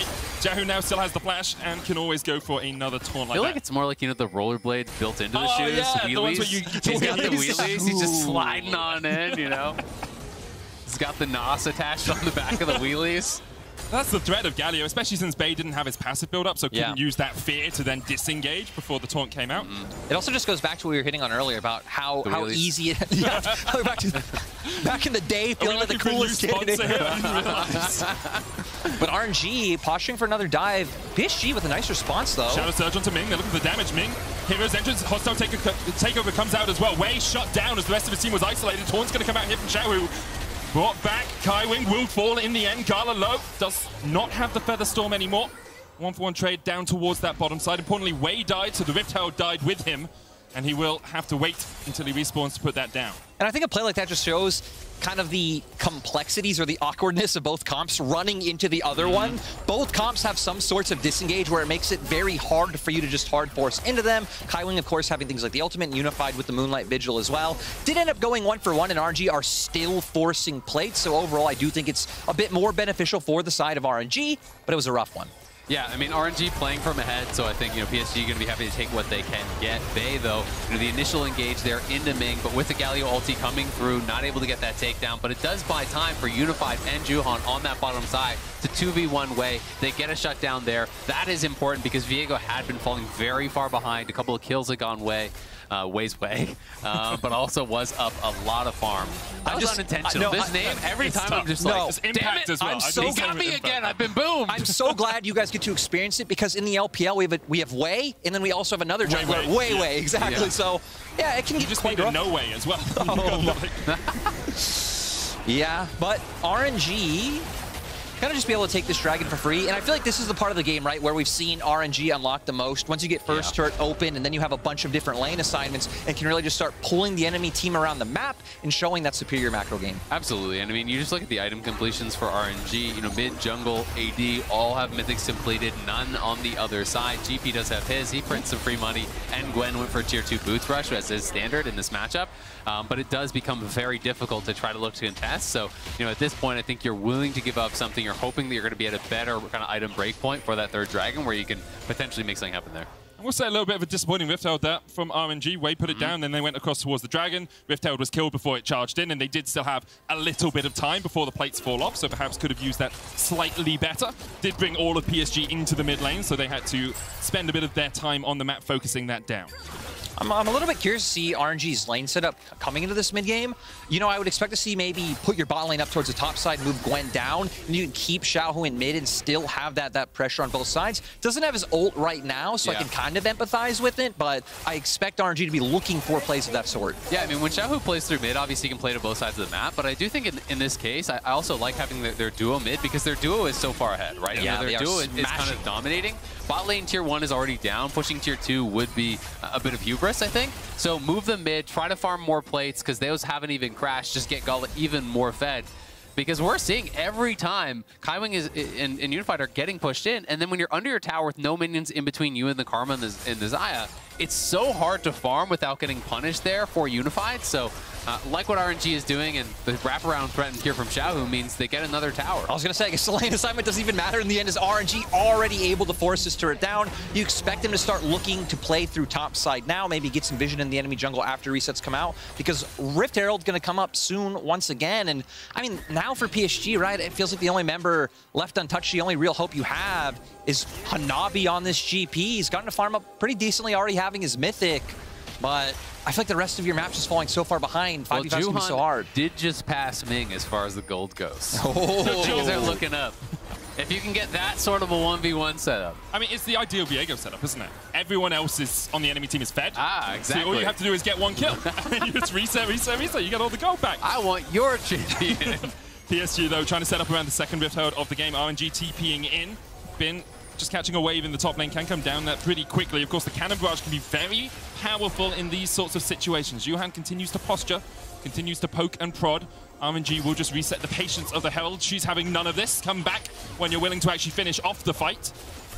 And it does get tough now because they've lost mid lane prio, right? Xiaohu's just going to play in between them, make them walk the long way around. This means you're far from Shelly, so Wei can just go right back to it. While some of these minions do get denied, they have that full pressure in mid.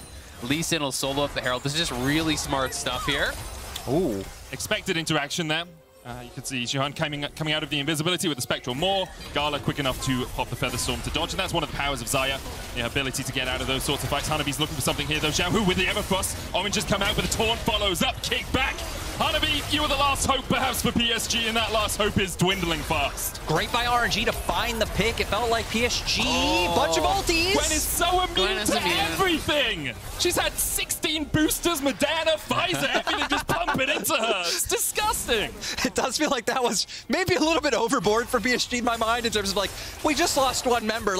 Okay, they don't have ultis. Let's just throw everything and try our best, but not able to get anything in the end. And I mean, RNG just walking with a further lead. I mean, that's one of those ones where you can start to smell the desperation a little bit. You know, you feel the game slipping away from you. You're already very far down. You already lost the first Herald. You're down 2 dragons. You know if they get the second Herald, another tower is pretty much slated to fall. So it does get rough. But that is really, really brutal for PSG. RNG fully in control. You know, more than 4,000 gold ahead already. And honestly, you know, for this next dragon fight, the itemization is not going to be, you know, doing them very many favors. Xiaohu even picking up the early stopwatch, I think, is really smart because very realistically, I think we're going to see PSG try to just show up to this next dragon, fight it.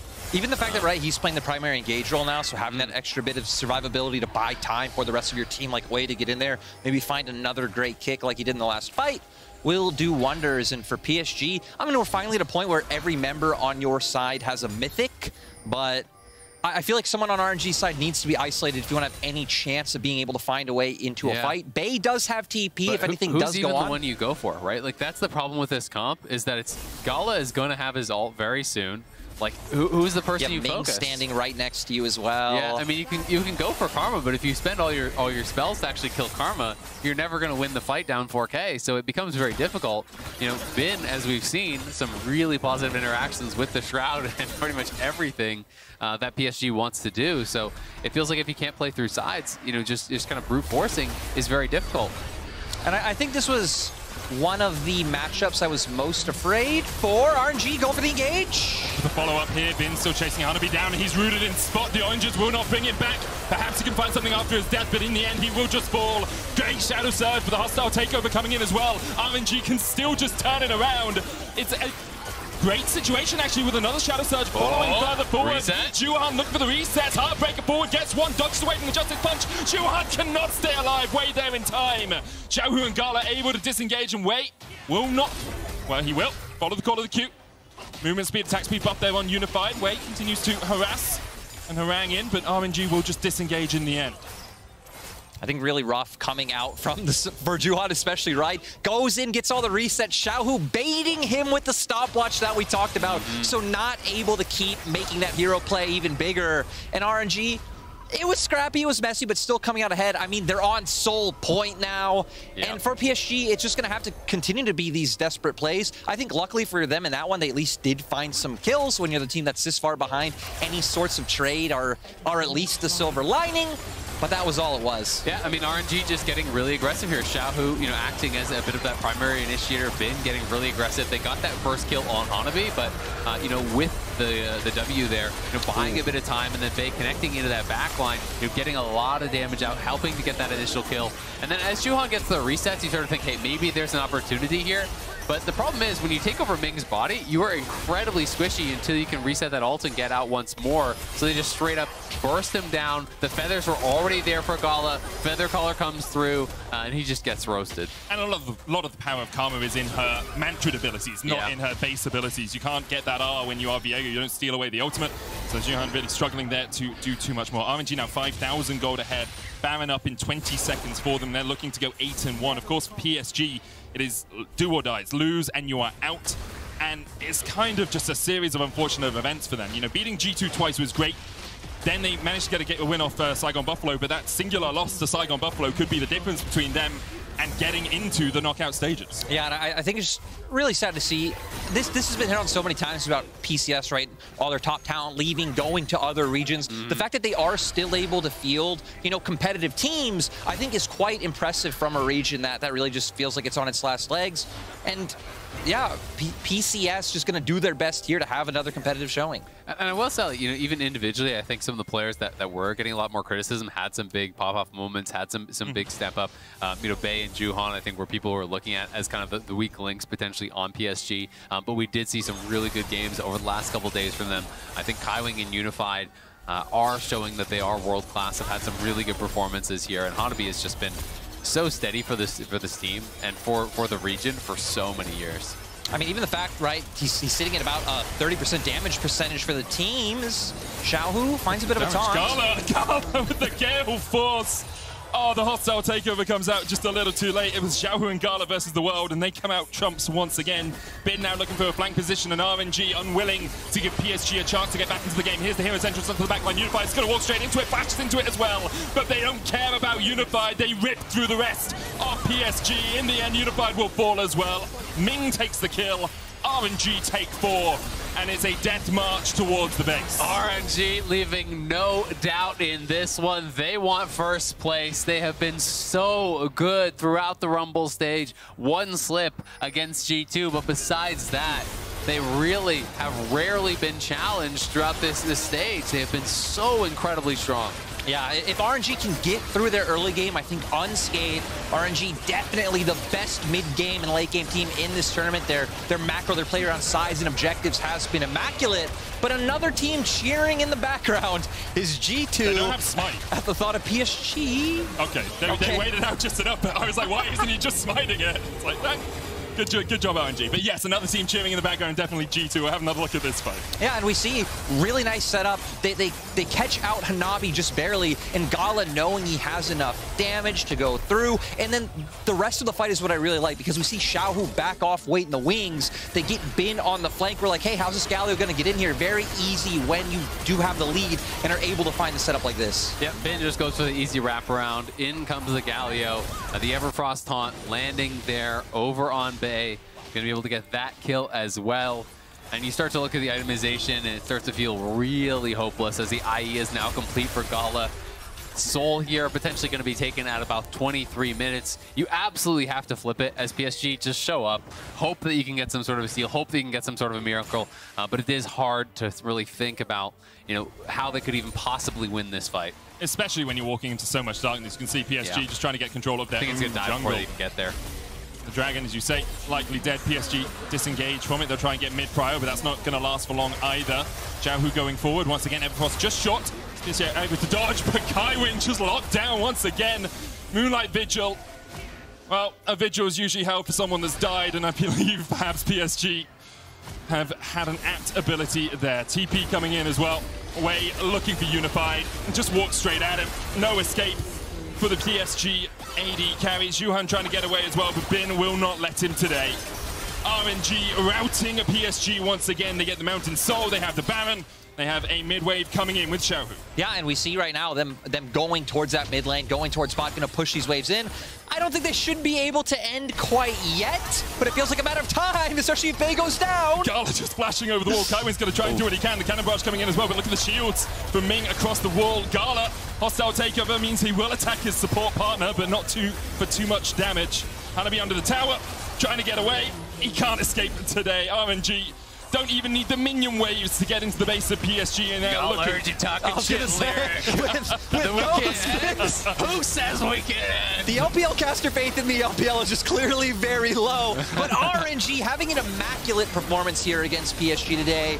I mean, it was just textbook. They forced the lead forward. Actually, they aren't going to end Azale. Okay, maybe I'm getting ahead of myself as well. But RNG, again, just overall, exceptional win. It's what you'd expect of the Tiger King of Spring, Xiaohu, making it back to an international once again. Already lifted this trophy twice in 2 different roles, looking to do it for a 3rd time. And RNG, 11,000 gold up, it's all done, but the Nexus falling, you have to feel. For PSG, again, commiserations to them, of course. It's not the way that you want to fall out of a tournament, less with a bang and more with a whimper here. No, but I do think that they can be proud of some of their strong performances that they have put up. You know, 2-0 against G2, I think, was very unexpected, especially, you know, given the start that G2 had. 24-game win streak. You know, we're looking really, really strong. PCS able to 2-0 them. That's not something that you often see, right? You don't often see some of these smaller regions coming in and taking out one of the big dogs even once, let alone in back-to-back games. Yeah, for PSG. Again, I think they outdid my expectations coming out from groups where, honestly, even Saigon Buffalo looked like a stronger team than PSG. PSG definitely one of those teams that I feel like ramped up into the tournament. It's just kind of sad that that's still slightly below the bar. Looking for Wei here, but Wei has a Death Dance and a Warden's Mail, and so he doesn't really care about any damage you can put down. He will push in the mid-wave super minions down towards the bottom inhibitor already. A second one will join that one shortly. RNG just looking to do this one by the numbers. Do it by the book as they go for the 3rd inhibitor tower, or maybe even the final. Oh, they're so grouped. From Xiaohu. The pincer movement from RNG is sublime to see. 4 dead already, been chasing off the 5th. And I think RNG won't be able to get him before the Nexus does go down. 8-1. RNG far and away the best team in the Rumble stage. Let's see what they can do as they claim first spot. They're waiting to kill Zhuhan. One more to the books, pad that KDA. RNG claim first spot in Rumble. Yep, RNG claiming first. Still looking to their rematch at the end of the day against T1. Just long-standing rivalry, but still going to feel great going into the semifinals and being able to pick their opponent. Yep, that is a massive advantage here.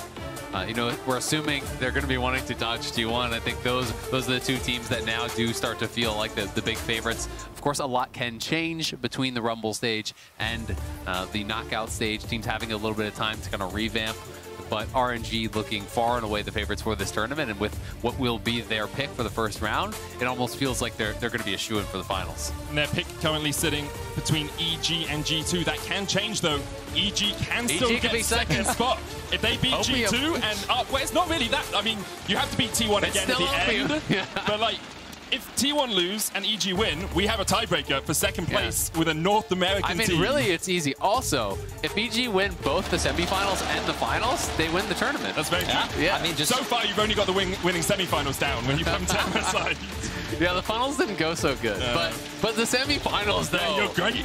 Great in the semifinals. Of course, PSG, as they take a bow, sad to see them fall out of the tournament. As we said, I think losing Maple and River really affected this team quite a lot from last year when they were able to, you know, take games off RNG and go 3-3 at Worlds, but they really did bounce back. I think Zhuhan and Bay especially looked so much better through the course of the especially when we came into the tournament and their own coaching staff, their own content was putting out that, hey, we have struggles with communication between our Korean players and the rest of our squad. The fact that they were able to pick it up in the second half, I think is a good sign towards summer. And I mean, PSG, a team I'd say we expect to see back at Worlds with how dominant they've been in the PCS region. So hopefully they can just continue scaling for later on in the year. That's definitely the hope. We're going up, though, for an NA versus EU showdown between Evil Geniuses and G2 Esports. But first, let's look at Vulcan's 5-head bait in our State Farm Assist of the Week. It's Bottoms Up in this Assist of the Week presented by State Farm.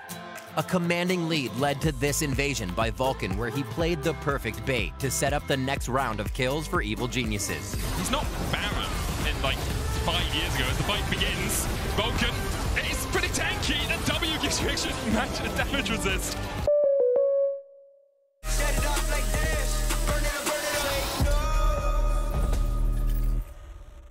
The world is watching. Get on board. Check the lanes. Pay attention to the best. Join the ranks. Be the challenger. All in for the trophy. This is for all senses. This is for all players. Buckle up. Take notes. MSI 2022. Driven by Mercedes EQ. Hey, say something funny. What are you doing? All of our streaming subscriptions were starting to add up, so I decided to cut back, and now you're my guy, so play better. Hold up. You don't have to sacrifice. State Farm has options like combining home and auto, so you get a rate that fits your budget. Keep talking, Jake from State Farm. Hey, everyone. Jake here. Subscribe. Unsubscribe. What? I thought I was your guy. Not anymore, he's my guy. Whatever. For surprisingly great rates that fit any budget, like a good neighbor, State Farm is there. Call or click to get a quote today.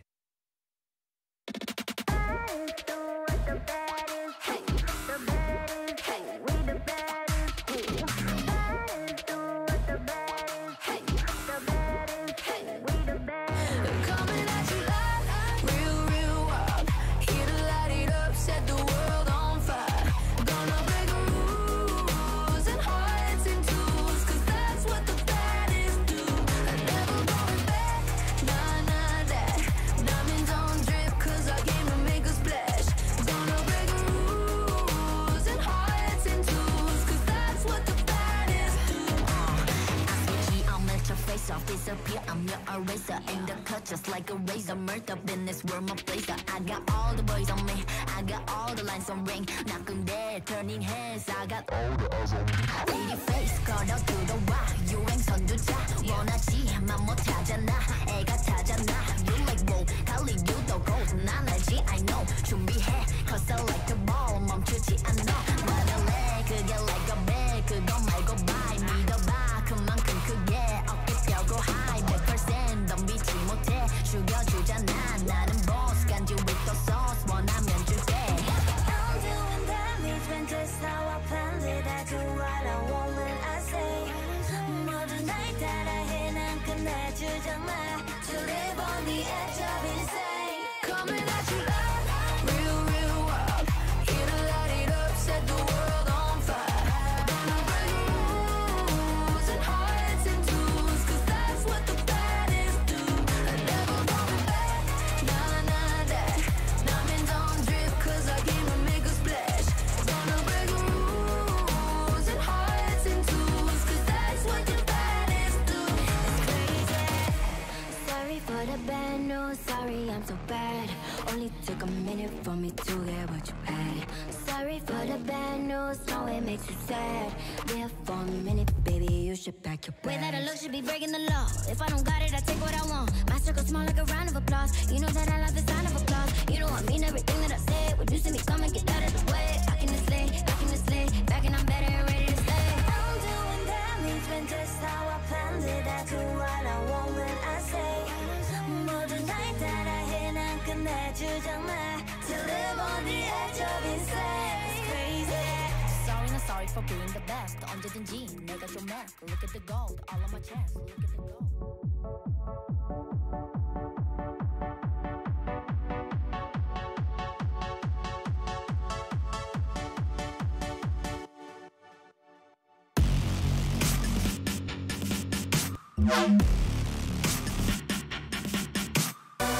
Ready to fire, ready or not, we letting it go on.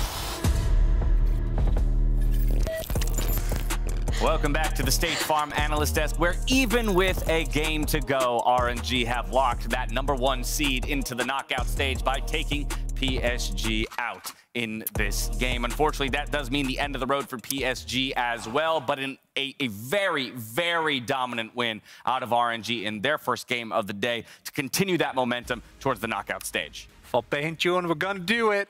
thought they could do, but they couldn't. And this game, basically exactly as expected. When we saw the Galio looking backstage, we're like, it's not happening. Exactly what RNG wants to do, right? And I think we also saw the bot lane stuff that we talked about come to fruition, where because PSG does so heavily rely on A, Kaiwing for engage, and then B, Unified to be on a hyper carry when they set up these team fights, their bot lane getting absolutely shoved in and kind of dominated early really did not help them as this game went on. And I mean, it was kind of a complete domination from RNG. Yeah, the snowball, it just kept rolling and it kept growing, and RNG knows how to close out a game when they've got that kind of a lead in the agency of the champions like, Lee Sin and Galio to really push forward. And so good on them in that sense. And with that, I do want to pick, or rather pull up the standings, the updated standings for the tournament so far as we begin to discuss what that playoff picture is going to look like. We have all 4 of our teams locked, with PSG falling,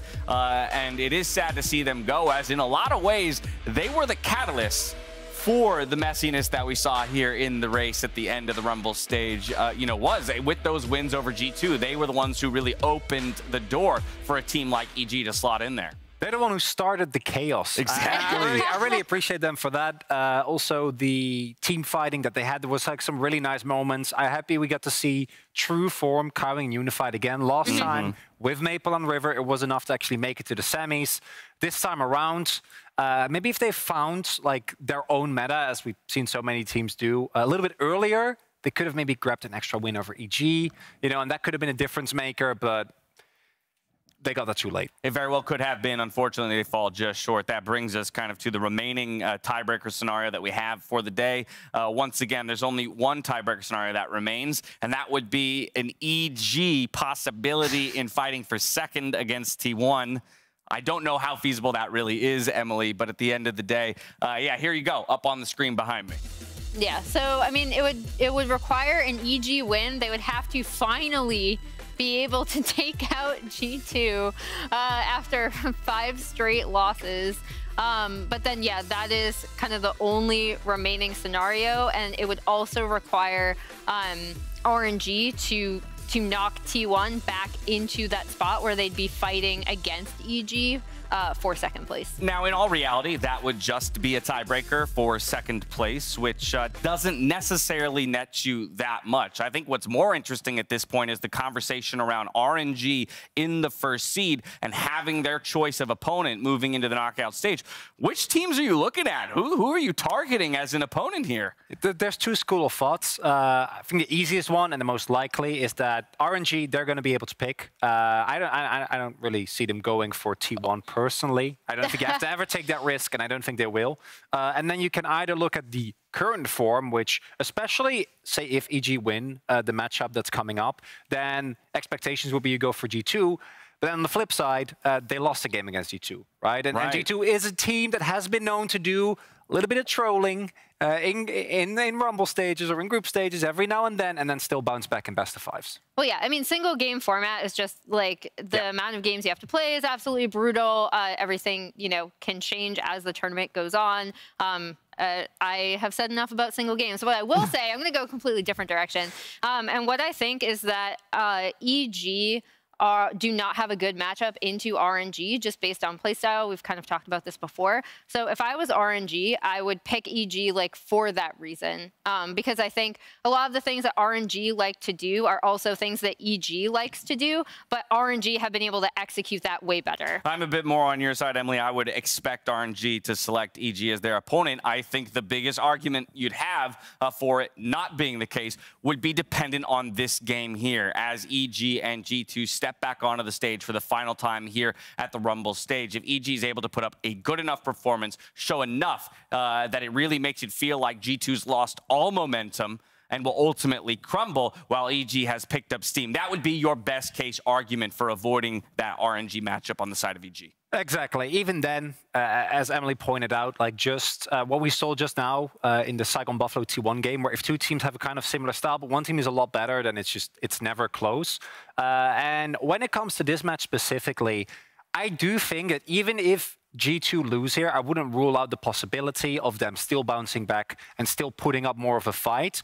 But at the same time, going from 4-0 to 4-6 is really, really, really rough. And to return to playstyles momentarily, I think another thing to keep in mind is that G2 do naturally have a really interesting and kind of good matchup into RNG, right? If they do play with Caps and Jankos like they want to, with really, really slamming that mid lane as early as possible and then going into the mid game, kind of like rotating out from there. I actually think they have, as we saw from their first match, a pretty good matchup. And I think if I was RNG, I'd still be kind of concerned about that, given the caliber of Caps and Jankos. End of the day, RNG has earned themselves the right to make that choice. And we turn our attention here to game number 5. It's EG versus G2 in yet another rematch. Their 6th meeting here at MSI 2022. G2 holds a blistering 5-0 record over them in that matchup. And we'll just get a quick refresher here on the last time they played in the Rumble stage.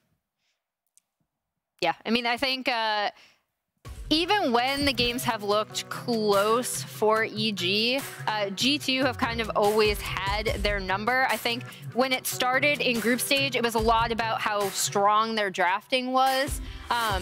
Here, it was still, I think it really comes down to, again, like I said, Caps and Jankos working together, getting those early to mid-game leads, and then taking over the map. Similarly, while it's a great draft for G2 here, this was one of the ones we used as an example, the chronicler of how poor EG was drafting early on. Not only that, but G2 isn't getting this draft anymore. Right? Like, this is exactly the type of draft that there's no way. G2 might get some parts of this, right? Maybe they get just the Wukong, maybe they pick up the Ornn, but like a combo like this that allows them to just out-team fight everyone, I don't think EG is going to opt into it anymore, because they have actually shown that they've completely swapped over their strategy, put Danny on more comfort again, and then also this specific collection of picks speaks so much to the strengths of G2. Even with that quote-unquote draft discrepancy, we can see the game was still close for quite some time until it kind of, you know, completely exploded into G2's favor. But definitely a conversation is the fact that EG is on the rise. Definitely is a conversation the fact that EG has changed the way they're looking at those drafts and really relied to fall back on comfort from what we saw from them domestically. And it might be the time, you know, for them to turn it on and snag that one win heading into the knockout stage. I think it'd be kind of hilarious for them to go, like them to make it in first, but then go just winless completely against G2. That would just be like very hilarious to me, honestly. It absolutely would be. And so let's see whether or not the fans think it's going to happen with our MasterCard fan predictions. Well in favor of G2 here with 79% of the vote. Make sure that you're hopping on Twitter to be a part of those polls as they happen, especially if you're out there in North America. Need to start representing. It's a time zone, Dave. We know this. We've seen this the entire tournament. I'm not sure it is either, because I think I'd still vote for G2 here, and I'm an NA rep. You guys have no faith. I'm liking what EG has been showing. That is a decade of international experience that has solidified They that in made our it bones. through. I've made it clear how much I love this EG team. Yeah, but it's not like we're not rooting for them. We're definitely rooting for them. I know. I see the fear in your heart. I'm just sitting here like, this is looking good in there, but I'm like, no, they're not winning. It's not happening. No way. Let's talk about one more time real briefly how maybe it does happen, less so from the perspective of team compositions and more so from the play itself. We've kind of talked a lot about how Caps being held down has kind of been the core to success for a lot of teams against G2, alongside JoJo putting up, you know, a very solid performance throughout this tournament. Is that the same recipe for success that that EG needs to follow in order to take it? Yeah, I mean, I think so for G2, I really want to see super strong mid jungle from Caps and Jankos, something that Caps can take over the game. From EG, it's a little bit more interesting because of the way they've had JoJo play on the Galio, even on the Ahri, as good of a game as he did have. That was more about EG team fighting as a whole. Well, possibly the final EU versus NA clash here at MSI 2022 is ahead of us. So Medic and crew, take it away. Dash, we are here. I am Medic. This is the crew. And Azael, I think I've worked out what we have to do this We're game. just nameless goons. Yeah, exactly. Right? You're just the crew. We're just a squad. The credits at the end. You're the winner, and you're usually the one that gets knocked out in semifinals. But I got the semifinals. But yeah, not too many stakes on this game. Obviously, EG can still get second place if they manage to. Stakes. You're forgetting about the most important stakes of all. The 0-6. Someone is going 0-6. EG and TSM just shaking hands. Or G2. That's true. That's true. We get the 0-6 meme. And which is the more damning, the 0-5 against G2 or the 5 straight losses from G2? I mean, because G2 have lost 5 in a row, I would say the 0-6 against G2 would be more damning for you guys. Like, PSG beat this team as they're already out. I gotta say, though, that if the G2 0-6 just stings a little bit more, just because of how well they started off the Rumble stage.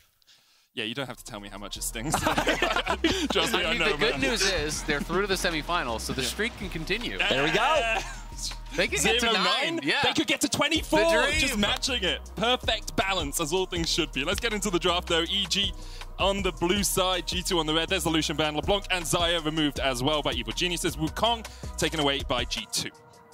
Yeah, I'm really curious to see where EG want to go with this one. Taking away the LeBlanc, you know, getting caps off those high prio, high activity mids that the desk was just hitting on. Smells like Gwen. Smells like Gwen in the top side. Be interesting to see what else Broken Blade would play. We obviously have the GP, which has been the go-to, and obviously more high volatile top laners, but straight up Galio pick. Really interesting. This is very interesting. So now I'm kind of curious if they will, in fact, actually, you know, just go Gwen blind, because then you'd be double AP soul laners. Of course, you know, going to be very likely on a physical damage jungler. That's pretty much all anyone plays these days. But Gwen will get taken away. So now my question is, will Impact go back to the Jax, or will he just go GP? Because he played Jax in this matchup before. The lane phase actually went pretty poorly, but it did end up getting them a win in the later stages. I would be more preferential to the GP, but Jax gives away in and allows you to play very heavily through sides because you do have Galio. That said, we have Nocturne on the other team, and that also is a big focus on side lane. So it's really interesting because it could be a huge focus towards top, potentially. I think it's really interesting as well because I'm kind of expecting Caps to maybe go with the Sylas pickup against the Galio, which could make it even rougher for Impact depending on what he wants to go in a side lane. But regardless, I feel like GP maybe would be a bit better since you can always be useful. You have the Cannon Barrage. He had a standout performance the other day. The Anivia hover from JoJo. I love it. Anivia. Obviously, Anivia was the champion Caps played in the first game between these two at MSI in the group stage. Where JoJo got absolutely obliterated. Has been very good since, though. Definitely. I think it's been fun to watch. You know, obviously a lot of people are talking about Danny, but Impact Inspired and JoJo, I think the top side of the map have been very strong for EG, especially in the Rumble stage. And this is a pick that, you know, I feel like Impact has had some standout performances up on the Tryndamere. So really cool to see, you know, it locked in for the side of EG. It's also potentially flex. We have seen in the past, like Vulcan has played, you know, Galio support in the past, and JoJo does play Tryndamere mid. We have seen more teams trying to do like surprising flexes against G2. We obviously saw Gwen, you know, move to jungle earlier today against them. I am expecting that it's just Galio mid and it's not anything too crazy, but I think it's worth keeping in mind because more and more teams, I think, have been trying to take advantage of G2 through these flexes. But G2 getting a lot of comfort here, you know, getting the Gwen, you know, one of the most played for Broken Blade, getting the Kaisa for Flackhead has been his best performing champion, and something that is going to suit a dive comp very, very well. Oh, and kind of surprised at EG banning out supports. I thought maybe they would want to target mid lane takeaway. Sylas, something I hit on earlier, and maybe even something like a Zoe, which is what Caps has had some like crazy standout performances on so far. It's so interesting to see that he gets the Samira respect ban after the earlier game. I mean, because Samira was 0-4 going into that. Like, I don't think that Danny would really be reaching for that. We'll see if it is actually double marksman ban. So yeah, it is going to be double bans towards Danny, but of course there is still a lot available. Maybe they're trying to push him towards, say, like, hey, you're going to have to play Jinx and we're playing full dive. But of course, Tristana is still available, something that can play a lot more safely, has some of that self-peel. There is still Ezreal, but Ezreal's a very bad matchup into the Kaisa, so, you know, I wouldn't love to see Danny on that. So I'm kind of curious to see where he goes.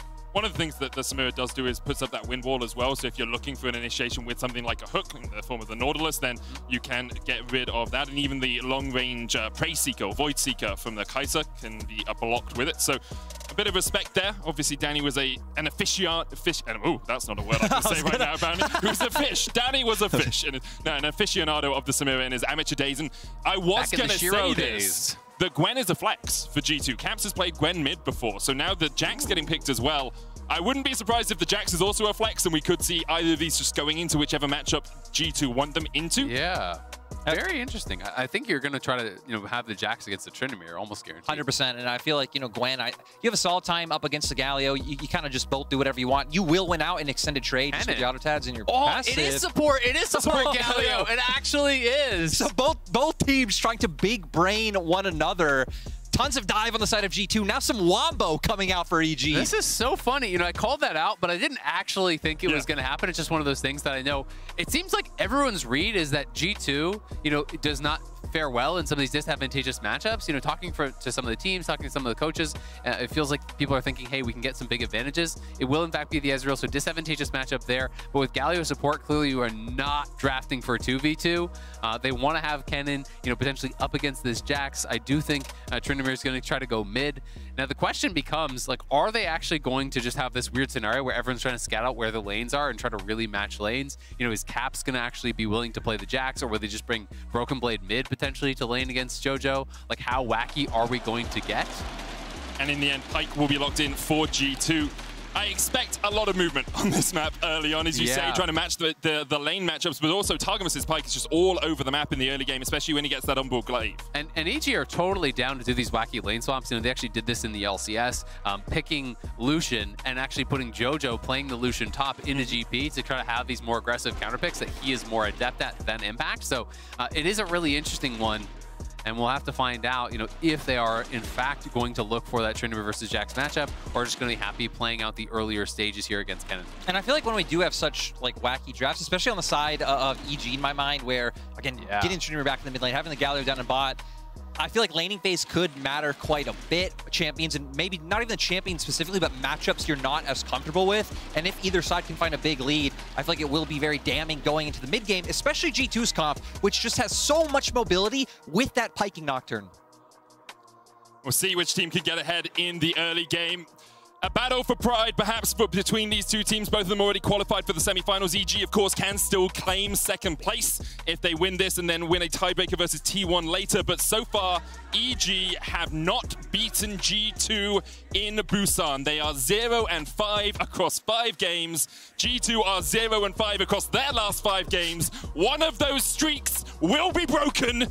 It is the most impactful game of the day, even if perhaps the stakes aren't as high as they usually would be. Well, I'd actually argue getting second place is a pretty big deal because RNG looks by far the best team. So, yes, it is kind of a long shot, I guess, potentially. You have to beat G2 and you also have to beat T1, so that would be a long road. But if EG were able to get second and dodge RNG, I think that is a big deal because T1 looks so much more beatable. So this is an important game for them. Yeah, I definitely think, especially for EG, if you got the second place and then maybe had to play T1 in a semifinal, a team that you have already beaten will give you a lot more confidence. EG so far going up towards topside, getting that topside brush, trying to set Impact up for a solid matchup so he can now ward for himself and, beware of Jankos. And Jankos' cheeky gank paths have been talked about quite a few times and what he's able to find early, especially when, like we said, Targamas maybe will be roaming quite heavily to enable him setting up these soul laners. Yeah, it'll be interesting. I don't expect him to do anything on the Nocturne, and also especially because Caps is not playing anything with gank assist. Generally when he is going for those kind of cheeky ganks, it is playing around the Ahri or the LeBlanc or the Zoe, something that has some sort of a setup here. If someone is really overpushed, of course, you can always look for the punish, but generally on Nocturne, you want to power to 6. You want to be just really efficient on your clears and trying to get that ultimate available here ASAP. JoJo giving Inspired a little bit of a helping hand as he then dashes across the wall. Caps is going top lane into the Kennen. Now, they know right now that it's Kennen top, and they know it's Jax in that mid lane, so G2 deciding Gwen into Kennen is their matchup. Yeah, I do think it's a better matchup. It's harder to punish, and really it's about, kind of dodging this matchup for the Jax. Jax is much more comfortable against the Tryndamere. And I do think especially in mid lane, it would be very difficult to actually punish this Jax. Yeah. But I'm going to be interested to see, how comfortable Broken Blade looks playing around mid. Something about ward timings and gank timings. All these things do change a little bit. As we've seen this one before, Danny, when he did play the Ezreal into Targamas' Pyke last time around, it was a quick level 2 there for G2. He got first blooded. Of course, this time EG have the push. and are looking to improve on that earlier performance. You can actually see Inspired starting at Razorbeak meant that EG could start in the bottom lane, so they didn't lose the level 2, which means they don't fall to that Targamas hook at level 2. And Danny now has the dash away. The Justice Punch available as well for Vulcan. They're looking for the damage here. He's going to flash away. Heal used as well by EG. Summoner's burnt, 2 on the side of Evil Geniuses, none for G2. Really nice by Targamas as well. Waits for Vulcan, uses the passive, throws out the Winds of War. That's when he looks for the hook, knowing they can come out with the advantageous trade, and they are able to get 2 summoners from it. Yeah, absolutely. I mean, that is really big, and it just felt like EG not fully respecting that, I think. You know, I think maybe Vulcan thought he was going to be a little bit tankier than he was. He is, of course, playing Aftershock, so he had a really good buffer on his E to actually proc the Aftershock instantly, but realized very quickly, hey, if I actually eat this stun, I'm going to die. So good trade back onto Targamas, though. We'll see if EG can continue pushing him back. It's actually really nice from Vulcan. So he gets hooked and then immediately buffers the Justice Punch to knock the Targamas out of the Ghost Water Drive, the Venom. And he's done it both times, right? So it shows knowing the matchup consistently, being able to execute the mechanics of it. And then they can find the winning trade on the exit from Targamas, as we saw from Danny. Very easily able to land those Qs and those Mystic shots on the way out. And it feels like, you know, we were hitting on the Pike earlier on and the impact that can have, but Vulcan can have a lot of roam timers and where he can impact, especially with such high kill threat lanes in a Tryndamere and a Kennen. For the moment, we see camps being forced underneath this tower on the top lane. Jankos has gone a long way round here. And as you say, Vulcan has no flash. Justice Punch away. Look for Danny, the Fear Tether coming out. He will jump. The hook only hits onto Vulcan. Good taunt as well. The exhaust now used. EG will be able to retreat once again. Only 1 summoner burnt by them. Pretty well played, actually, by EG. You know, I was thinking Vulcan was going to be dead. Danny actually kind of blocking for his teammate there. Smart stuff. You know, holds onto the E, doesn't need to use the flash. You know, he can tank those early abilities, buys time there for Vulcan. But of course, G2 are going to have much better reset as a result. They're going to shove this in. At the very least, it is a cannon wave, so EG won't lose that much. But their early buy, not much to write home about here. You can see it's just the tier for Danny. You always want to try to be able to farm that out a little bit longer. They're kind of hoping for that dream base of tier plus Sheen. But even a couple longswords does make a big difference here, because this is just going to kind of put you on the very defensive side of this 2v2. And I'm very curious to see now with, you know, the resets coming out, Targamas on the map, and we see Impact finding quite a nice lead in the top side. Of course, it's a matchup that wins out early anyway, having the summon area as well. But, you know, maybe Caps in a long lane, a matchup maybe he's not too comfortable with himself. It can be an area where EG can find a lot of impact and that G2 might need to cover a little bit. Yeah, absolutely. I do think Caps, you know, obviously he's down on the farm, but post 6 with Ghost, you've also got to be pretty scared, I think, as Kennen with a Nocturne up there. You know, you want to be pushing in this matchup as the Kennen, trying to farm plates, trying to harass the Gwen under tower, but that makes you incredibly susceptible to that first Nocturne ultimate. You know, if you get Nocturne ulted at the G2 tower, you're likely going to get ran down. And this is often the ebb and flow we see in the early game. Where the junglers are really dictates which lanes can get priority and which lanes push ahead. You see Inspired spend more time on the top side of the map. Impact isn't a winning matchup, but has also had his jungler nearby, means that he can play a little bit more aggressively. On the bottom side, Flackhead has a lead because Danny and Vulcan have been harassed and harangued by Jankos and by Targamas. So this balance is why the gold is still even though we see these CS discrepancies in different lanes. Yeah, you know, we can still see G2 continue to index on that bottom side. Really great ward line down in River so far. EG can have no vision, no information of what's going on. So it really feels like Inspired is going to have to just pivot and keep playing up towards Impact, and G2 just going to get, you know, a Drake because of all the setup they've been able to get so far. Yeah, absolutely. I mean, you're winning the 2v2 very heavily, so you can just kind of trade cross map. They're pinging on towards the tower, and it's an early level 6 here for Impact, so Caps kind of has to leave. He will have to back this up. We'll get stunned with the Spectral Maw. He's going to be forced away, but Inspired, no Heartbreaker, even with Jojo Pyun coming up, just trying to force Caps away from the tower. Exactly. It's about the denial here, because there's no TP on Caps. Impact saved his TP already ahead, so now down 20 CS, you have to base. You're going to lose 2 plates, 2 waves, and the wave is going to be pushing away from you. So Caps in a bit of a rough spot here, to be honest, as Jojo going to go for this all in. Ghost Undying Range, look with the trade, knows there's no Counter-Strike. Broken Blade does have the flash to get away. We'll use it across the wall, and that's the issue with using your Counter-Strike early. Exactly, and that was really well played there by Jojo. When you try to go for that trade aggressively with the Counter-Strike, Tryndamere has the opportunity to look for these. Oh, fancy I love watching Gallios do that. It's like, oh, I'm coming back towards you. No, I'm not. Just moonwalks his way out of that. That was nice, but yeah, just well played there, getting the flash out. Yes, you trade your Ghost, but now Broken Blade quite susceptible for these next couple minutes here. No ult, no flash. Caps being put pretty far down. 23 CS with the wave pushing away from you. Not the position you want to be in. And Caps really has been the focal point of much of the success for G2, not just here, but over the years. Especially here, though, I think he's been the one guy that I feel like even when things were going bad for G2, it felt like Caps kind of was that spark plug. He was the hope in a lot of these matchups. You think back to the RNG game against Xiaohu, where it was really kind of more of a way diff than a mid diff, where Caps was winning out in that 1v1. So to have Caps down here early, they're not going to be too happy about that, and I can see Jankos trying to get up there and remedy that. It is also why it's a little surprising they've moved Caps out of the mid lane. Mid and jungle have so much control over such a large portion of the map that to move Caps to the top lane, yes, you are getting a better matchup for Broken Blade, and it makes sense why they've done it. You just take away that catalyst that you were talking about. Yeah, and I feel like another important point on that is not just, mid lane, but then how you communicate and interact with other teammates, right? Because supports impacting mid is another way you can unlock your mid laner. It's like, okay, Broken Blade now having to be the one to work with Targamas just changes the dynamic completely. And I think it does show a lot of trust in Broken Blade, though, right? Because you're kind of saying, hey, I'm taking the worst lane for me. I'm going to play top lane so you can dodge this matchup. Now it puts the pressure on Broken Blade to really make good on that, to be able to carry. EG, I don't think they're going to commit to this because Danny's still bot, but it could be a 4v4. Nocturno coming out broken there with a great taunt. The slicing Maelstrom onto the back line as well. Jankos already down. Riptail was secured. Resets coming out as Inspired looks for the chase. Heartbreaker forward. Caps and Targmas flashing away.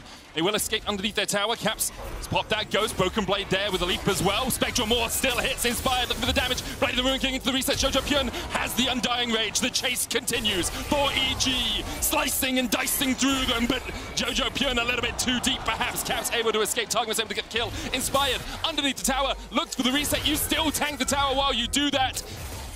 And Inspired will be met by Jankos in the end. Very aggressive stuff there from EG. But the new Kai'Sa was also on a reset, so they're down to take the 4v4.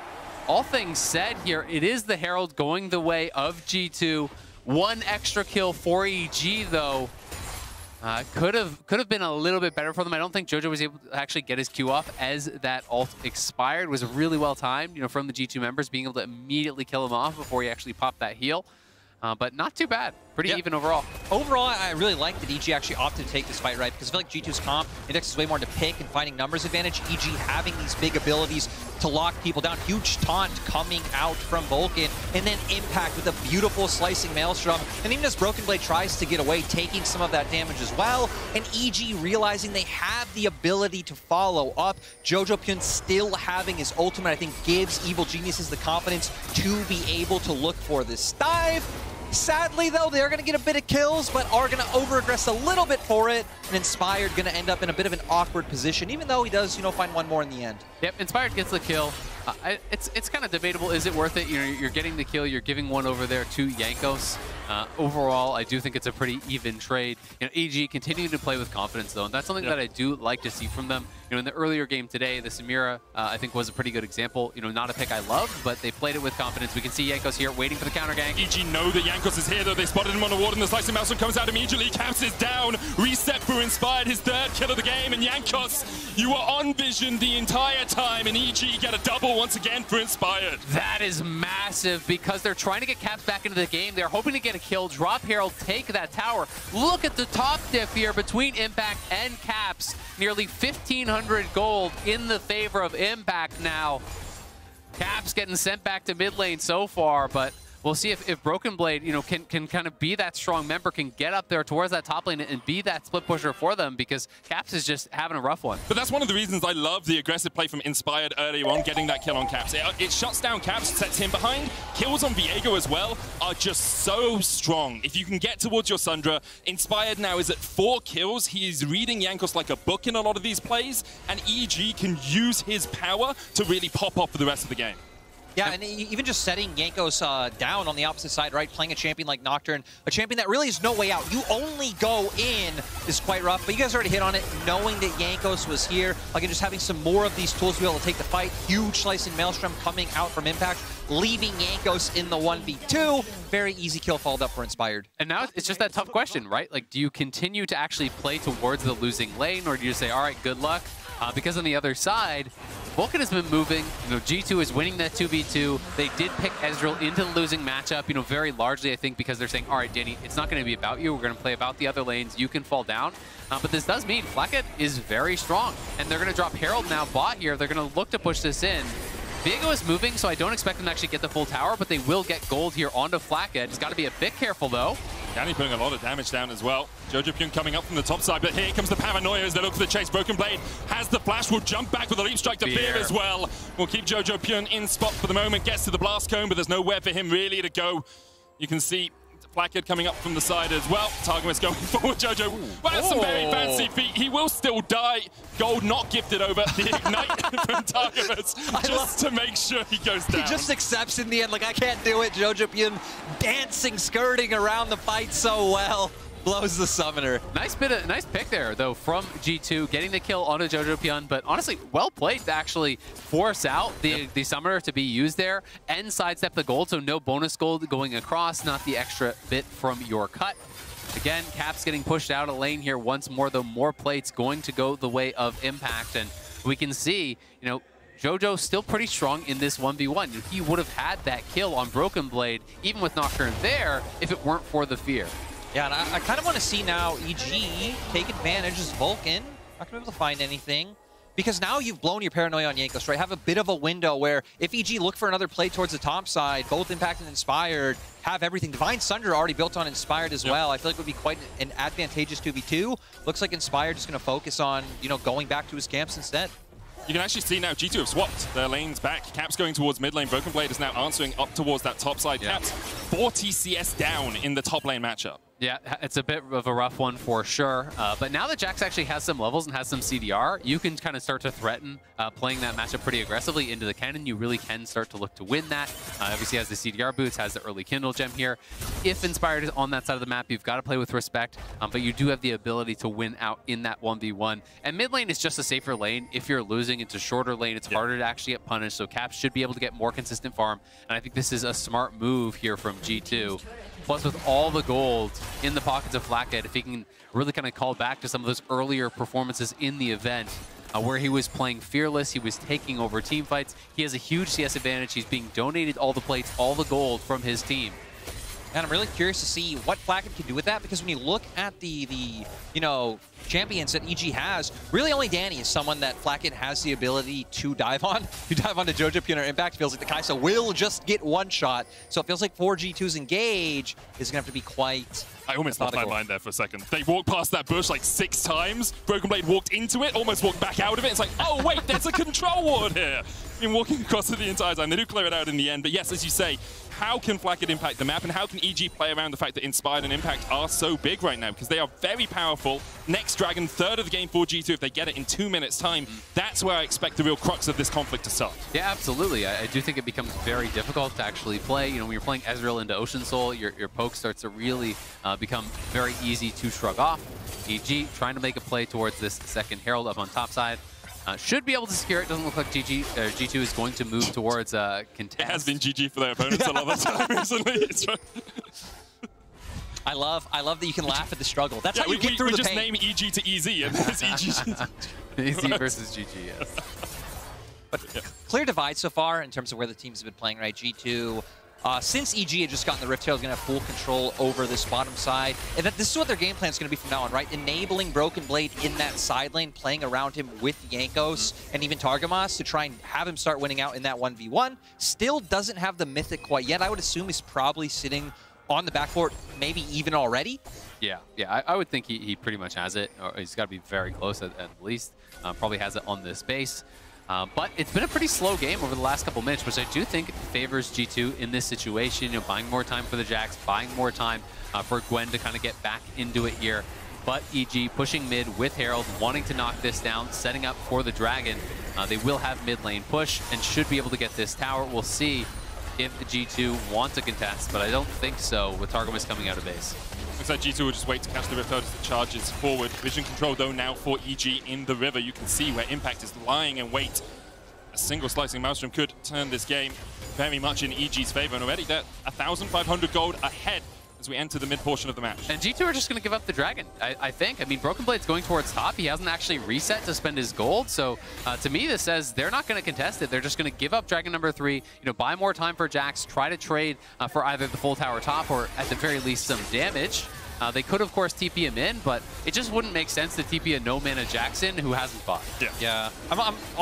I'm a little surprised, though, the fact that G2 aren't pivoting more up towards top side. They are finally doing it now, but it felt like if you knew you were going to give up the Drake anyway, start getting into the enemy jungle, get some vision down, see if any camps are up that you can take away from Inspired, and really enable Broken Blade. Not able to do it. An Impact will use the TP to make sure that Broken Blade isn't able to get any damage down on the tower, but mostly EG just get that dragon for free. Yep, not too bad for them whatsoever. So, you know, buying themselves a little bit more time. Danny, of course, you know, trying to scale up.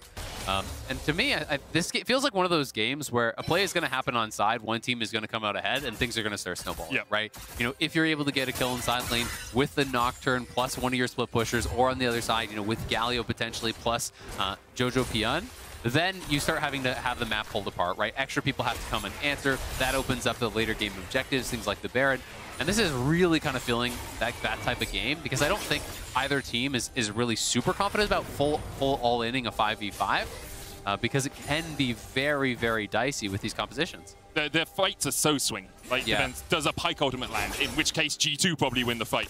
Does Jojo Pion manage to get into the back line and get a couple of crits? Then EG probably win the fight, right? A good slicing motion. A good slicing motion just turns it on its head, right? And G2, over the last couple of days, have fallen victim to those swingy fights a lot of times in the mid game. So I'm not surprised they want to play a little bit more cautiously in this one. But you know what I am? I'm surprised. Comes out of nowhere. Boo. Did I shock you guys? You know, I just love that it feels like we always get these. We do have to say the thing. Oh, do we? Yeah, so I wanted you to finish, and then I'll say the thing. He actually was surprised. He's like, oh. You were shocked. Look, he just thought you really loved the emote. Well, no, I knew the emote was coming up. He is passionate about this emote. Don't forget to grab your exclusive Scare Prize, get Prime Gaming emote so you can strut when you flash and turn a fight. Boo. I gotta say, yesterday you actually did sound pretty passionate about the emote. I'm very passionate about emote. It's a great emote. I think it's really cool. It's hard to beat the thumbs up. It kind of just, you don't have to flash and turn and fight for the thumbs up. You could be inting it, you could be slamming, you know, you could just miss a cannon. I have mine bound to my mouse buttons, so every time I do anything in lane, it's a different emote. Sad crying dog, happy face. I would mute you. Yeah, 100%. Yeah. And I hope my opponents do. Yeah. I'm in their mind. I'm in their brain palace. As we look for a play down towards the bottom side, you said perhaps these side lane plays could be enough. Ultimate comes out from the Nocturne, Paranoia, perhaps a scare prize here for Jojo Pion, but he still has the Undying Rage. The fear into the ult will get him out. Hero's entrance coming back as Caps tries to dodge away. G2 reacting. Targamas keeping Danny busy off towards the side. Inspired goes underneath the tower. Flacket dives forward with Targamas, and that's one kill as Danny will fall. Impact did not have TP to answer this play. Yeah, I'm really shocked that EG even tried to contest this, because as you say, no teleport on Impact. Jojo got out for free. That should have been the end of it. EG don't need to actually scrap there, but they decided to go back in. That kill was never going to happen from G2. Danny was caught in rotation trying to come back in and assist this. Vulcan is using the ultimate to try to come in and assist this. I think at the worst, you would have just given up your bot tier 2. Jojo Pion backs out. EG pushes mid. Impact is pushing top, and the play is washed. It's tier 2 in the end. And I was going to say, overall, actually would be a win for the side of EG, right? You're getting more waves in, you're denying more CS on the opposite side. G2 committed 5 members down to the bot side to make that play. So overall, yeah, teleport. A bit of a misstep going over from EG to give a bit more over. And that is where some of those aggressive tendencies, I think, can bite you a little bit. You know, where EG has been pretty down to scrap. I think it has been serving them well, and I would rather they be, you know, a little bit too confident to fight than not enough, to be honest. But it can definitely hurt you, and Danny, you know, falling further behind. Flacket does get another kill there. At the very least, Flacket did have to spend his flash and his ulti, so he will be much more vulnerable potentially here at this next fight, because flash is available on Jojo, on Vulcan, on Impact, and if Flacket is caught, that is going to be dangerous. Just look at how quickly these ultimates are coming back off cooldown, though. Jankos is already back 50 ability haste CDR on that OP. Nocturne. Yep. The Lucidity Boots, the Kindle Jam, and the Stride Breaker giving you 50 ability haste, and then obviously Runes and Masteries can give you even more. G2 have that option to keep looking for that play. You see Targamas with the Unbook Glaive trying to clear out as much vision as possible. That ward in the middle of mid lane is one we often see. And being used well by EG just to track some of the movements from G2.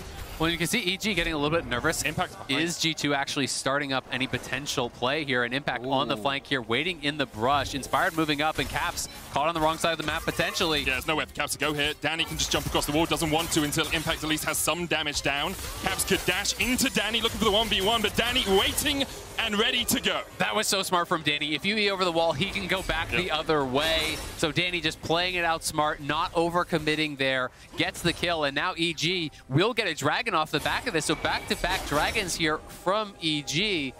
Caps getting punished in the side lane. I also just love the fact that Impact knew he didn't have to use his ultimate, right? Because it felt like a waste of that ultimate could have been huge, when right now, having the Shadow Flame now, he's going to do so much to the members of G2 who really have no magic resist built yet. And I actually love this build. You know, when you're solo AP, stack the spell pen. Don't go Zonias, don't go Banshees, don't give me these Merc Trap builds. Go Rift Maker into... Rift Maker, Conqueror. You know, I think that it's the way to play it. You know, he's going Rocket Belt. He's has a lot of early spell pen here with the tier 2 boots plus the Shadow Flame. So if he can find that fight, it is going to be incredibly impactful. And of course, you know, coming up on this next dragon where there is very likely to be a contest, he should have stopwatch gold pretty easily. So yes, he won't have the Zonias, but is going to be in a good position to scrap. And I got to say, right, especially with them stacking up Oceans, and then if they can make their way to the Soul, like, sure, G2's comp is very all-in and wants, like, a very short, bursty fight, so they really shouldn't be looking to take too much poke. At least the contests over mid-wave are really going to hurt for the side of G2 with Danny dishing out all that damage. Yeah, absolutely. And I mean, if either team gets the Soul, it's very hard to win a 1v1 in the side lane against an Ocean Soul team. You have to really start to index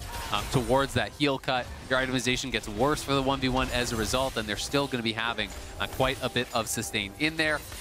EG trying to get these important item completions. Of course, you called out the Shadow Flame. Death Dance is through. Danny now finally has his Muramana there.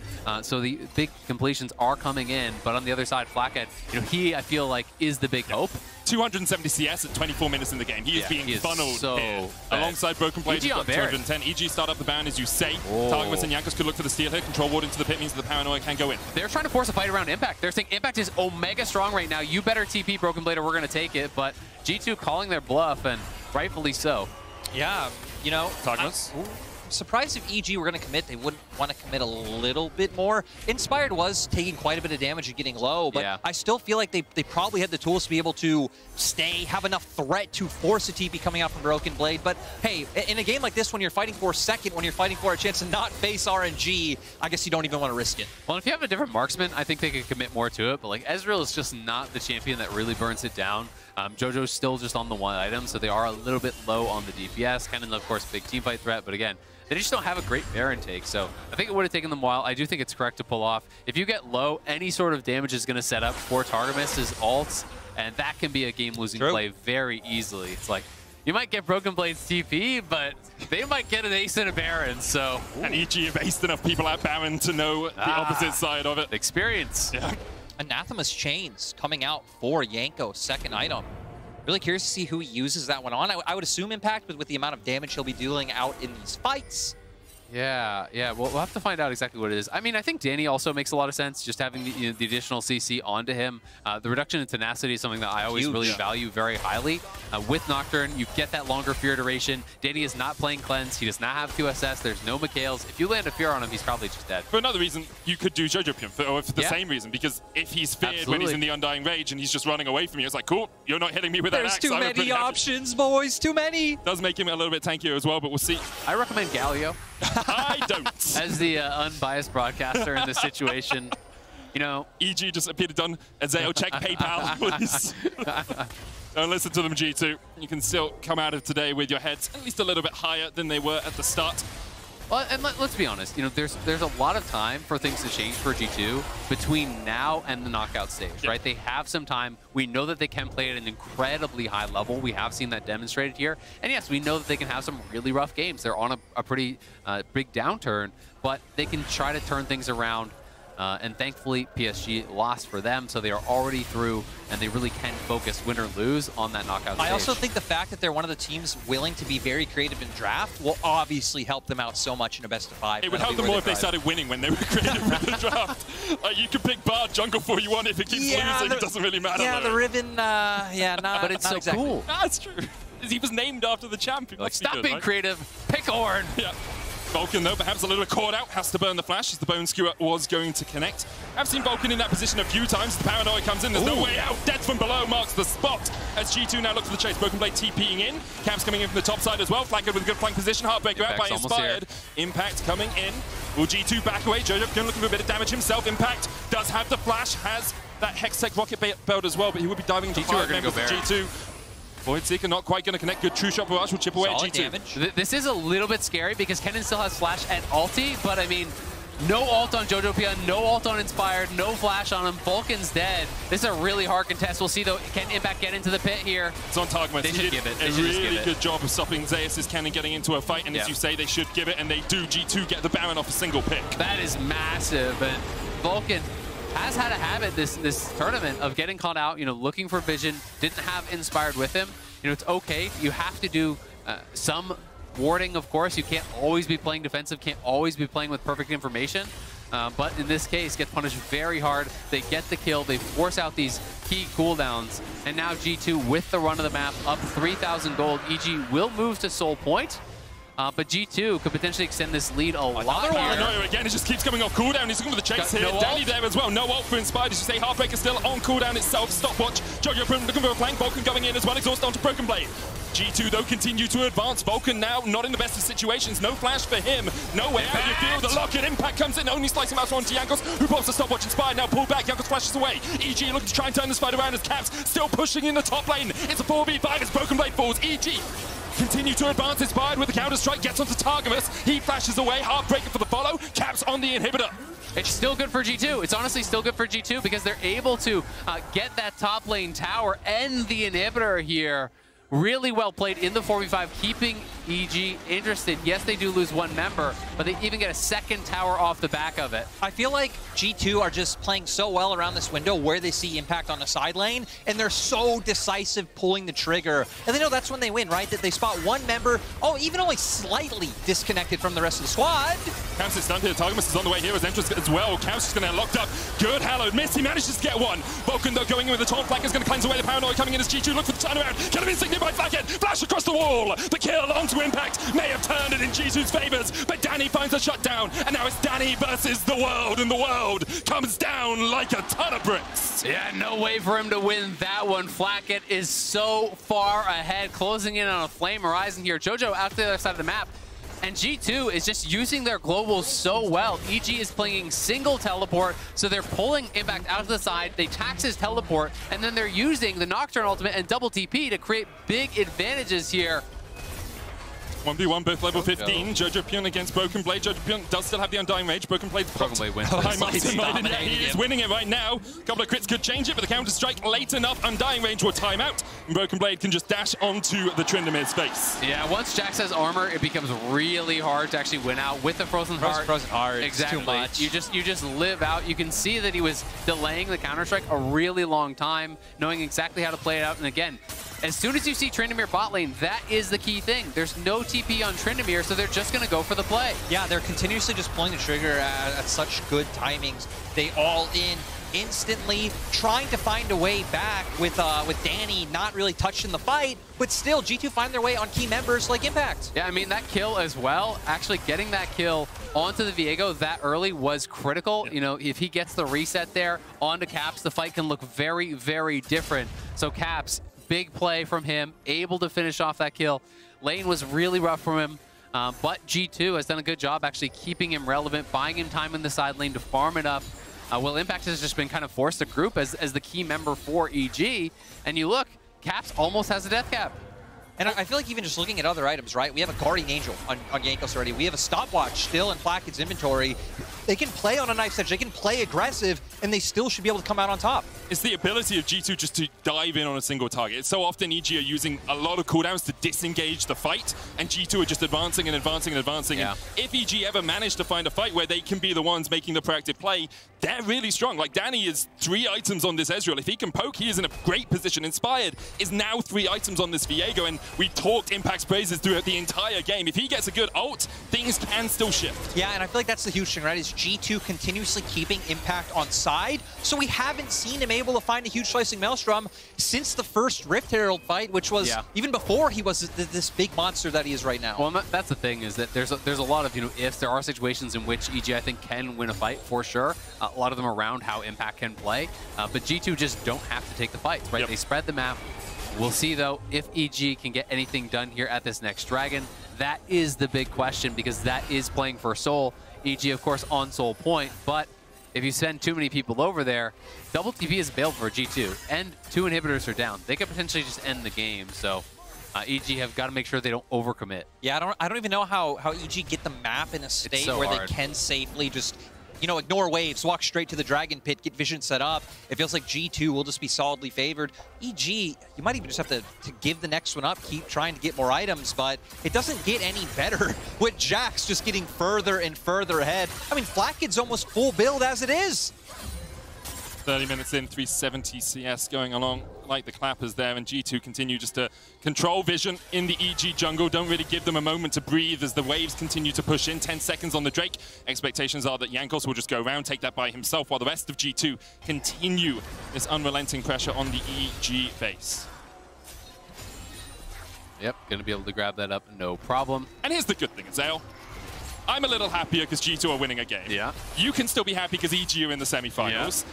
There's not this, like, NA greater than EU greater than NA, although I will say EU have won 6 of the 6 games they played against each other, so as much as things change, things stay the same, it seems. Well, the real thing is, though, NA record, that's kind of less important. What was the record against PSG? That's really how you determine. That's the Mbappe diff, the mark, you can't beat Messi. It's just impossible. There was an interview from Faker. He was talking about that's the bar, something Bay. Don't worry, you guys can be fist bumping him down. as T1 and RNG are taking you both down in the semis, Or it's the 2019 storyline all over again. TL went 4-6 in that group and then clapped the LPL. Yeah. G2 went 5-5 and then won the whole thing. There you go. EG, though, trying to do something on the map here as they start up this Baron down to 7,000. Broken Blade can TP in. Paranoia going in as they look to isolate Impact off towards the tide. Caps forced off towards the top side. Broken Blade TP'd in the middle of the fight. Blackhead and Jankos are looking for Impact. They should be able to take him down through this stopwatch. Impact tries to get away. The Fear Tether doesn't quite hit. Hero's entrance coming in as EG. Danny now force low. Cavs low as well. Blackie goes on a killing spree as he kills off Jojo. Cavs chases down Danny. And EG, you said they tried to flip it. Well, the flip sadly came up tails. The Impact ultimate at the end has a little of it. Inspired will fall in the end. You can steal away Caps, but it's the closest you'll get to winning this game. Yeah, huge coming out from G2. EG not able to connect the big Wombo, the CC coming out from the Galio, Impact with a huge cannon ult, and G2 will just be able to push through the base, making it that 6-0 scoreline against EG. Well, someone has to continue the 0-6 legacy today. It is EG's opportunity to do so. As much as things are the inhibitor respawns, and a great line coming up of the inhibitor respawns to stop it. EG, though, perhaps with this inhib respawn have time. 8 seconds on Jojo. Maybe I was a little bit too happy for them. As much as things change, they still stay the same. EU greater than NA. Well, I gotta give it to them. They had our number in this event for sure. Not much I can say about that. G2 ending on a high note here for the Rumble stage. Congratulations to them. Of course, both teams making it through to the knockout stage. EG going to be happy about that, but definitely a disappointing performance against G2. But it's nice to see G2 able to bounce back, and I think playing the map really intelligently, the early laning phase, absolutely a struggle for Caps, but G2 just played the map very, very intelligently. They didn't kind of crumble under the pressure. They utilized double TP plus the Nocturne advantage to find plays, and it just felt like Impact was run all over the map because he was the key member. Jojo was never really in it. They played more towards topside. Danny's behind because of this matchup, and G2 did such a good job. Even in that final fight, the solo Nocturne all onto Kennen, and then even Flackhead coming over to push him out because G2 just know, unless Kennen gets a multi-man ult, there's no losing the fight. It's Jax Gwen, right? Like, you just can't do anything against that. The thing I love about it as well is it's kind of, right, that's been one of the through lines of history with, like, the European representatives, is how they can play out through side lanes, how they can play out through the map, even going back to, like, the Soazes and Xpekes and how they were able to do it. Nice to see G2 showcase that once again to end the losing streak, to show, you know, we were questioning, hey, maybe a bit tilted, maybe a bit down on the dumps, but able to bring it back. And again, everything will be different going into best of fives. Yeah, I'm just really interested to see what the development is going to look for a lot of these teams, right? You know, who are they going to choose? Everyone is really, I think, expecting EG. Yeah. You know, I have heard that EG is doing very well in scrims against some of these teams, so maybe that plays into it. But of course, you know, G2 did take a game off of RNG. G2 has also done historically very well against some of these teams. 2018 living in RNG's heads. It feels like almost guaranteed. You know, you're thinking RNG is going to pick EG. Yep. You're thinking it's going to be T1 and G2. And I think they should be very happy if they do get that matchup, because T1 has looked, you know, much less consistent than RNG. So it's going to be a really interesting, I think, final set of games. Yeah, going to be really interesting to see how EG and G2 level up over the next few days as well, because EG have looked consistently better throughout the course of the tournament. And G2 except obviously against G2. Yeah, except against G2. And G2 have looked consistently worse, except against EG, apparently. Ah, they're not playing us. Oh, yeah, there we go. We'll see how the Rumble stage rounds out with our final game of the day after this, RNG versus T1.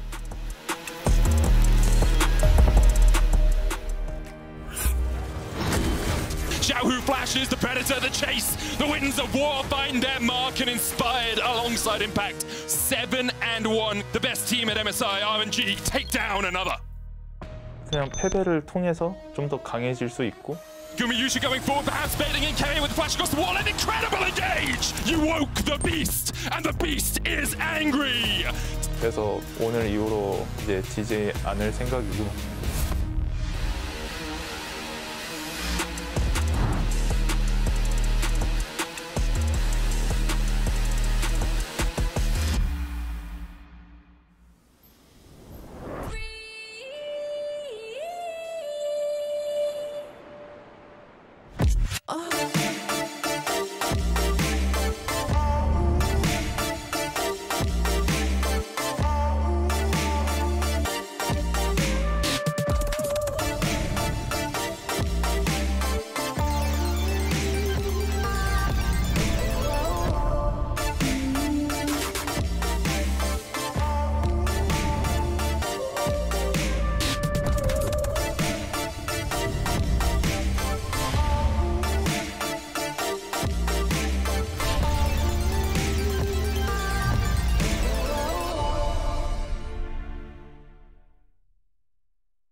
Red Bull gives you wings.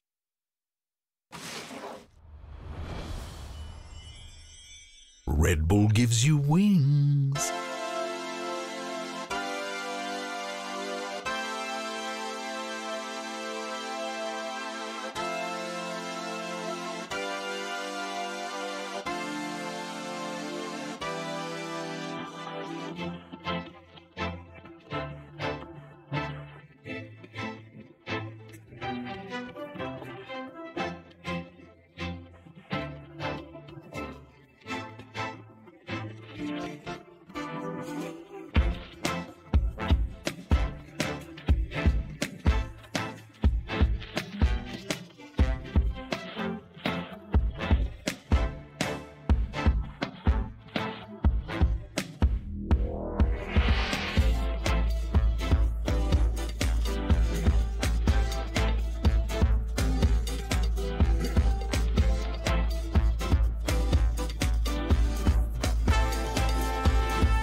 welcome back to the State Farm Analyst Desk, where G2 stops their lose streak by taking down EG for a 6th time. And what a rebound it is, in all honesty. A game before moving into the knockout stage for a team that was on quite the slide while they had already locked their position.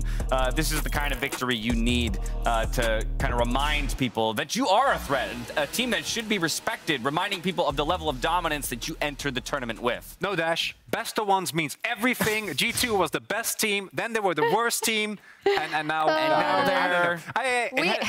We slammed best of ones so much today. No. It's great. I love it. It's reacting to best of ones, but it had everything that like a traditional G2 game would expect. Had 1-3-1, really good side laning, and a pike. It's really all you could ask for. Yeah, and I mean, I was watching this with Kobe, and I was the pessimist, and he was the optimist as soon as I saw this, because I was like, exactly like you said, this has everything that G2 wants. Even when EG were able to get ahead, I was looking at this composition, even with the early lane swap, which I thought was pretty interesting, how, you know, Caps got set back. Broken Blade took a while to get online, but, you know, that's still going to happen, and they were just able to take over in these team fights. Absolutely. Really tough spot for EG to be in beyond a certain point within this game. As you mentioned, even with the small lead they had built. And arguably one of the better positions they've been in against G2 in the many games that they've had, but still not quite enough to push them over the table. I would maybe call into question the lack of, you know, engage and agency that they had. Of course, the Galio in the support position, but outside of that, really difficult for the Galio to get in there. Yeah, because especially once G2 got to a mid-game point, like they win most of their side lanes, so they just continuously shove. And if you try to collapse, either you have a Nocturne ult, which really makes Vulcan's job a lot harder, and he's also support Galio, so less budget, less damage, less tankiness. And then there's also a Pike, right, which you can't always track. And with Umbro Glaive, it became really hard for EG to ever really respond to the shove that was there from G2. Now, as we know, every second counts, and thanks to the reliable Cisco network, Caps barely takes down Inspire, denying Viego resets and pulling G2 into a favorable position for this fight. Viego was, in large part, the big threat on the side of EG, with a lot of the early kills going his way, and so for Caps to be able to kind of secure this kill in the final moment before the reset comes through did wonders in terms of turning the fight. Yeah, especially, I mean, anyone who's seen Inspired starting back in his Rogue days from last year, I remember they kept showing that one Viego fight, he's incredibly comfortable on this pick. Interrupting that was huge, and then, you know, G2 just take over from there. Not a lot to be done, right? At that point in the game, we'd already kind of passed where I think EG could be comfortable, because I actually really liked how they played at the early lanes. Impact on the Cannon, actually getting a sizable lead in that Cannon versus Gwen matchup just wasn't enough. Yeah, ultimately for me, the learning here is that a lot of this tournament continues to be determined by late game team fights, right? And it does feel like in that sense, EG drafted themselves into a little bit of a hole. I also got to call into a question Viego priority. We have seen that champion struggle to find success here on the international stage, and a few teams have kind of leaped for it today, which I'm wondering where kind of the impetus for that has come from. Well, if you weigh, it's fine. Sure, just be if you're the best performing team in the entire stage, then you could probably pick anything you want. Now, for more on G2's victory over EG, Laura standing by with Broken Blade in the Verizon post-game interview. Back to Busan, as G2 is still undefeated against the LCS BB. Thank you for joining me after this game. Congrats on taking them down a 6th time. You beat EG, get to knockouts. Sounds like a good day, right? I mean, yeah, it sounds like a good day. I mean, we're on a rough losing streak, but NA always has our back, so I'm happy. Was a nice game to play. I felt really good playing and even talking, communicating in the game. I was doing really good, I think. So I'm just happy we can end the Rumble stage with a win. On a good note, yeah. Yeah, so. Feels good. Quick note on the lane swap also. What was that about? The enemy thought they were really funny and they were flex picking on us while we were flex picking on them. So it was like, oh, they pick Cannon, what should we do, you know? And I think it was a smart pick. It countered both Jax and Gwen. But I wanted to play against Trinimir, so I told Caps go top lane, and he didn't have a good time because of matchup. He actually didn't know how to play the matchup. But it was fine after all because, again, we all tried to help each other as much as possible. And in the mid game, I feel like we just really denied their comp. We nenever team fought really. We always played the map. We always played really well around counting TP, and they only had one, which was really easy, right? So if Kennen TP'd anywhere, we're like, okay, guys, just make a play on the other side. He doesn't have TP. So I was just happy how the game was actually played. It was a much better looking G2 than we've been used to seeing for the past few days. Let's talk about, honestly, the Rumble stage and what happened after day 2. How do you explain the games? The games that we lost? Yeah. Well, I think it was more of an adaptation issue. I think other teams adapted well and they improved well. And I think in this tournament where there's so many high-tier teams, you obviously improve every day. And I think we just didn't. Maybe it was because in the first days we also just went without any losses and we couldn't take much from these games. Now that we did lose, I think we are taking stuff from these games that we lost, and we are having a lot of good talks, which I'm really, really happy about, actually. And I think this actually might be better for us that we lost 4 games now and still are on the next stage than if you would have gone without losing again. Because I think we learned something from these losses, and our team, they really take these losses well, and I think it will just make us better. You're talking about having good talks, not losing hope, basically. What allowed you to just stay positive throughout the losses and the learnings you were mentioning? I mean, I think it's just our team. Every single individual is very similar in terms of working together when there's issues, or how we call them, challenges. And I really like it because it's something, it shows that everyone is really trying to win, even when things are looking not as good, or when you're not on a 24-game winning streak, right? But because we want to win, I feel like we have those talks, and we're still going to try to the very end, right? And see how far we can make it. Obviously, we want to win it, and I think we can. It will depend on how we take these days where we have more practice again to adapt in those matches. I mean, looking ahead at the knockouts, best of 5 series, you don't have a lot of time to prep, actually. And I believe that with the new patch coming, I don't even think solo queue is going to be relevant again. Do you have any info maybe on how you're going to prep and what can we expect from G2 in the knockouts? I do think that having prep or like scrims are going to help us more, because in these 5 days, I think it was, or 4. Depends 5. on which day you play, but yeah. Yeah. Anyway, we didn't really have time to scrim, right, because we had so many games. And I think having 1 or 2, even one day, would be enough to have an idea of what you want to go with. So I'm very, very happy and confident to go on to the next stage. Well, looking forward to seeing G2 in the knockouts, BB. Thank you so much for the interview. And Berlin, back to you. Thank you so much, Laura. Flex picks upon flex picks, mind games into mind games. You love to see it in the draft, but ultimately G2 outmaneuvers. I had the chance to talk to Broken Blade before the tournament started, and one thing he did bring up there and in this interview with Laura was that G2 are a good team, in his opinion, at learning from their mistakes. So with the losses, he even pointed out like how little time they have to in between games, right, to end up prepping for things. So now that they have more time, now that they will have scrims, I think that'll be really great for G2, considering how well they seem to learn from losses. A moment for G2 to breathe, take everything in, and figure out how they want to change moving forward towards those best of 5s. Yeah, and I want to take over for a little bit there. Please do, yes. You know, like I know, great. I'll lean back in my chair. I have a little bit of freedom, and everyone, I don't know if you know this, but Emily Rand has a podcast, and you've been enjoying Emily's analysis throughout the entirety of the event. She's been doing a splendid job, very unbiased. Only team she likes is not even at the tournament or in the LCK playoffs. Sorry, Katie.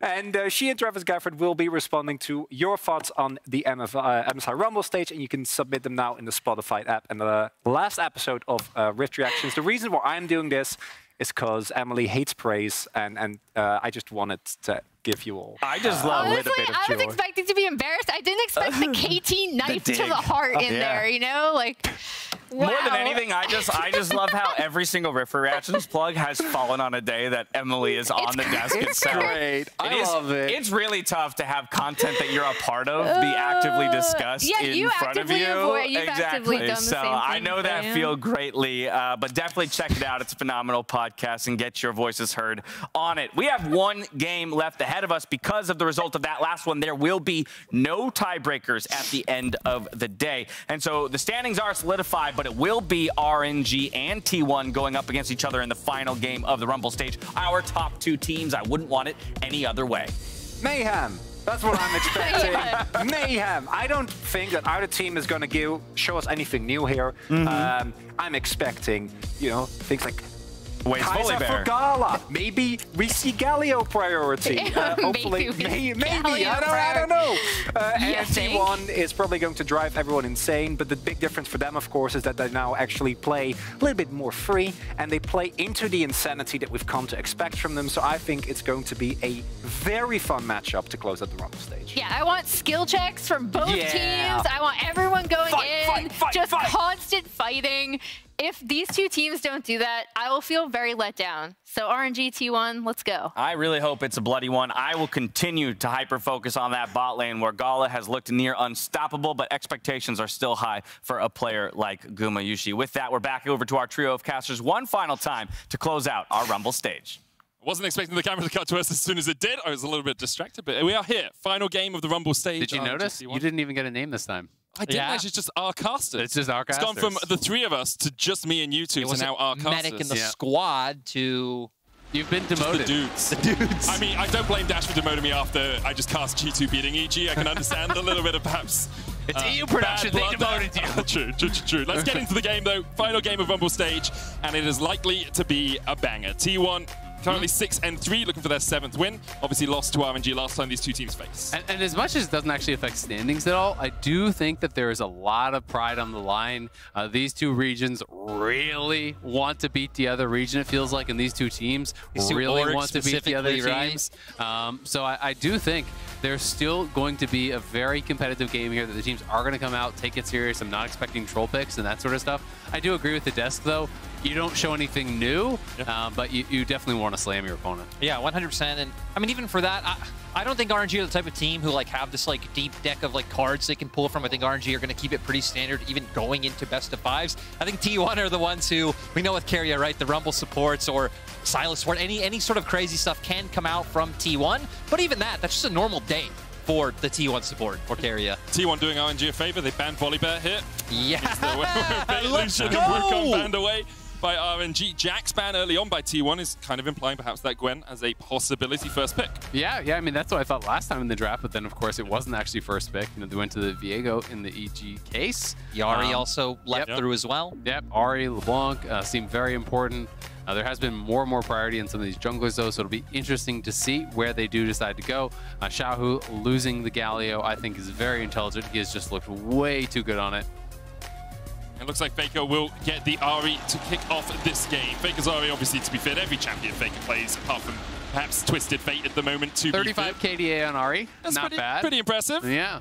Is that just the MSI or is that just at MSI? I'm really curious to see which way RNG go to answer, though, because I feel like LeBlanc and Vex have been Xiaohu's 2 best champions all split long, especially when he wants something with some agency. For going a completely different way, wanting to stay on those champions, which can still impact sides, but no, going complete, help my side lanes, make sure Bin and Gala are having standout performances. And I think it makes sense for this tournament where we have seen Xiaohu struggle in some laning phases, but as long as Bin is stable and Gala is popping off, that's been RNG's recipe for success. Yeah, absolutely. And I think you're going to want to see Wei getting involved. I'm curious, is Lee Sin going to be high prio here? It isn't, in fact, still Viego, which really does just seem strange to me. Based on what we've seen on stage, clearly it must be working in scrims, I think, a lot better than it's working on stage, because all the big teams seem to be performing a lot worse with the Viego. I mean, just out of the matchup we just saw, EG's 1-4 now with Viego, G2 1-3. Basically no one is doing particularly well with it. Apparently, RNG may be the exception to that rule. 4-0 so far on the Viego. Obviously, having only lost 1 game, it becomes a lot easier to have a high win rate on your champions. So we'll see what the Viego can do here. There's the Gwen that was left open. T1 will lock it in for the top lane. Yeah, now T1. I mean, you would assume maybe a jungler would come out here, especially with the fact that Viego already taken off the board. Your pool can be pinched quite a bit. It has to be Lee. Owner has been someone who's been willing to go with, some of the more niche picks coming out, like things like the Poppy earlier on. The Vi. Yeah, Vi is something he's really gravitated towards. And yeah, it isn't going to go towards the Lee Sin. They are going to save that one, say, hey, Owner has enough left in the tank for us to just get the 80 carry that we want. Yeah, absolutely. I mean, it is interesting because you're for sure expecting RNG now to throw a couple bans towards Owner and see if Wei can get an advantage in the jungle. Of course, you said it. He's played a lot of different stuff. Even brought out the Kindred, I believe it was in the earlier stage, in the group stage. So there are a lot of options here, but GP becoming what is pretty much the standard answer it now feels like to the Gwen. Of course, Jack's already banned out, and that's kind of the second go-to. And what happens in this sort of draft is you pick the Xayah. That means that RNG have to think, well, do we want to pick top lane here, or do we want to look towards an AD carry out of our own? T1 now, because they picked the top lane, can pinch that AD carry pool a little bit and put Gala on something perhaps he's not quite as comfortable on. Well, honestly, I feel like they're going to struggle to because there wasn't a lot of bans towards ADs in the first round, right? So I do think it's pretty tough to actually push him that far down, especially when we know, Gala is pretty flexible. You could do something like taking away the Kai'Sa. That is very true. Even if you ban out the Ezreal, there is Kalista, so like maybe you want to ban out the early aggressive ones. But there's always, even just out of those three, you're always going to have something that he's very comfortable on. Those are his three most played. And then, of course, even without those, there's still a Tristana. Yeah, and I mean, even if you go deeper in the pool, right, things like the Aphelios is something he's already showed in the tournament. And even RNG now can just opt into trying to outrange the comp that T1 has put together so far, already having things like the GP, which do prefer to have the enemies running into it, making it easier to land those barrel combinations. And yeah, T1, I would expect, like you're saying, the Kai'Sa ban. If it doesn't come through, I'll be mind blown. But last year when RNG won that 5-game series against Stomp1, it wasn't banned once in that series. Luckily, T1 not going to go through that same experience, and now we're going to see where Gala goes. It's so interesting that there's double jungle bans, but it's not Lee Sin. I find that really, really surprising that they're like, no, Vi. Vi is the problem here. More worried, it feels like, about pick than they are potentially about, some of the early presence of that Lee Sin. Of course, Lee Sin can find pick himself, but it's very easy. Point and click R onto the Gwen. Gwen cannot immune that. You are going inside the Shroud, whether she likes it or not. And it is, in fact, going to be the Aphelios. So RNG, playing more towards the range, like you said. And it does make me wonder, we saw 5th pick Karma last time around for Ming. Are they going to be willing to go towards a kind of more aggressive 2v2 with a range support? Assuming T1 goes for Engage, that's kind of what we're expecting. They grab Nautilus. Do we see something along the lines of the Renata, or is it just going to be matching Engage with Engage, going to like Leona, which is kind of the most obvious one? Yeah, that's the question, right? Because RNG don't have a huge amount of Engage on the rest of their comp. You've got Gravita, Moonlight Vigil, you've got Cannon Barrage into Chase. And Rapid Fire Gold Card is going to be what you're playing around. If you don't draft an Engage support, you're basically just fishing for Gold Card and following up poke off of that. I definitely wanted to see an Engage support come out because I feel like if you went for something like the Karma like you did earlier, it would just be so hard with Owner on the Lee Sin and how much pressure they can put in that 3v3 specifically. So we get the Alistar, we have some Engage, we have some Disengage as well, but buy space for Gala to be able to getting off his ults in these team fights. So for T1, I feel like looks very stock and standard. You have a lot of presence in the early game, strong mid-jungle 2v2, Engage coming out in the bottom side. Just overall very well-rounded comp to where RNG, I think it is going to be a bit more about, again, kiting out the enemy, playing through sides with your double globals. But that's been where RNG has shined. Absolutely. I mean, they're so good in the mid and late game stages. Even the Alistar, yes, it can be for the Engage, but also really strong with the Disengage. Punt Gwen back. One of the difficulties for Gwen is when you have your zone repositioned, it's kind of not your choice. It can expire very, very quickly. You can only move it twice, so if you drop it, you dash forward, Alistar punts you. That can dissipate and really kind of make you susceptible to some of that damage. So it will be interesting. I do think they want to kite back much more than go in, unless it is an odd number fight. Whereas, T1 on the other side, I think looking to play a lot more aggressive, a lot more all in, have that Nautilus flying in, follow it up with the Xayah feathers, try to have that chain CC charm, etc. And really look to kind of get in on those carries from the RNG side. I think if there's one thing we know T1 can do, probably will do, and have done consistently, is find the early game lead, right? So I like that T1 have continuously indexed to their strength, because I don't really feel like draft would change too much, just them flipping Barons in mid-game or these issues coming through. So it's like, hey, just keep doing what you were doing in LCK to be such a dominant powerhouse. I'm still sure the T1 flipping Barons is just the ultimate bait. Do it 5 times, then catch G2 out with it. Now everyone's like, well, are they flipping? Are they not flipping? Who knows? We'll see as we get into this game. T1 looking for some early game leads. RNG looking to play sides and get towards that more disengage-orientated composition later on. Once again, though, the two favorites for MSI meet on the Rift for our last game of the Rumble stage. RNG, well and away, the top team in this portion of MSI, and will have their pick of who they play in the semifinals. Yep, absolutely. I mean, they've just been so frightening. I think a lot of the questions that people had about RNG have been answered. Of course, people thinking back to their very messy game that they actually won against T1. The Camille game where he had, I don't know, 5, 6, 7 deaths. Yeah, it was a lot of very questionable deaths as well.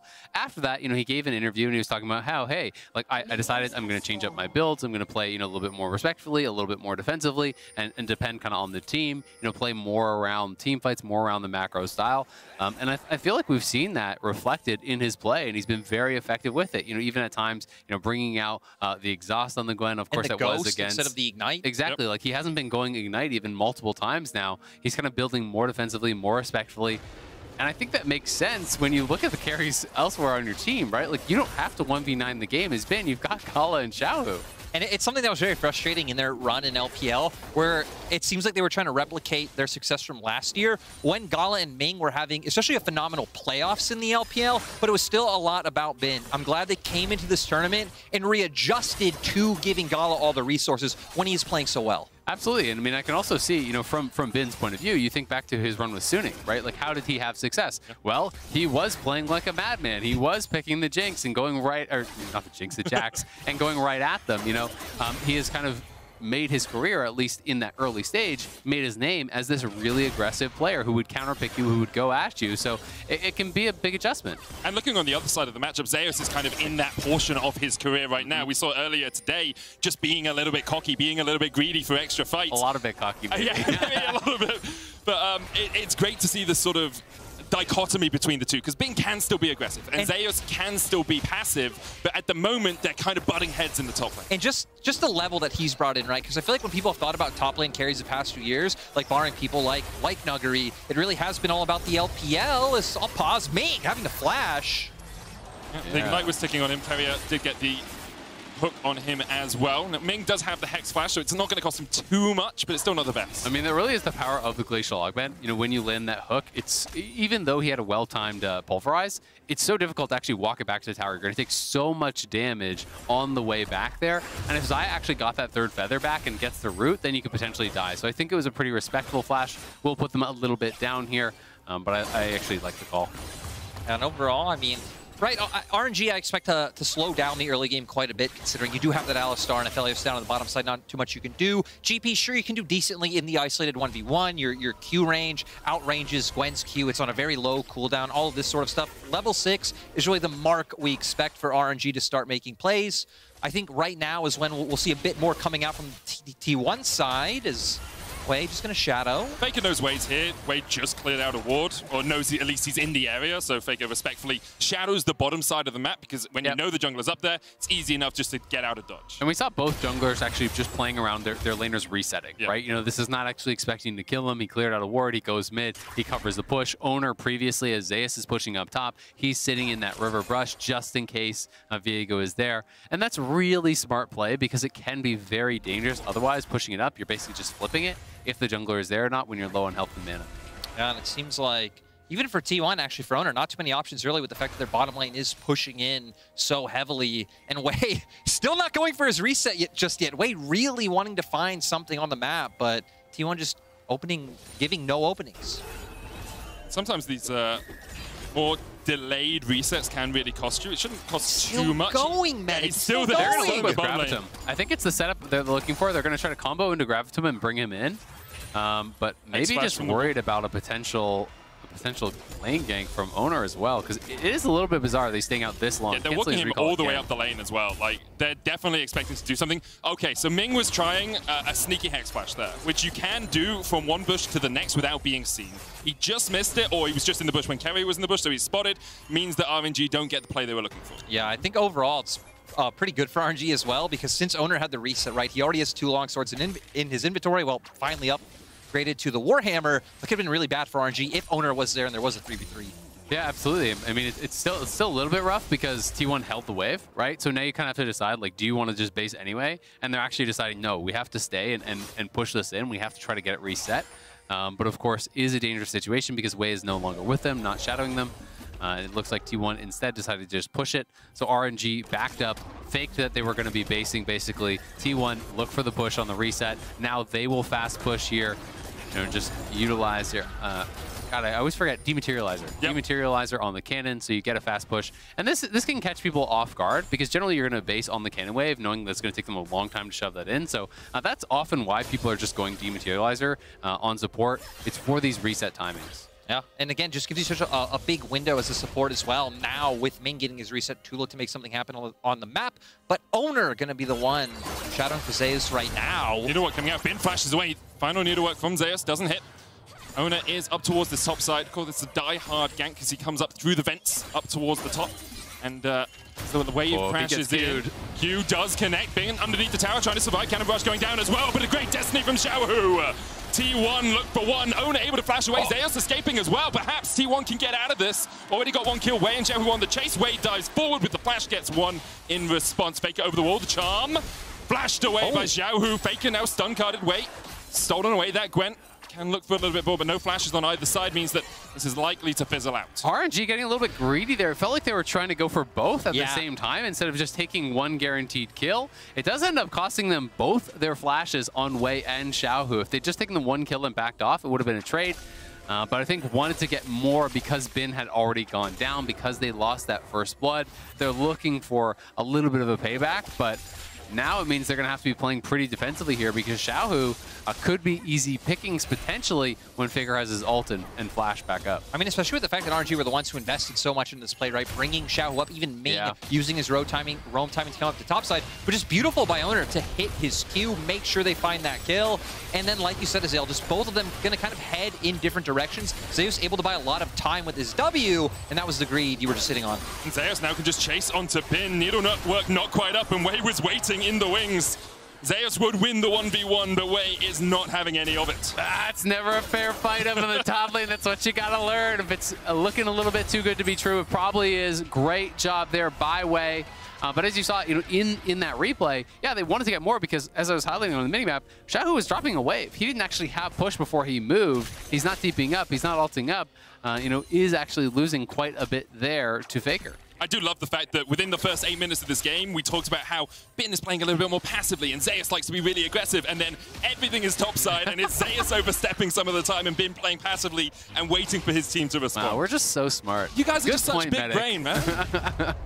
And now I wonder, I was hoping maybe we'd get more with T1 going towards the Herald. Like, sure, RNG doesn't have key ultimates, but still very LPL thing to look for these fights. Instead, RNG gonna just look for the cross map. We see Ming hovering around Dragon right now as Owner finally does get the Herald. And I've got to say, it's a way cleaner game than when they played last time, where both teams were honestly having a bit of a fiesta. We saw some crazy Baron flips back and forth. We saw, multiple objectives stolen by Gumayushi's Ezreal. We saw these, crazy fights at Herald as well. 3v3s and 4v4s from like 5 minutes in the game, and it just never slowed down. Yeah, this is basically the polar opposite. It feels like a much more reserved, much more kind of serious style Which of is kind of crazy when you think about the fact that that one had stakes and this one has... pretty much they want to win, man. They want to win. And I think in that previous game, it just felt like once they started brawling, everyone just felt like that was the way to win the game, was you had to fight your way out of it. And I think compositionally, it's looking a little bit different, which I think is part of that. RNG, of course, want to play heavily through the 1-3-1, through playing the map, utilizing TF plus double TP, GP ulti for the global as well. And I think that's going to kind of lead you to play a little bit more slowly. Yeah, and Owner now going to look for this invade. I want to highlight that Ming making his way from base once again, the closer support. Destiny for the chase. Xiaohu not quite in range. There's the stun card, and Owner doesn't really have anywhere to go. Dodges away from the Heartbreaker, maybe just a little bit short, kicks away. Doesn't have a ward to jump to because he's got that Rift Herald, so no escape for the T1 jungler. And just really nice play coming out from RNG. I mean, they set up with the Destiny. They're able to find the pick easily, but again, just Ming always constantly waiting in the wings as Faker.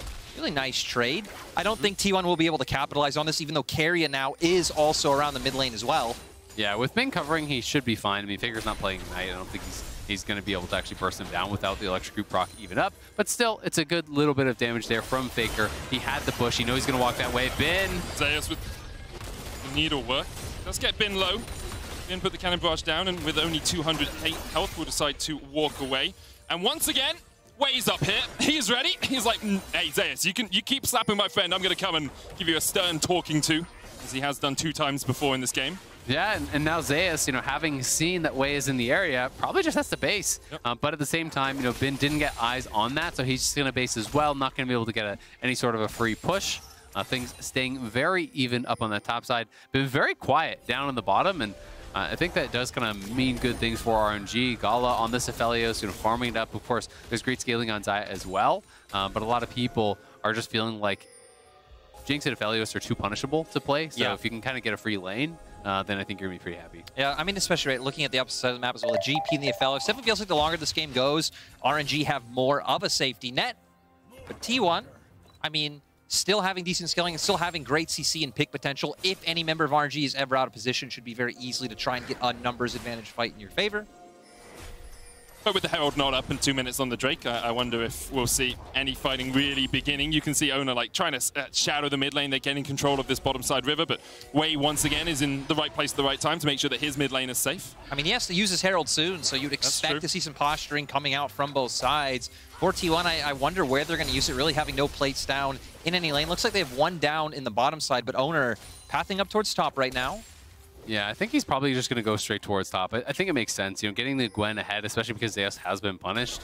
Trying to get some gold in her pockets is going to be a pretty big deal. I think Wei and Ming might agree with you as they come up towards the top side. This roaming gank squad from RNG continually trying to answer, but as you say, Oner backed away, so he might just... Did he outsmart their outsmarting? Was he like, I'll path towards top side, they'll expect me to be putting the Rift Herald down top, so now I'll path towards bottom side, put the Rift Herald down there. I think he outsmarted himself because he's going to have to drop it in lane. And those are always the really sad Heralds. I mean, they are top side, so we'll see. But I mean, it's timing out pretty soon here. Yeah, so you have to drop it right away. Sprint into lane, drop it down. Ming yet to recall. This could actually be a really good timing for T1. Yeah, I think especially with the fact that they can zone Gala off too. Faker is pushing in mid as well, so it's not even like Xiao can use his Destiny to go down and cover and maybe help out. Ming's still very far away. No cannon barrage, so really no tools to help out down in that bottom side. They get full tower. That's really well played by T1. I'd love to see if they spotted Wei and Ming on a ward or something as they work their way up towards the top side, because the play from the way the game had been playing for T1 was put more gold into Zeus, try and get him ahead. We've had so much top side focus, but now saying, well, if we use the Rift Herald bot lane, they're going to expect us on the top side. Very intelligent stuff as Bin tries to trade with Zeus. Cannon barrage going down, the needlework doing a lot of damage as well, and Bin maybe on the wrong side of this one. Flashes away, Zeus no flash of his own to follow.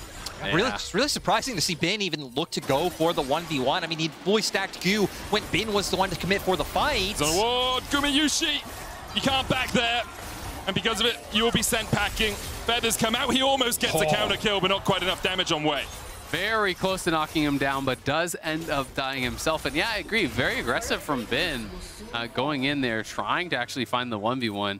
Not sure if he just thought he would have the advantage with the initial barrel chain, but didn't look like he was able to really connect on it.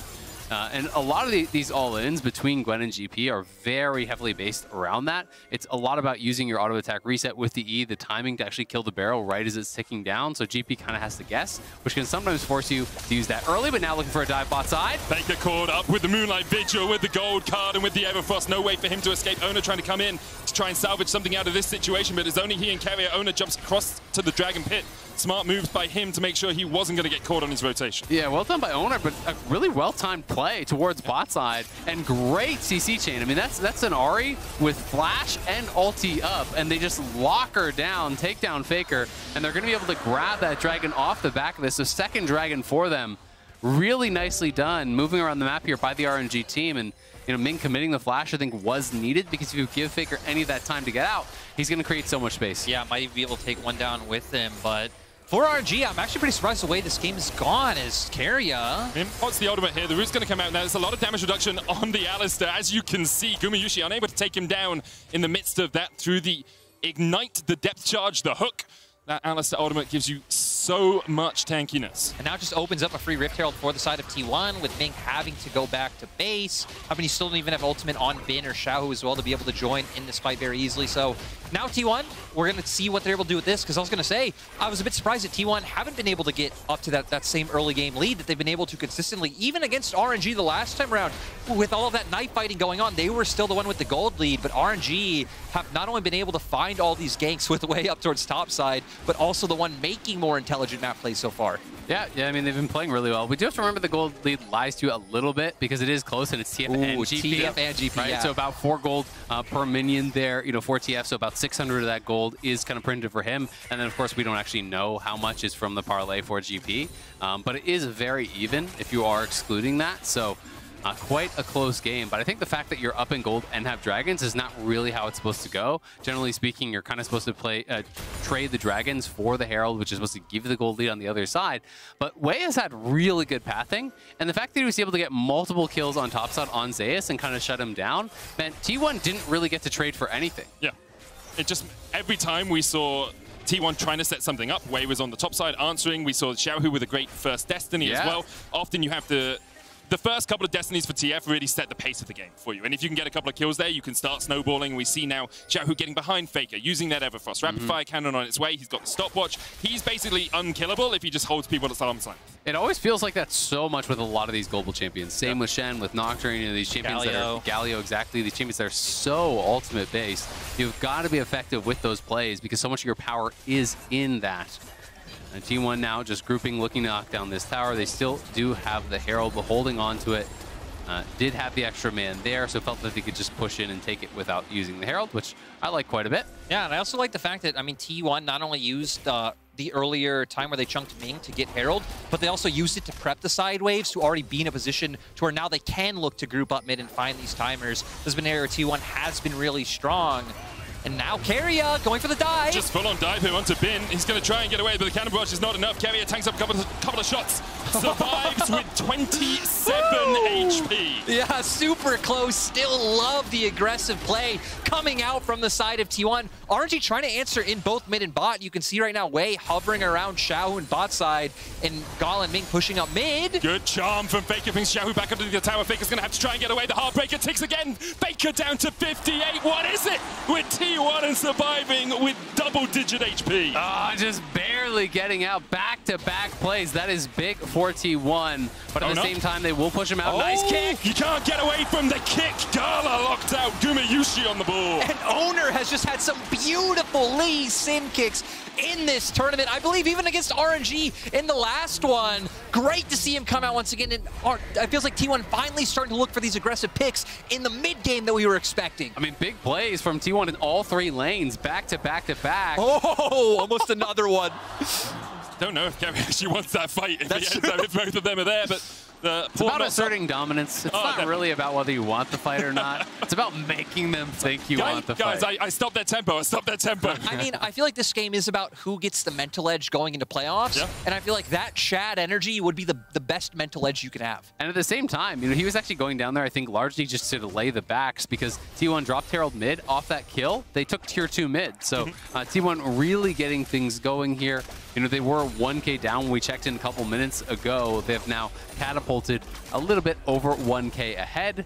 But I think a lot of this is going to come down to the setups for this next dragon. I'm really curious, does RNG play heavily through for this third dragon? And it looks like they do want to. They do, of course, have the option of just going towards sides and trying to get gold themselves. Fight might begin here as the TP comes in. Keria looking for that front line. Gala off towards the back today will keep himself alive. In the midst of the fight, Zeus is there, diving on towards Gala. Wei already down. Ming short to follow the Inferno coming out. Featherstorm used as well as Bin is rooted up. T1 advancing and RNG falling by the wayside. A double for Owner. The kick connects. A good pulverize will stop him with the stun card as well. T1 just preempt the play. RNG trying to look for the setup, and T1 just hit the go button there, getting so many kills. Bin TP's in, but he's far too late. Only TP's in to die. T1 grabbing back-to-back kills. Gonna be able to grab the dragons, stop the snowball towards Soul, and now have taken away really all of the advantages that RNG had. Yeah, it's like the second we hit, like right around the 15-minute mark is when T1 just started outclassing RNG on the map, making all these aggressive plays on both sides, making it hard for RNG to respond when RNG have been responding. It's kind of like a roaming death squad with Wei and Ming. We're going to see here how it all starts out. Keria looking for the engage. No cannon barrage on the GP either. And I feel like Zeus actually does a huge amount in this fight, zoning out Gala from being able to have an impact. They get that first initial picture. Moonlight Vigil's able to return one, but it buys enough time for the other members of T1 on the other side of the fight to join in. Yeah, I think so much of it was about the positioning of Zeus, and the Herald missed there. You know, has his Shroud down, is positioning between the two carries, pushing both Xiaohu and Gala back at the same time. Also didn't waste the reposition, so even after he pushes Xiaohu back, he still has one more reposition. You know, gets in there on top of Gala. and takes him down as well. And the game just explodes to life for T1 from about 1,000 gold behind to now 2,500 ahead at the 20-minute mark. 2 items complete on Gumayushi. Faker building up towards his second as well. Death's Dance now complete on Ona. T1 in a very strong position right now. Yeah, and I feel like a lot of it has just been off the back of Owner. I feel like he's, again, had a terrific mid-game so far with the picks he's been able to find and create. And now T1, with this mid lane push, with the fact that they did take those 2 turrets earlier, like Azale said, can very easily push into the enemy jungle, start getting this aggressive vision down. It's going to be very hard for RNG to rotate from lane to lane to answer these pushes, or T1 can just find these easy picks. I mean, RNG want to play through sides, but like, this is, they have nothing. Like, look at the vision, right? They've got absolutely nothing right now. You know, their vision line is like here, right? Like, it's really hard for TF and GP to actually push out and look for plays. Instead, they're going to contest their jungle. Carrier, the one on the front line. Stun cards coming out. Ona onto the back. The damage onto way is there, but Gala's able to answer with Carrier. Ona jumps onto Bin, but now T1 separated by that cannon barrage. Xiaohu with another good stun card. Zeus has to pop the hallowed path. Ona jumps across the wall, T1 retreating, but the Destiny behind them. Xiaohu's on a ward. Gumayushi puts the damage down. Feathers come out. Xiaohu with a stopwatch to try and help the rest of RNG answer. Good flash as well away from the charm. RNG get a kill. Do they turn their eyes towards the Baron? Instead, they say no. They'll reset and catch these waves. Yeah, I feel like RNG, not the type of team in the LPL we have that goes for these kinds of crazy, risky Barons. They are not going to take a page out of TES's or V5's book. And I got to say, kind of sad for T1. Carrier looking for the engage. Owner going in onto Way actually kicks him away, so they aren't able to find the pick, and everything going in RNG's favor. Yeah, absolutely. I mean, it's the initial hook there onto Way. Way just buffers the ultimate, gets out. The kick comes through, as you say, from Owner, kind of punting Way to safety. And then the GP ulti was just so well placed. T1 having to retreat back through that. And then Xiaohu looking for the flank, but it was, of course, warded out. Gumayushi here, acting as though he's face checking, walks up, starts hitting him. Xiaohu does play this well to survive, but still, that's your ultimate, your flash, and the stasis, all to survive. Yeah, all tools that you want, you know, in the upcoming engages. 2 minutes until Dragon, which is where I was going to say I expect to see the next team fight, but actually T1 have been playing so proactively and aggressively. I wouldn't be surprised with them now aggressively pushing into the bot side jungle, getting this vision down, to see them start making more plays around the bot side and around Zeus's Gwen against Bin's GP. For the moment, though, we have a brief second of silence in the eye of the hurricane that has been the last few minutes. A blue sky for us to take a breath, reevaluate exactly how the game is going. 2,500 gold lead for T1, 4 towers to 1 as well. A Drake for them, 2 for RNG, means that RNG would be on soul point if they can secure this next one. It is only Cloud, although that's fitting for a game with T1 in it, I guess. If only Atlas were here. I was going to say. NA are the original Cloud Soul lovers. That's true. Let's not forget. He's a late adopter. They used to flame Cloud Soul over in the LCK. We've always been fans. I'm sure RNG would be fans of getting it in this game as well. For the moment, though, T1 with control over basically the entire map. Look at that vision. A control ward by RNG's blue buff. A ward in the pit that's being disabled by a control ward from T1. And that's about it for RNG. They have to walk as 4 together to try and gain some visual control back. Yeah, we can see right now, even just the observers toggling, right? No vision down towards the bot side either, so Bin not able to safely push out. It just goes back to, right, if you're a comp that plays through sides and your solo laners start to fall behind like the Gangplank has, right, Zeus having a bit of an advantage. Sure, he makes up for it, like you said, with the GP passive in terms of gold, so it is 2 items to 2 items. It just becomes a lot harder to play for the side of RNG. Yeah, absolutely. And even this next Dragon, like I don't know that they can really approach it. It feels like maybe you're just trading vision in the Baron area for the Dragon, and that's about it, right? Which isn't a big prize by any means, but I don't think you can just walk in blind here. You know, Bin even going to be pushed back out of his own jungle. They're looking for Faker on top side. Faker pushed a little bit too far forward. Gold card comes out. There's the root as well. Ming needs to get in range for a knockup, but Faker can just get back to the tower. Ming was not close enough, and Faker escapes with the Spirit Rush. Are just so safe in those side lanes because you have so much mobility. You know, even without a tremendous amount of vision and coverage on that side, and his team playing towards bot side, Faker knows, unless there's 2 people there immediately, like you have to have the CC layering or you're never going to kill Art. Yeah, now for RNG, not even really able to trade any aggressive vision up towards the top side. They do have some. They did get, you know, 1 or 2 wards down to really spot out if T1 are up in the Baron area, but still after these resets, you expect T1 to come back with more control wards, re-establish vision on the top half of the map, and then once again look for those picks that we saw before. where actually it was Keria who got caught off, but still, T1 definitely going to be favored if they are pushing aggressively into RNG's jungle. Big item completion, though, for Gumayusi. Has the IE complete. That is absolutely huge.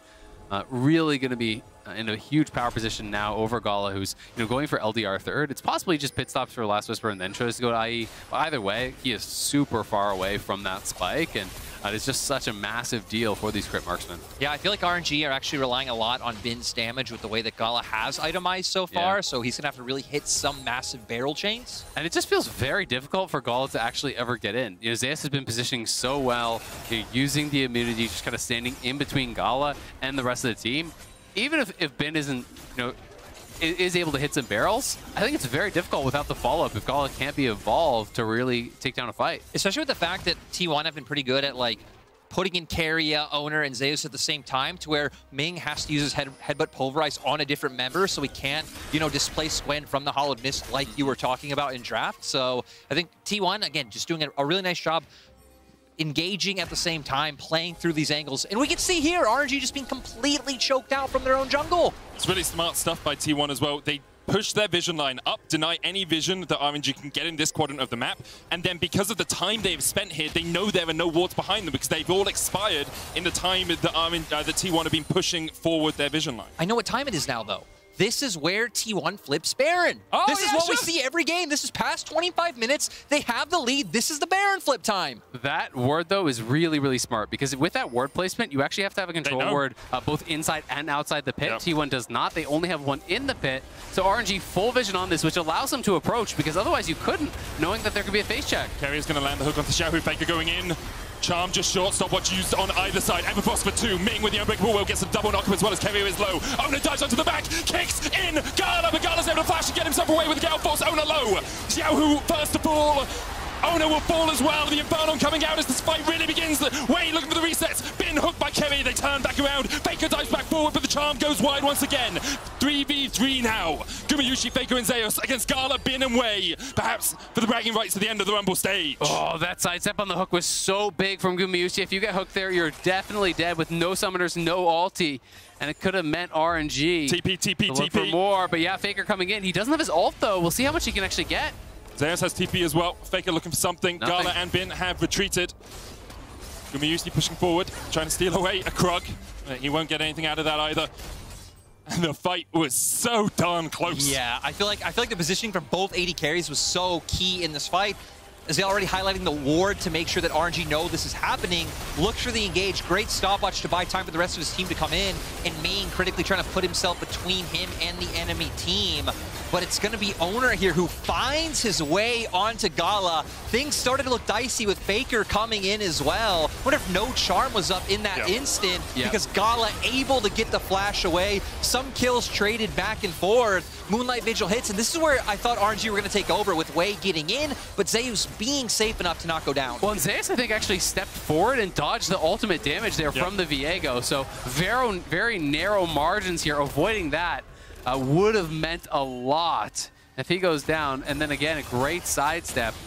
Really nice play, back and forth here. Tiny things making the big difference. That charm being down for Faker meant that Gala survives, meant that RNG had a chance. And I'll be honest, after the first time these two teams met and it was so hectic and so bloodthirsty, I was feeling a little bit let down. Because I was like, where is the RNG T1, like, absolute macro geniuses, 5 head level play, these team fights that go back and forth, and it's delivering, and this is only Rumble stage. We still have playoffs left to go. Well, and it's great to see Gumayusi having a good game, because I think he has deserved some of the criticism that he's been getting, and he has not really been playing to the level that is expected. Everyone was looking at him and Keria as best bot lane in the world, and in regional play, I think it's really hard to argue that. They looked incredible, but Gumayusi has not been able to live up to his own standards whatsoever, and now having a great game here, in position to really take over and carry this one for T1. And I gotta say, the dichotomy between the two games we've got from these teams just makes me even more excited for a potential best of 5, because you can get the crazy to a team knife that can do it all. Exactly. Well, you don't know what to expect, and you also know to expect everything. It will be a beautiful moment if it happens. No, I don't want to say it'll happen for sure. T1 at the moment get the tier 2 in the bottom lane. Zeus was able to push that one up. Xiaohu was pushing towards the top lane himself. He's going to continue his advance. Actually does have the TP. Zeus in a good position against Bin, a level up, and 50 CS to the good with Demonic Embrace now complete on that Gwen. Very difficult to deal with in a side lane. T1 will back away to get their third Cloud Drake of the game. Destiny popped here by Xiaohu. Where are you going to go? Running Faker home. is there. Destiny's out. Faker's not going to Spirit Rush Charm. Doesn't think he can get there in time. Yeah, just very reminiscent of last year's RNG, right? Because that was their big strength, was how well Xiaohu can play sides. Sometimes I feel like even over-indexing to a fault of how much he'd be willing to give up. Bin. Zeus onto Bin. You're dead. Oh my god. Holy. Put him in the trash. His name's Bin already. That's what Zeus has done. Gwen may be immune, but GP apparently is not. Yeah, that one, I mean, Bin definitely having a much more stable, like, laning phase we've seen in the second half of Rumble stage. Definitely having a rough time in this one, and T1 going to go straight towards the Baron. No Destiny available for Xiaohu, remember. Baron started, Wei can, of course, Heartbreaker in, can look for that smite. Xiaohu, no smite off the unsealed spell, but Wei pinged with Sonic Wave. Carrier looking for the flank position here. Zeus goes immune. Carrier going in with the depth charge. Faker coming in from the side as well. Ming goes in. The Heartbreaker as well. Oh. But it's secured by Ona. And now Wei and Ming are in the pit. Amidst 4 members of T1. Faker diving forward as well. Looking for that Everfrost. Ming will fall to Zeus and going to be UC down towards the bottom side. But the hook's going to hit as well as Gala is kicked back. And Gala is shut down. Faker continues to chase. And RNG are left wanting. I just love T1 going for the Baron. Zeus the one to set up the pick. He's been the highlight member for me in T1 this tournament. And T1 now able to barrel down through the base. Yeah, really well done there by T1. This one, even if it was stolen, they were always going to win the fight. They had the pick on bot, no hesitation, immediate TP. They're looking to end here. T1 with a huge win after what has been a disappointing group stage for them. A statement performance for T1. Many wondered if their form was temporary. Well, it seems like the Giants have awoken from their slumber. T1 destroy RNG.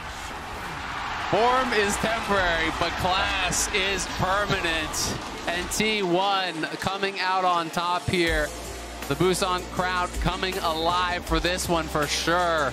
They were expected to be heavy favorites. They lost to the big two in their first round robin, and a lot of questions started to be posed. But T1 now, I think, showing us their best game here, you know, of the event. We're against a really high quality opponent, looking very clean, very decisive.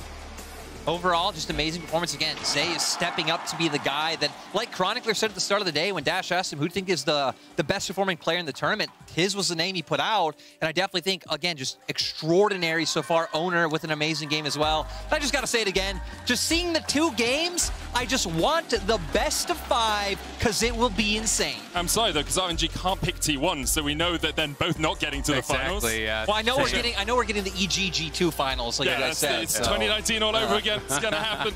But yeah, great performance by T1, especially since domestically they won in the early game and then they carried that form through the rest of the game. Here, they were behind in the early game. Like RNG were in a very good position. Even compositionally, we were saying we think RNG's good in this game. And then T1 were able to find just that sequence of events, that sequence of picks to get themselves ahead. And I think people were really critical of some of their drafts. You know, you look back to the game against G2, the blind TF was heavily punished. This time, you know, finding some really good answers. I think that Gwen was so critical. You know, Zeus, yes, he got put down a little bit early, but was amazing in the team fights, finds that pick in the side lane that really leads to the Baron. I felt like he was the major difference maker here for T1. Yeah, just their ability to like use one small advantage that a player can find and then turn it into like 3 or 4 towers, a dragon. That was really the thing T1 did in that like 15 to 20 minute mark that just made the game start ballooning in their favor. And it's what T1 of old did as well. Some flashbacks perhaps to the glory days for T1. This concludes the MSI 2022 Rumble stage, but we're not done yet. This MSI cooldown and an interview with none other than Faker awaits you after this break. Stay tuned.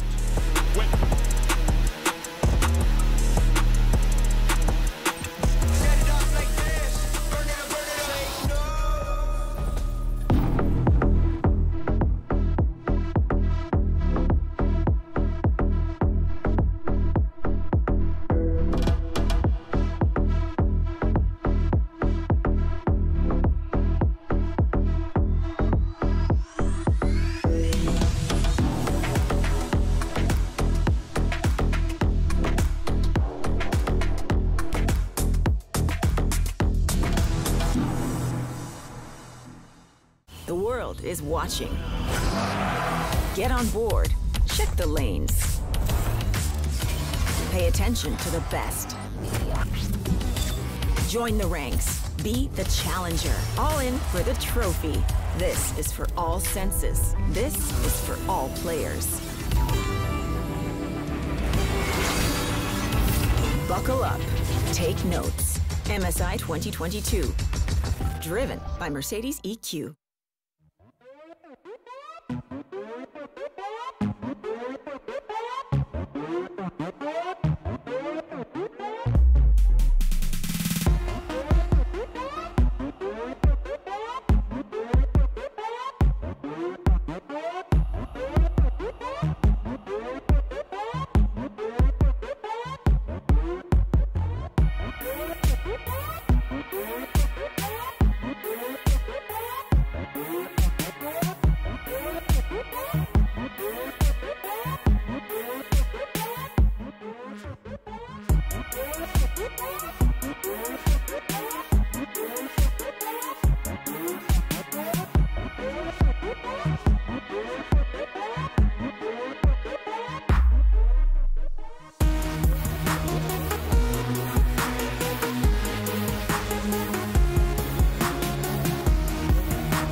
What's up, everyone, and welcome to MSI Cooldown at the conclusion of the 2022 Rumble stage. It was a battle between two titans here to close out the day, and it's T1 who take the final victory.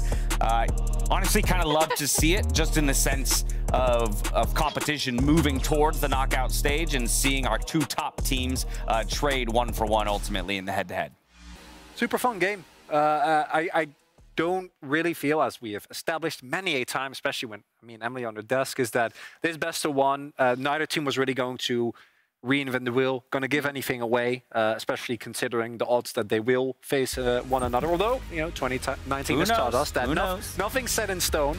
But just a really fun game where you see like Gumayushi continuing the form growth that he's had for the entirety of the split. Zhao, who having amazing cross-map plays all across the early game. Just really both these two teams kind of personified, and Owner being just the best. Yeah, it was a little bit of a slow burn at first, Emily, but then it eventually did open up, and we got to see plenty of action-packed team fights between the two squads. Yeah, and I mean, I think that is where you see T1's actual composition kind of come to fruition, because I know they made a call on Cast, the return to TF. That's been a super strong pick for RNG because of the way that Xiaohu knows side lanes like so well, and those cross-map plays that kind of characterized their 1-3-1 last year. But yeah, this is just, I mean, I love these two teams. I would love to see more games between these two teams. Make no secret about that, just because of the mechanical skill and prowess you see in these team fights. And also, shout out in draft, we had the trade of bans. You ban out Waze Volibear, and then you ban out Owner's Vi. I mean, Vi is the strongest champion in the game, so it makes perfect sense to me. If we do want to see more games between these two squads, given that they're first and second seeds, they will both obviously have to make it to the finals. We do await RNG's selection as the #1 seed for who they will face. They do have 2 hours to submit that, though, so for anybody who's curious, we'll wait up to that amount of time in order to figure out who they would pick. I think, as we take a look at the standings, that we all generally have a sense of who we would expect them to pick, given the fact that the 2 drop games they have, one is to G2, one is to T1. Yeah, we've talked about this a lot, but I do think G2 have a much better matchup into RNG stylistically than Evil Geniuses does. So, you know, regardless of if EG had happened to win that game against G2, if I was RNG, I would still be picking EG just because, you know, better stylistic matchup for me, in my opinion. And if it does end up happening, I'm of course always going to have faith in T1, but that's matchup against G2, even with, you know, the couple of losses that they got back-to-back, is never going to be a matchup where you're going to be really comfortable going into a best-of-5. This team has shown time and time again that they can bounce back. So that should also be, if that ends up being the semi, one that I'm really looking forward to. Without a doubt. Let's put a little capper to the Rumble stage by talking about an individual player from each of our top 4 teams as we look towards those best-of-5s. I'm calling this key players, not necessarily identifying the best performing. So that's not our goal here, but to talk about players who either are the difference maker, you know, for better or for worse at times, and those that we'll be putting a spotlight on rather as we move forward. Here we have it. We've got Gala for RNG, we've got Owner for T1, Jojo Pion for Evil Geniuses, and then Targamas for G2. Let's start at the far left of the list, Gala, RNG. We've said his name many a time, and I have a feeling we're going to keep throwing his name out there as the tournament rolls forward. Yeah, I feel like I need to do my best Ox impression with just if Gala has 1 million fans. But yeah, Gala, I just want to continue to highlight his improvement from where he was at last year with RNG on that MSI championship roster to now. I think he's a much more well-rounded player. I think you can see him on a much wider variety of picks. His team fighting, I think, has only improved with the team itself. And if RNG are going to continue going on in this event, you know that Gala and his team fighting are going to be a massive part of it. And we saw it in the previous game as well, right? Where Gala was in a matchup that I have to say, obviously the Lethality Xayah matchup was extremely favored into Aphelios, but here it didn't look necessarily super comfortable. And if he can't find the type of leads that RNG was able to find in many of their games, they are a little bit less explosive, and it was that explosiveness, you even saw it in one of the replays there, was also what got them their first win against T1. It is scary to me that you describe Gala as better than his previous self when they were, at the time, the best team in the world, defending MSI champions. We'll see if he can keep that momentum rolling forward. From there, we jump to G2. We're talking Targamas on this one, and I think that's an interesting pick because, by all accounts, not the name that we've spoken the most about on this roster. And a name nonetheless that I think performed above expectations. And this is of course coming from the perspective that I heard of Targamas within the ERLs. That was a name that was often mentioned as like, this guy has to go to LEC at some point, right? And seeing him perform in the win against T1, him being able to deny Zeus the playmaking potential on that cannon, I think, was the key difference maker, even with how well Caps and Jankos played. And I love when they do put him on the picks like the Pike, stuff where he can get early roam timers. We've talked about the strength of this G2 lineup being Jankos kind of being able to track in between timers where he can go early. Once Targamas is roaming, he can sync up with Jankos and do that exact same thing to kind of disrupt the map early. And then his team fighting has also been really great. So got a lot of love for this next name for many a reason, both his social game and his in-game play. It's EG's Jojo Pion. Yeah, so I'll take this, I guess, as the other NA person on the desk. I love Jojo. I interviewed him before he ended up starting in LCS this year, and his big thing is, like, He's like, I don't know why you would not want to be confident in yourself because confidence will always serve you really well, right? I'm paraphrasing, but he basically said something to that effect in an interview with me. I think the most interesting thing for people who may not have heard of him coming from NA Academy to this team and wondering why the focus was on him, he's not someone we think of as like, oh my gosh, he's going to take over the game with like these massive carry picks. But the way that EG play around him is, again, having inspired and Vulcan kind of setting him up on the map for set plays on stuff like the TF, on stuff like the Rise domestically, and then now in this tournament we've seen like Ari, the Galio, things like that. I think if EG are going to make it any further in this event, JoJo is certainly going to be at the center of that. And at the end of the day, youngest player in the entire tournament. Yep. Not everything's a hit, right? There's been hits and misses for him, but largely impressed with just his overall showing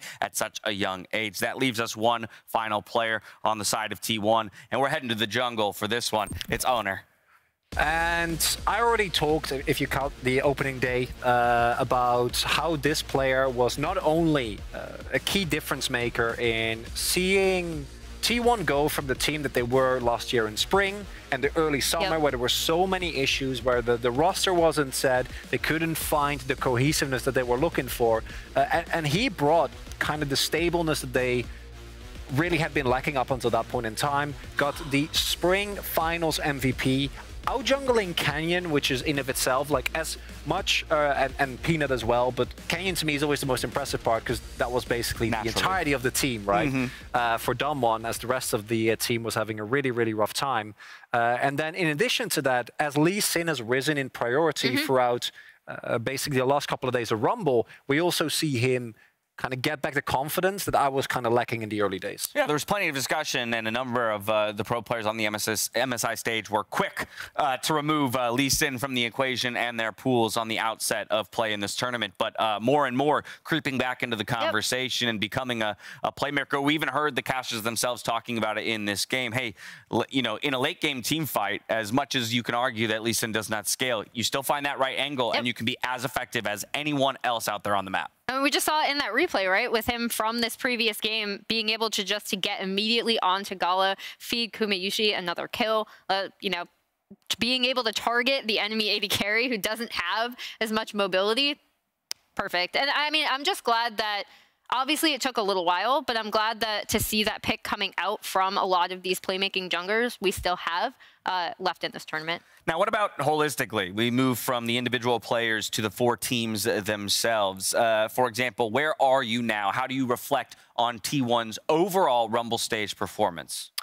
Slightly less than expected. Okay. I personally also said at the beginning of the week, I wouldn't be surprised if T1 dropped games left and right. Like, this team lost games to Hanwha Life, which don't have Chovy anymore, so they're not very good. And in best of ones, you're always going to get that. I think the players themselves also clearly had way too high expectations, way too much pressure on themselves. And as that has kind of dropped, I think they're closer to the form that we expected, and this final game against RNG should be a really good indicator of their level going onward in the tournament. Fair enough. We'll bounce right back here in just a moment to talk about the rest of the teams. For now, Faker took down his mid-lane rival in Xiao Hu, and the GOAT himself is now standing by with Lore in the Verizon post-game interview. And welcome back to Busan for the final interview of the Rumble stage. Faker joining me right now after beating RNG the second time around. 안녕하세요. Thank you very much for joining me. How do you reflect on today's performance against RNG? 인터뷰 너무 감사드립니다. 방금 RNG전 어땠나요? 저희가 할 수 있는 플레이들을 다 할 수 있었던 것 같고 또 팀원들이 다들 잘해서 이길 수 있었던 것 같습니다. I think we were able to pull off all the plays that we could try, and I also think our teammates were doing a fantastic job, so we were able to get this victory. It was an amazing victory indeed, but it's been a challenging Rumble stage, I feel, for T1. Tell me about the process of solving the issue you've been through. 사실은 럼블 스테이지가 T1에게 쉬운 과정은 아니었어요. 어떤 식으로 조금 문제를 해결해 나갔나요? 저희가 문제점을 좀 다방면으로 이야기하기 위해서 다 같이 의견을 냈고 그런 것들을 좀 잘 조율했기 때문에 좋은 결과가 있었던 것 같습니다. So everyone kind of participated in the communication to solve the issue, and we were able to find great outcome. That is amazing. Would you say that this hard time are behind you now, moving forward to the knockouts? 이제는 어려운 시간은 다 뒤로 하고 앞으로 노크아웃 스테이지에 잘 진행할 수 있을 것 같나요? 충분히 잘 진행할 수 있을 것 같고 저희가 스프링 때 좀 보여준 모습을 이번 럼블 스테이지에서 많이 못 보여준 것 같은데 4강과 결승전에는 확실히 좀 보여줄 수 있게 하겠습니다. Yeah, for sure. And I think we were not able to showcase the spring T1 during the Rumble stage. So I'm looking forward to showing the best T1 throughout the knockout stage. No doubt that during the best of 5 T1 will be a different beast. But now more about you, Faker. This is your first international event in Korea. T1's legacy is often mentioned in your videos. What does this MSI mean to you personally? 그럼 이제 페이커 선수 개인적인 부분에 집중하고 싶습니다. 이제 처음으로 한국에서 열리는 국제전에 참가하고 계신데 T1의 유산에 관련된 내용을 항상 보면 이제 페이커 선수가 빼질 수 없고 페이커 선수도 그런 부분에서 항상 T1의 유산에 대해서 항상 같이 언급하게 되는데 이번 MSI는 그런 어떤 의미가 있나요? 한국에서 개최하는 대회인 만큼 또 팬분들도 많이 오시기 때문에 그만큼 더 열정적이고 재미있는 것 같고 그리고 그런 팬분들을 위해서 꼭 우승하고 싶습니다. Yeah, because it's happening in Korea, so many fans are showing up to support us. It's more energetic. I get so many energy from them, so it's more entertaining as well. So I really wish we can win the trophy for them. Amazing boost from the fans, no doubt. Well, Faker, 인터뷰 감사합니다. 화이팅 하세요. 감사합니다. Thank you so much for the translation. And Dash, back to you in cooldown.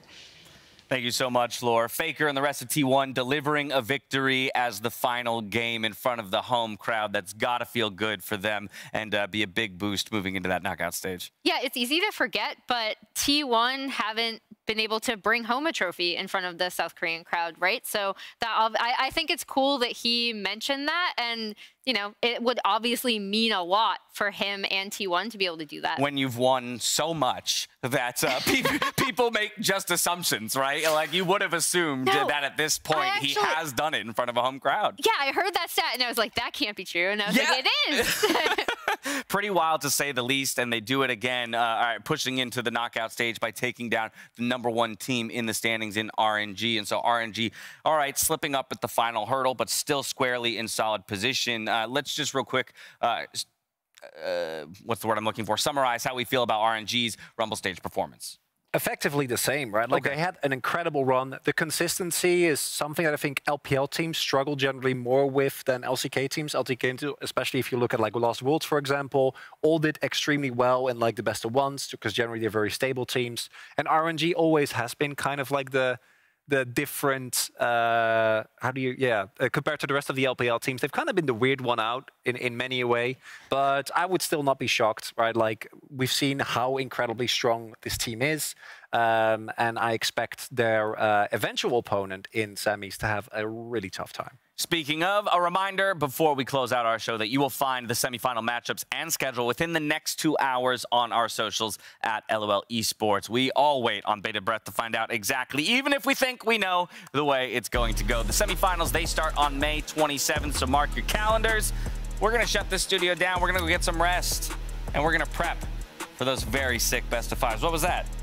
You don't want me to shut it down? You want to hang out a little bit longer? Tiebreakers. That's fine. I'll chill with you. No, I'm just kidding. Everybody in that control room over there wants me to close this show. They've been here just as long as we have. It's been a long but epic day to close out our 5-day stretch of the Rumble stage. Thank you all so much for coming along the ride with us. Until we see you on May 27th, stay safe, stay healthy, and be good to each other, all right? Good night.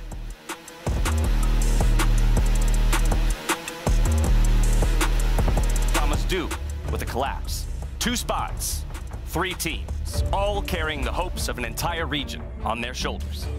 Well, there's the flash crash down. Does get the Featherstorm out immediately. Ventaki, where's the follow-up? Blade Caller just tears him to shreds. It's a double kill now for Unified. Wade's gonna try to steal this. He's in there. There's no smite around, right? He can kind of solo this one, but his health bar is going to be low. He's going to get it. It went to 5 health, but he ticked it down. Wade finally secures an objective. Xiaohu Wei continues to look for the fight. It's 3v2 right now. Xiaohu flashes the Predator, the chase. The winds of war find their mark and inspired will fall. Bye-bye. And they can chase Caps while sending Tristan to mid. Johan, big damage, sidesteps that one. The flash followed Caps, but here we go. Now the full commit on the bottom side. Guma already so incredibly low. Unified stepping forward, and what is happening? T1, it was so perfect, it was so controlled, and now it's just a mess. Get him out of the way of the stun as Carrier goes in. Now it's his turn to try and find that engage. Decent knockback there onto Zeus, but he's going down low. Double kill for Jankos already in the team fight. It is huge for G2 Atlas. 4 members standing strong as Froggy and Hot that are on the retreat. About Shogun as he falls. BJ also falling to the backside. Inspired stronger in the 1v1 overall. The absolute BM. Vygar, no more cage to keep him safe. Big shutdown to the side of Impact. This bottom side play because they're chasing down. Kick back. Clean big. Oh, Nautilus lift. No way. I mean, I'm losing it. And everything is left to be decided here on our last day. Well, they burned down Baron. Looks like they're going to try it right now. Inspired. 2K Helms fight. It's going to go to Evil Geniuses. And I've seen this before. Evil Geniuses in the North River taking down the enemy team. He's burning. He's blinking. Lee Sin, what a hero.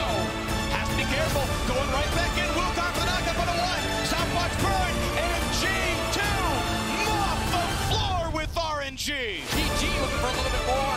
Vulcan going in with the hook. He's going to get him. Follow up for the passive daddy. The Evil Geniuses have scaled their way straight through the Rumble stage.